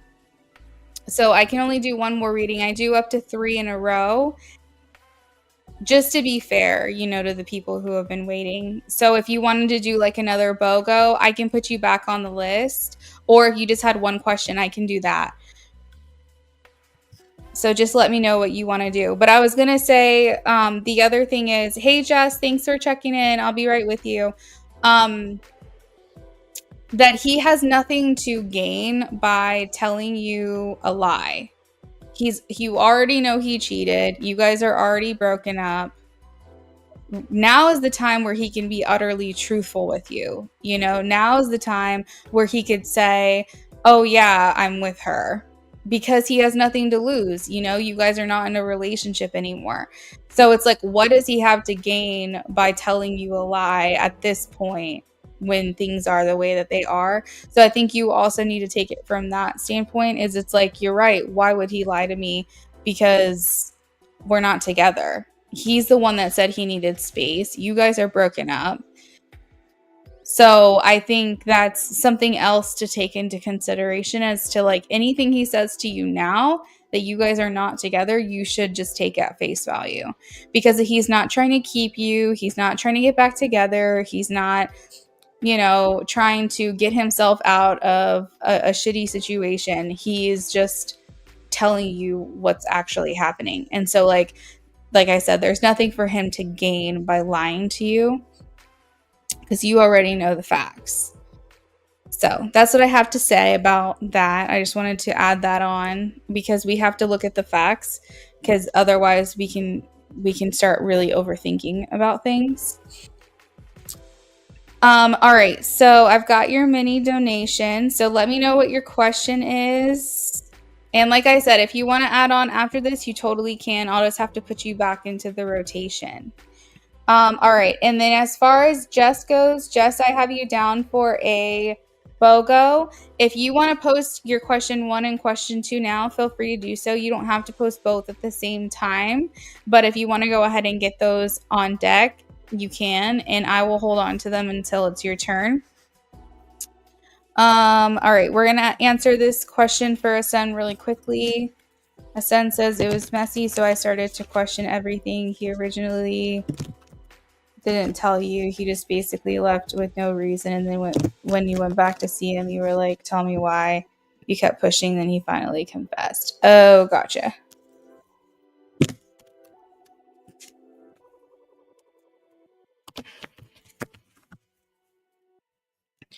Jess, I have your first question. Thank you.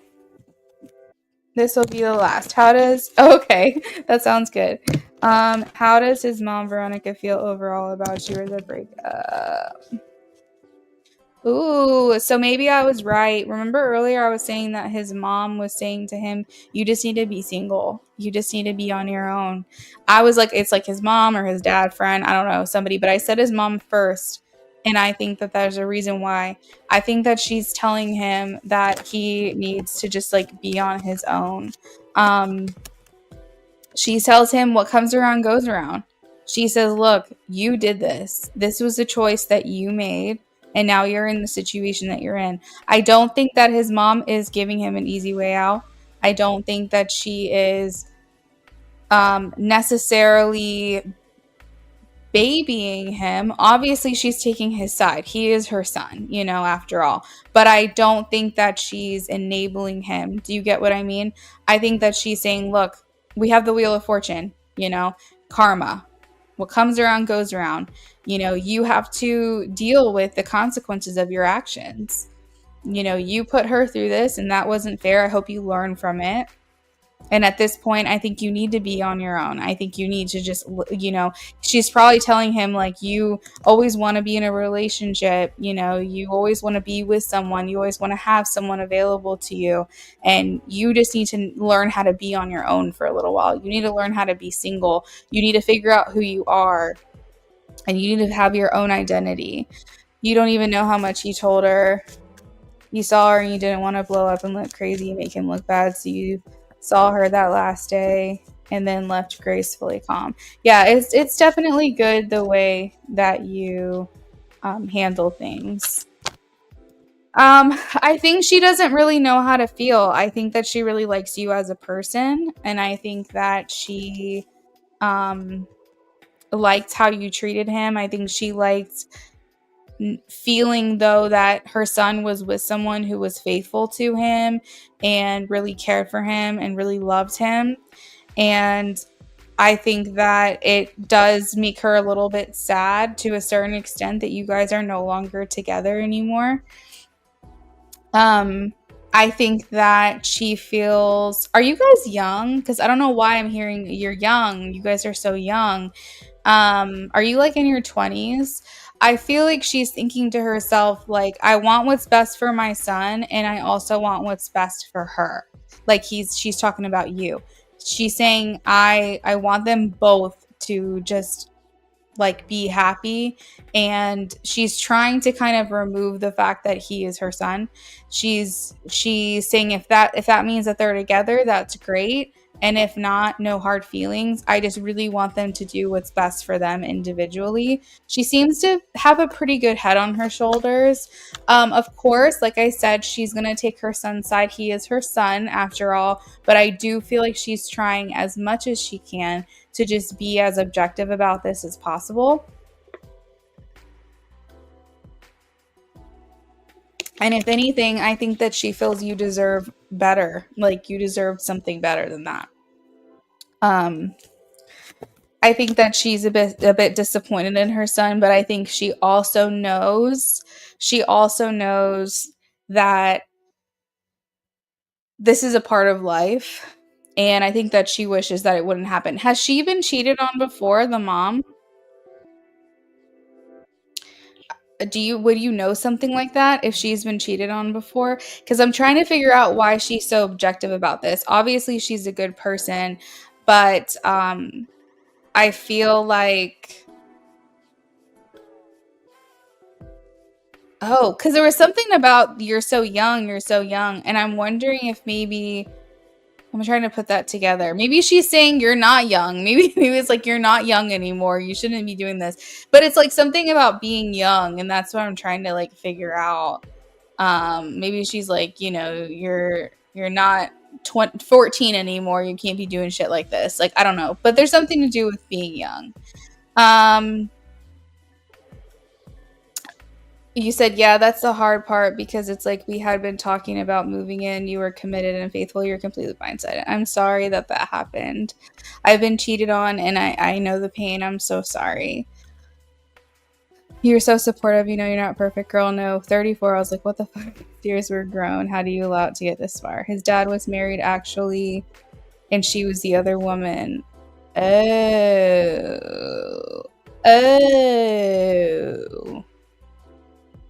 Okay, so there's a reason why I was like, has she cheated before? Or, I'm sorry, has she been cheated on before? Or has there been cheating in her history? Because I think that she's very upset that this is now trickled down into, your ex's like mentality, because I think he's a little bit screwed up about this. I think he's doing what daddy did. I think that he is thinking that this is okay, and she's saying this is not okay. And I think she's disappointed in him, but I think that she also feels like this is kind of maybe a pattern, or like someone's fault. Like, she's not fully putting the blame on him, because she's saying this is what happened. This is an example that's been given to him. So that's why I was asking if she's been yeah, because there's something coming on with her about cheating, and I think that she's feeling a little bit guilty. So again, she's not enabling him, but I think that she's feeling as though he comes by it honestly, is kind of the expression. He's coming by it honestly. And maybe she is saying he's so young. Maybe she's viewing him at 30 years old like still being young. Maybe in comparison to her age, maybe she thinks he still has a lot to learn. I don't know. There's something there about him being young. But that's why I asked if there was any like cheating in the family. I think that what she really wants and what she hopes for is better for her son. I really think that she feels that you were special, and I think that you had a good head on your shoulders, and I think she's really hoping this doesn't screw you up. Like, I hope that she's thinking, you know, I hope that this still makes her believe in love. I hope that she, you know, doesn't change, and I hope that this doesn't make her jaded. You know, I think she's wishing you the best. I think she's wanting the best for you. And I think that if that means you take her son back, I think that she'll be happy for you guys. But I think she thinks you deserve better. Yeah, that's what I'm getting. I think she just wants you both to be happy. But she is telling her kid, like, you need to just be single. You need to not involve yourself with anyone right now. He told you after, like, actually he did this before himself. I was like, what, you lied to me? Like, what the fuck? I was so blindsided in so many ways. I'm sorry. He did this before himself. Like, he's cheated before. Yeah, that was another thing that I was going to say, and I think I got sidetracked because I had too many thoughts going on in my head, is that, oh, that's actually making sense. If he has cheated before, that's where the disconnect was that I was getting confused about. Because maybe if he's cheated before, she was saying you're not young anymore. Like, you can't keep doing what you've done before.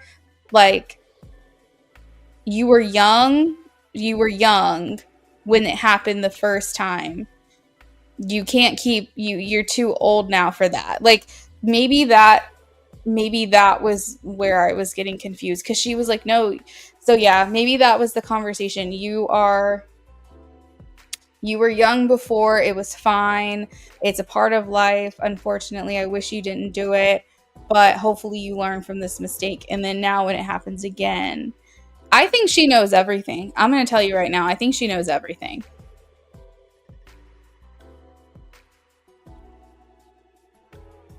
Like, maybe she's saying it was more forgivable because you were young, but maybe she's saying now this is just stupid. You shouldn't be doing this. You should have learned from your mistakes.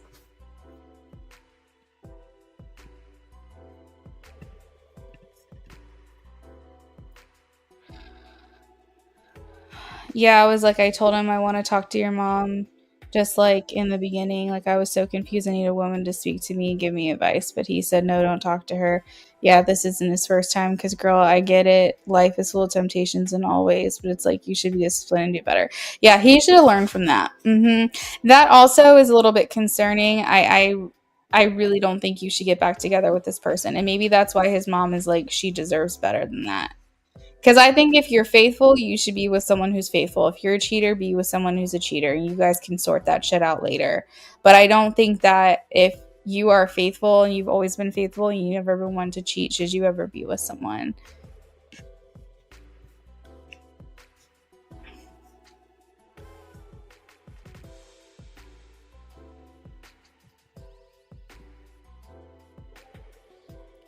How much does she know? Like, I home, he didn't paint me as a bad person. No, he didn't paint you as a bad person. I think he's been honest with her. I think that she knows all of his indiscretions. I think she knows her son very, very well. So that's what I've got, girl. Thank you so much for your donations tonight. I know you're going through it. I know this is hard for you to process, but I am wishing you a lot of success in other endeavors and maybe even potentially love down the road. And hopefully we see you back again soon, okay? All right, this is for Jess. What is your colleague Daniel's current energy towards you now that she's been mentoring? Towards you wow, my brain. What is my colleague Danielle's current energy towards me now that she has been mentoring instead of your mentor, Sue? Okay, so you were being mentored by Sue. Now you're being mentored by Danielle.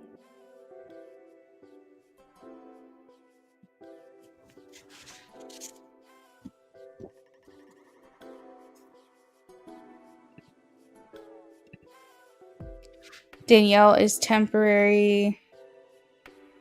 You're welcome, Asen. Danielle is temporarily the department art chair for Tracy. I don't know why my words are not working right now.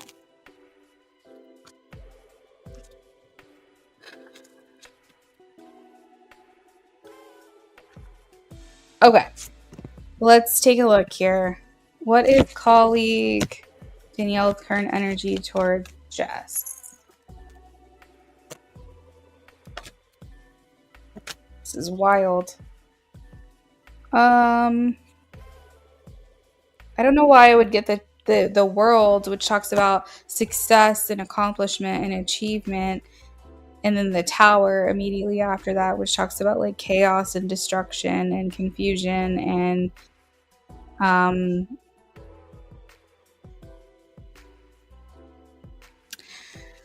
so does she have a different teaching or mentoring style than Sue? Because what I'm gathering from this is maybe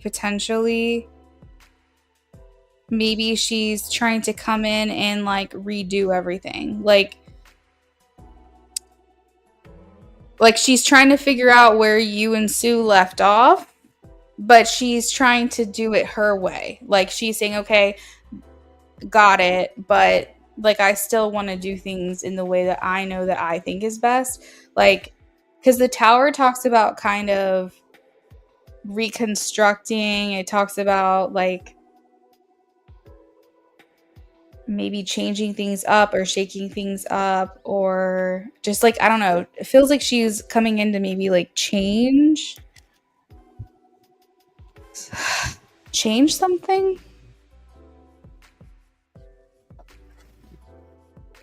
Like she's like, I got a better way and I want to show you this new way that I think will make it easier for you to understand the material or something.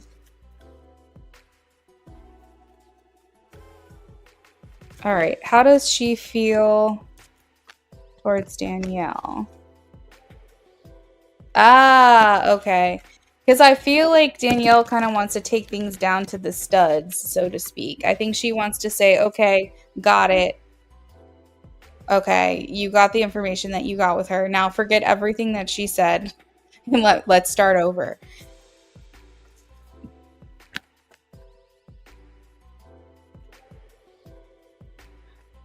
All right, how does Danielle feel about Jess? Sue is your official mentor. Danielle is better. Sue is not very helpful. Okay. How does Danielle feel about Jess? There's something about like you give off a very like I don't want to say the wrong thing.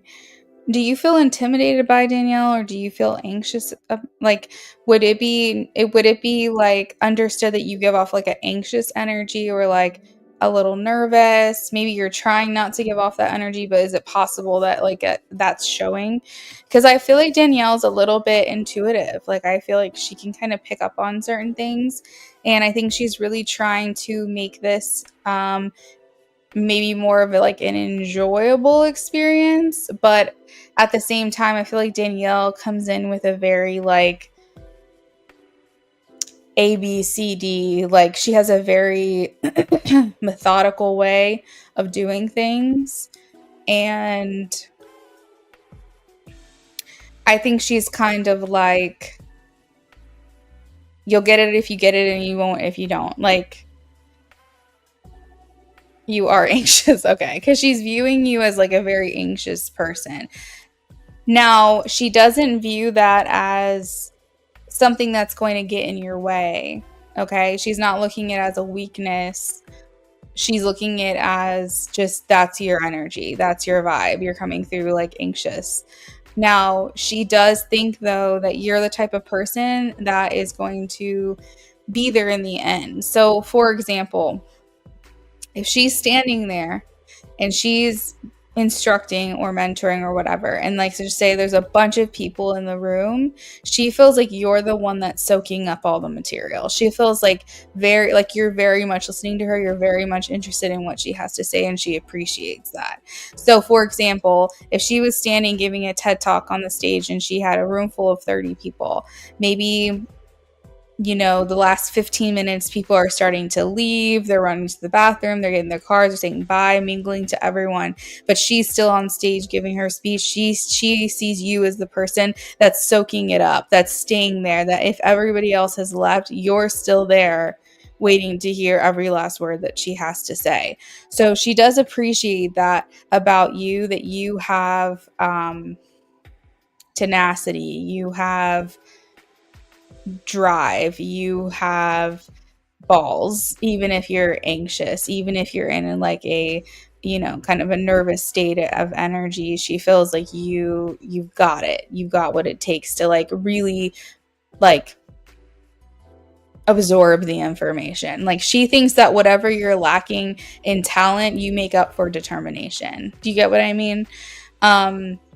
So I think that there's like a certain level of respect that she has for you as well, that I think she's going to want to like protect that, because I think that she in some ways admires you, I feel. I don't really know how this is sounding to you at all, if this is sounding good or not, but it's like, I think she has a soft spot for you is basically what I'm trying to say. I think that she sees all of the potential that you have and sees how hard you're trying and sees how hard you are like giving your attention to this, how much attention you're giving to this. And I think that she really feels like that she's gonna help you to unlock something amazing in you. Do you get what I mean? Like I think that she's just really trying to kind of like push you to live to your best and highest potential. So she may be picking on you a little bit too. That's the other thing. Like she may give you a little bit of a hard time. That's because she sees something great in you, and I think she's trying to figure out a way to get it to come out. Do you get what I mean? I hope you do. Asen, I just saw your donation. LOL, one more. You're so funny. I'm getting hungry.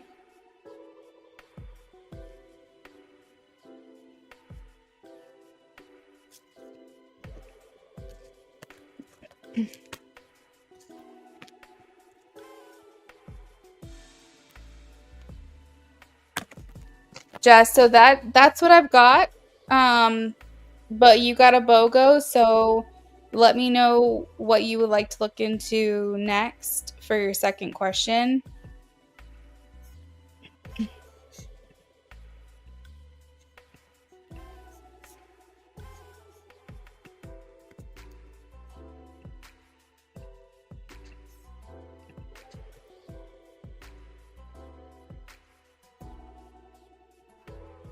You said you're trying to hold, you're actively looking for another job. Maybe she wants you to stay.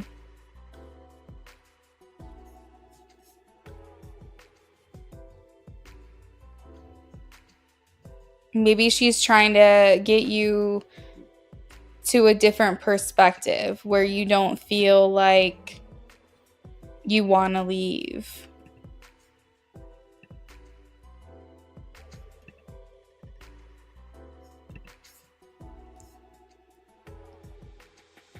Yeah, I get that like Danielle's like a revamper. She just like kind of wants to give a new perspective. She just has like a different style about her.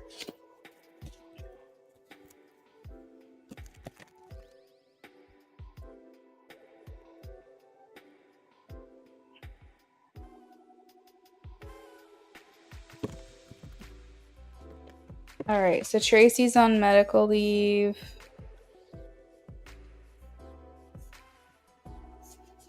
And Tracy is who Danielle is temporarily standing in for.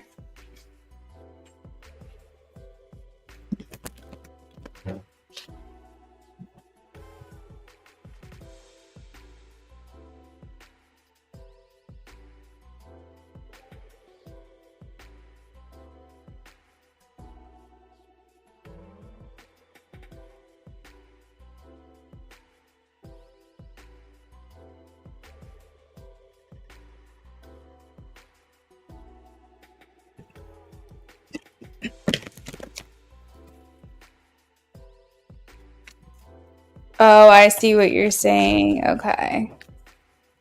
Well, that would be cool if Danielle could get y'all some raises. But I know she's a temporary stand-in. All right, what is colleague Tracy current energy?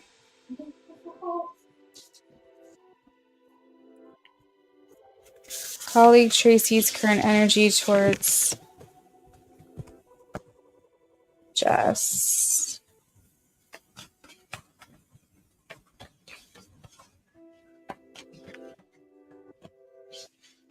Tracy's got a very different energy. She wants you to do what's best for you. That's what she's saying. I think Tracy might have more insight into the way that your company functions. And I think she's saying good luck to Jess. Like if she feels she's got to go, she's got to go. I wish her luck. I want her to have an easier time, an easier life. I want her to get what she deserves. And I think that she is like, if she's got to go, she's got to go. The Eight of Wands is here indicating like open momentum and open road. I don't think she's going to do anything to try to like convince you to stay.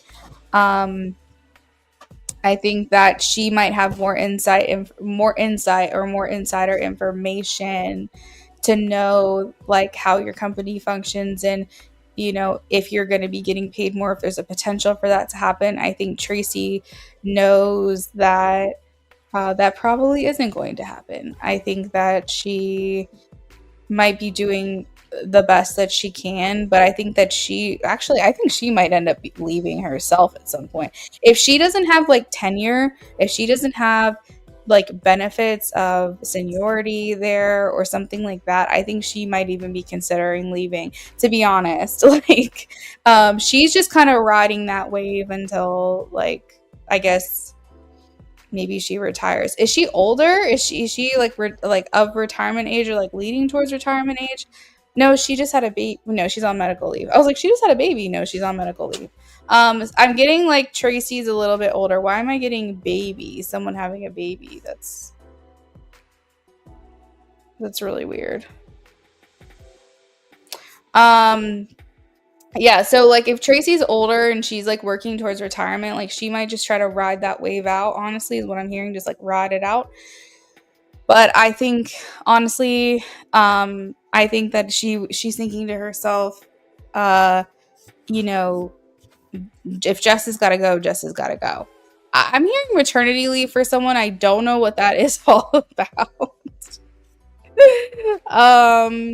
So that's really weird. Maybe someone at your place is going to be going on maternity leave. I don't really know what that's about, but um I don't know where the hell that came from. But yeah, so if they're both tenure, maybe she's thinking to herself, like, I'm just gonna ride this out until retirement. But like, if I were in Jess's shoes, I would probably be leaving just like her. Cause I think that she knows that it's probably not going to get much better for you. And I don't think that she wants to stand in your way at all. I think she thinks that you're a hard worker as well. We have the Eight of Pentacles. So you have a really good work ethic that she's noticing, that she sees. She sees how much you put into this and maybe how little you get out of it. And I think that she just wants you to follow your gut and do what you think you need to do. Let's see. I think she's ready to go herself, honestly. Maybe Danielle. Yeah, I think she's ready to get out. I think she's counting the days like a calendar, like crossing off. Like I think that it's not that she doesn't enjoy what she does, because I think that it's a passion for her maybe, but I think that she's just kind of over it. I think she's over, she's excited. She's looking forward to the next chapter, basically.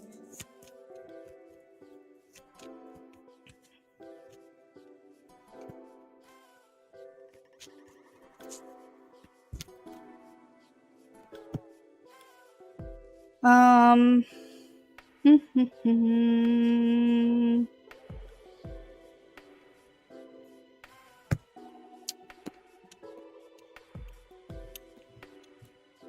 I think Tracy wishes, not even just for you, but maybe for a lot of people in your position, that she wishes she could do more. I think she wishes she could delegate the workload a little bit better, regulate it a little bit better so that you don't feel like you're doing so much and that maybe you're getting paid more. But she feels like her hands are tied. She feels like there's not much that she can do to change it.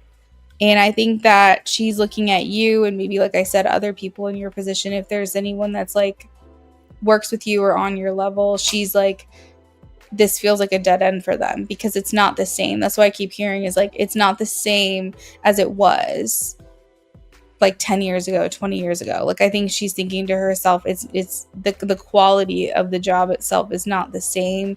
So much is changing and it's not for the better. And I think that she's saying just get out while you can, I guess.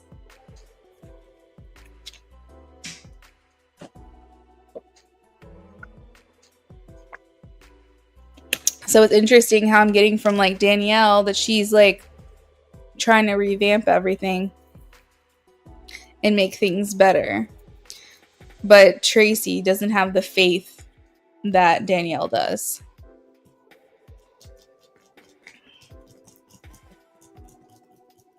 Yeah, she can't do anything. That's what she says. My hands are tied. I'm restricted. And I think, honestly, I think Danielle also knows that she's restricted as well. But I think that she's maybe has a little more skin in the fight, maybe because she's got longer till retirement or something. And she's like, she's trying to stay more positive if she can. But I think Tracy really likes you. I think she feels you have a really great work ethic. I think she wishes she could do more for you. And I think that before your light goes out, before you get jaded from this job, I think she wants you to get out. I don't think she necessarily wants to stop working with you or anything like that. I think it's more like for your personal benefit. She doesn't want you to lose your inspiration or your passion.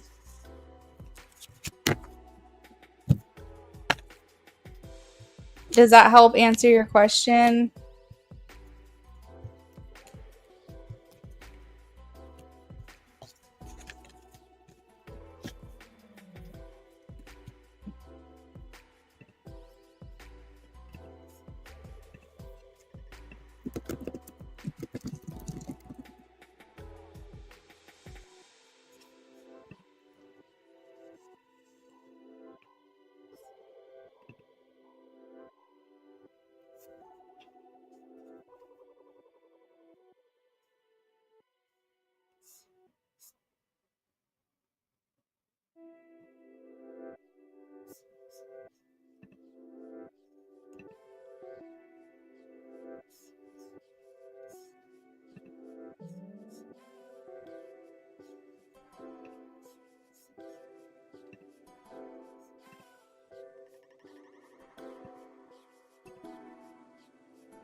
It's true. I can see myself becoming jaded from the job. Yeah, and I don't think she wants you to lose your spark or like your excitement for the job.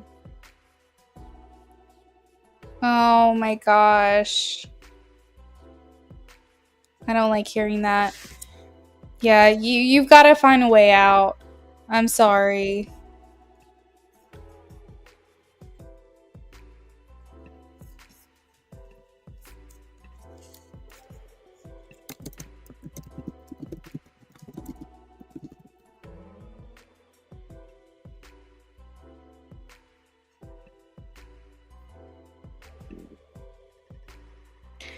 Asen, if you're in the chat, if you can check in with me really quickly. It looks like you donated for one more mini reading.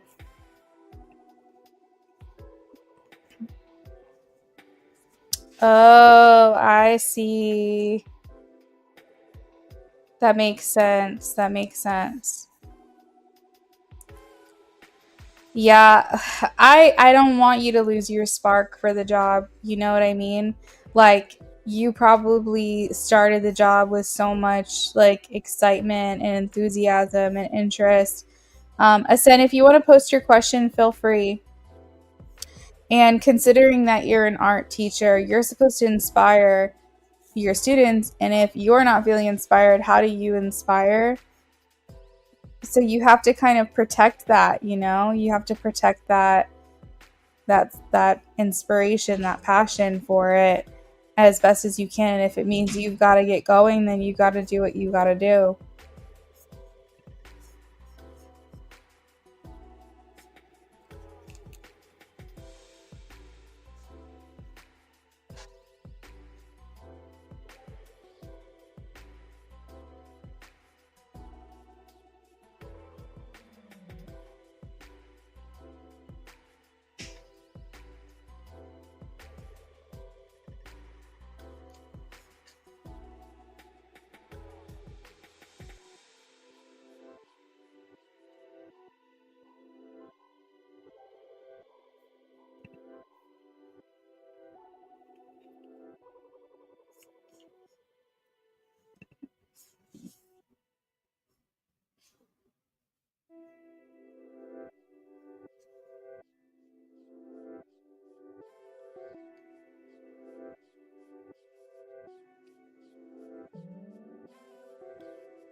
You're welcome, Jess. I'm sorry you had to wait so long. Next time, if you want to skip, it's $5 to do so. So just keep that in mind. The only people that we can't skip are the people I'm currently actively working on. And if anybody pre ordered, we can't skip those. But otherwise, you can skip ahead with the $5. Or if you want to wait, or you can. Or if you want to leave your questions with me and come back later and watch your readings, that's also an option. So I appreciate you being here, and I hope this helped you bring some clarity or some insight, or at least confirm some things for you. I hope you have a good rest of your night.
This fool is really back in here right now. I'm just going to hide their account because this is ridiculous.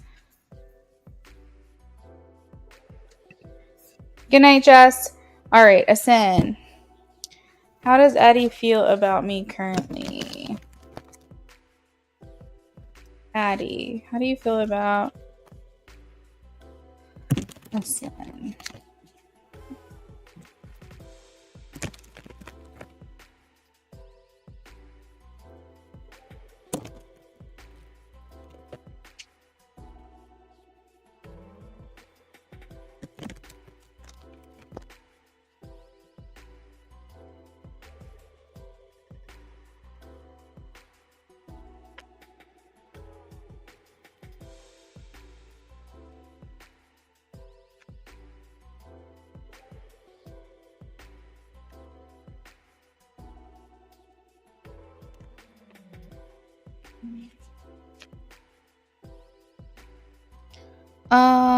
Maybe a little like protective or a little defensive. Like I don't know what the status of your connection is, but it's like either they feel like they need to defend themselves or they feel they need to defend you or be protective of you. I think that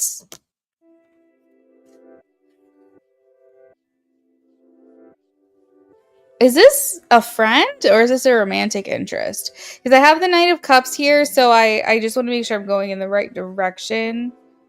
But I feel like there's maybe, I don't know, there's the energy of needing to hold your own and um, maintain control, be assertive, romantic in the past. Because there is a romantic card here. There's a Knight of Cups here. So that's like romance, romantic feelings, wearing your heart on your sleeve. So there's definitely still a romantic connection here. That's why I just wanted to make sure of it because I was like, what is this about? The Seven of Wands can talk like a challenge, but a challenge that you'll overcome. So maybe Addie feels like, despite the history, maybe this is something that we can come back together on. It looks like Addie would be maybe playing the long game, maybe saying maybe not right now, but maybe one day, kind of like your ex. The Seven of Pentacles is where you like plant a seed and you tend to it and you kind of wait to see it, what happens, see how it grows. And so I feel like this person might be like kind of keeping you in his back pocket, like maybe saying I'll come back around to that at some point.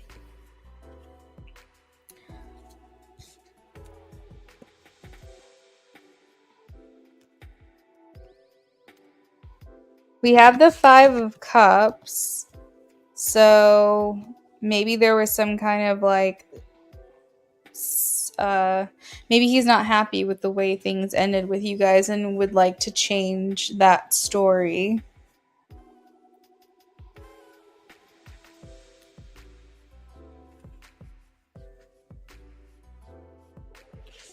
I don't know if this was an abrupt or unexpected ending, but I feel like he's saying I don't like how things are between us and I would like to change it.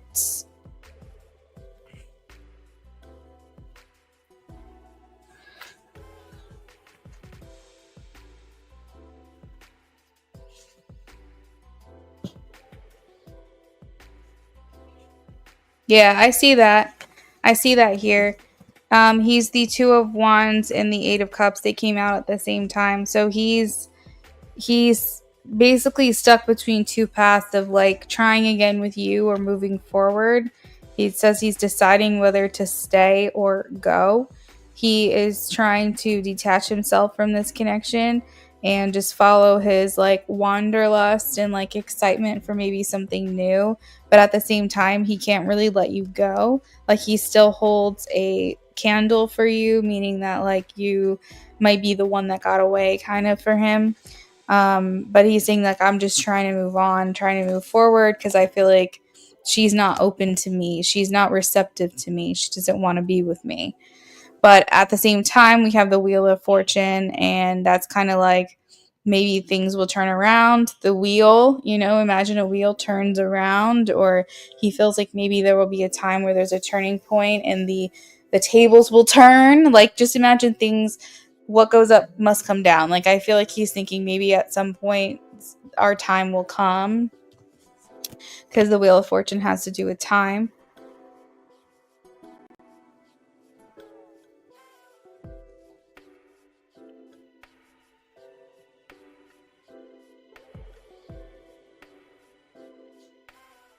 It was a serious convo. He said, I respect you're in a relationship, so I'm going to do the same. So we agreed to go in no contact moving forward, like very stern. I agreed. His energy last time was cold, so I'm wondering what did I do. But yeah, I know I was being faithful. I was like, sorry, I can't be your friend. So I think he decided to leave forever. Nah, I don't think he left forever. I think he's trying to move on, but again, you still have a piece of him. He still feels like you're the one that got away. I think he's going to be worried about being burned. I mean, you have to think if you are pursuing someone multiple times and every single time they reject you, you're going to feel some kind of way about that. It doesn't really matter the reason. It doesn't matter if you were in a relationship and you were doing the right thing by you and the person that you're with. This person, Addie, is going to feel rejected no matter what, because what he's going to hear from you is, my relationship is more important to me than you are. And I feel like that's not anything that anyone wants to hear. They don't want to feel like they're the second choice. So yes, he's going to be a little bit burned for a while, but I don't think he's gone forever. I really don't. But I think it's going to require you to maybe pursue him a little bit, because he needs to feel like the connection is balanced. Like, maybe you have to be the one to reach out to him if you want and be like, hey, I'm not seeing that person anymore. Just thought you should know, and see what he does with that information. But I think that it's like coming to you multiple times and being turned down every single time cannot feel good. But I think that being put in, if the circumstances were right and, the blue moon showed up, I think that he would be open to it. But yeah, no, he doesn't like the way things ended with you at all. And I think he wants to kind of change that story. Now, that makes sense because I had said that he's kind of in the place where I was like, he's either wanting to be protective of you or he's wanting to be defend himself. And that makes sense. I think it's a little bit of both. I think that maybe he felt like he was the better choice and that he was being protective of you in that circumstance. But I also think that he's like defensive because he's been offended by you, because he's been rejected by you.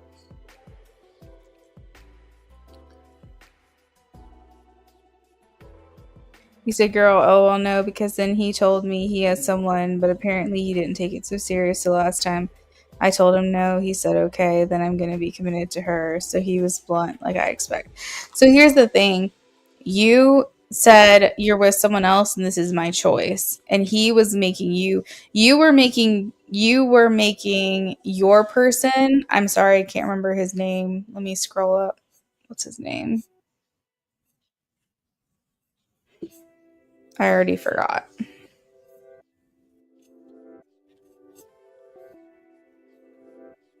What was your ex's name? Oh no. Oh, Anthony. Okay.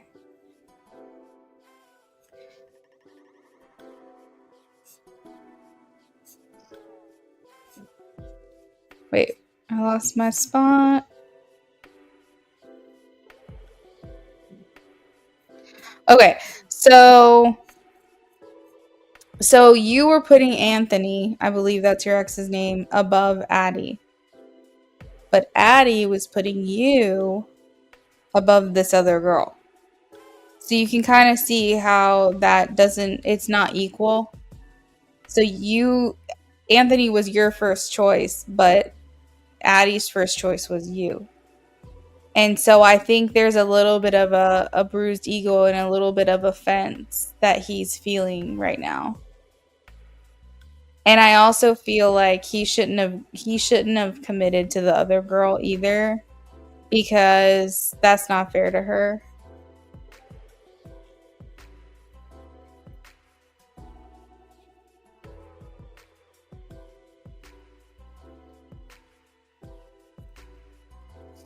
So then you were like, okay, I understand. And then you were like, shoot, he was like, stay away from me. Yeah, he was hurt. I mean, I have the 5 of Cups, so it's like sadness, loss, grief, despair. Maybe he felt you abandoned him, and he's like he was heartbroken over that, you know? So like that made him feel some type of way. So like I said, I think that if you were to connect again, it would have to be you reaching out to him at least the first or second time. You'd have to be the one pursuing him. And again, I say this as long as he's not dating someone else, but if he's single, because he's a little bit hurt. And it's not your fault. You were doing the right thing. You were doing what you thought was best for you. You were doing, you were being faithful and committed, and you were doing things the right way. You did what you felt was best in that moment to stay faithful. And that was your choice. So there's no shame in that game either, you know?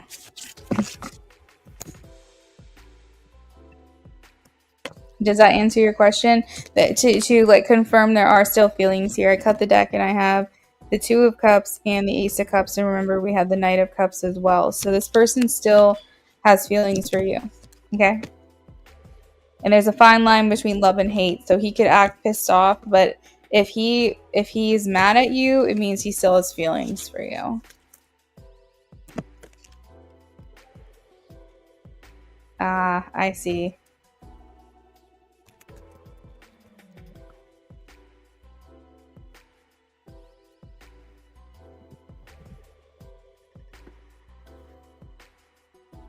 It does. I was like, I probably burnt that bridge, but I know I did the right thing based on the situation. I think if you did the right thing, yes, and maybe you burnt the bridge, but there's a way to rebuild it. I don't think that it's like over, but I think it would require a little bit of buttering up from you for him to even consider it, as long as he's available, you know? But at the same time, like, you have to ask yourself, is that really what you want to do? Or are you just considering it because it's familiar, it's comfortable, and you're hurting, you know? So you've also got to figure that out too. I would prefer something new for you, but that's your choice.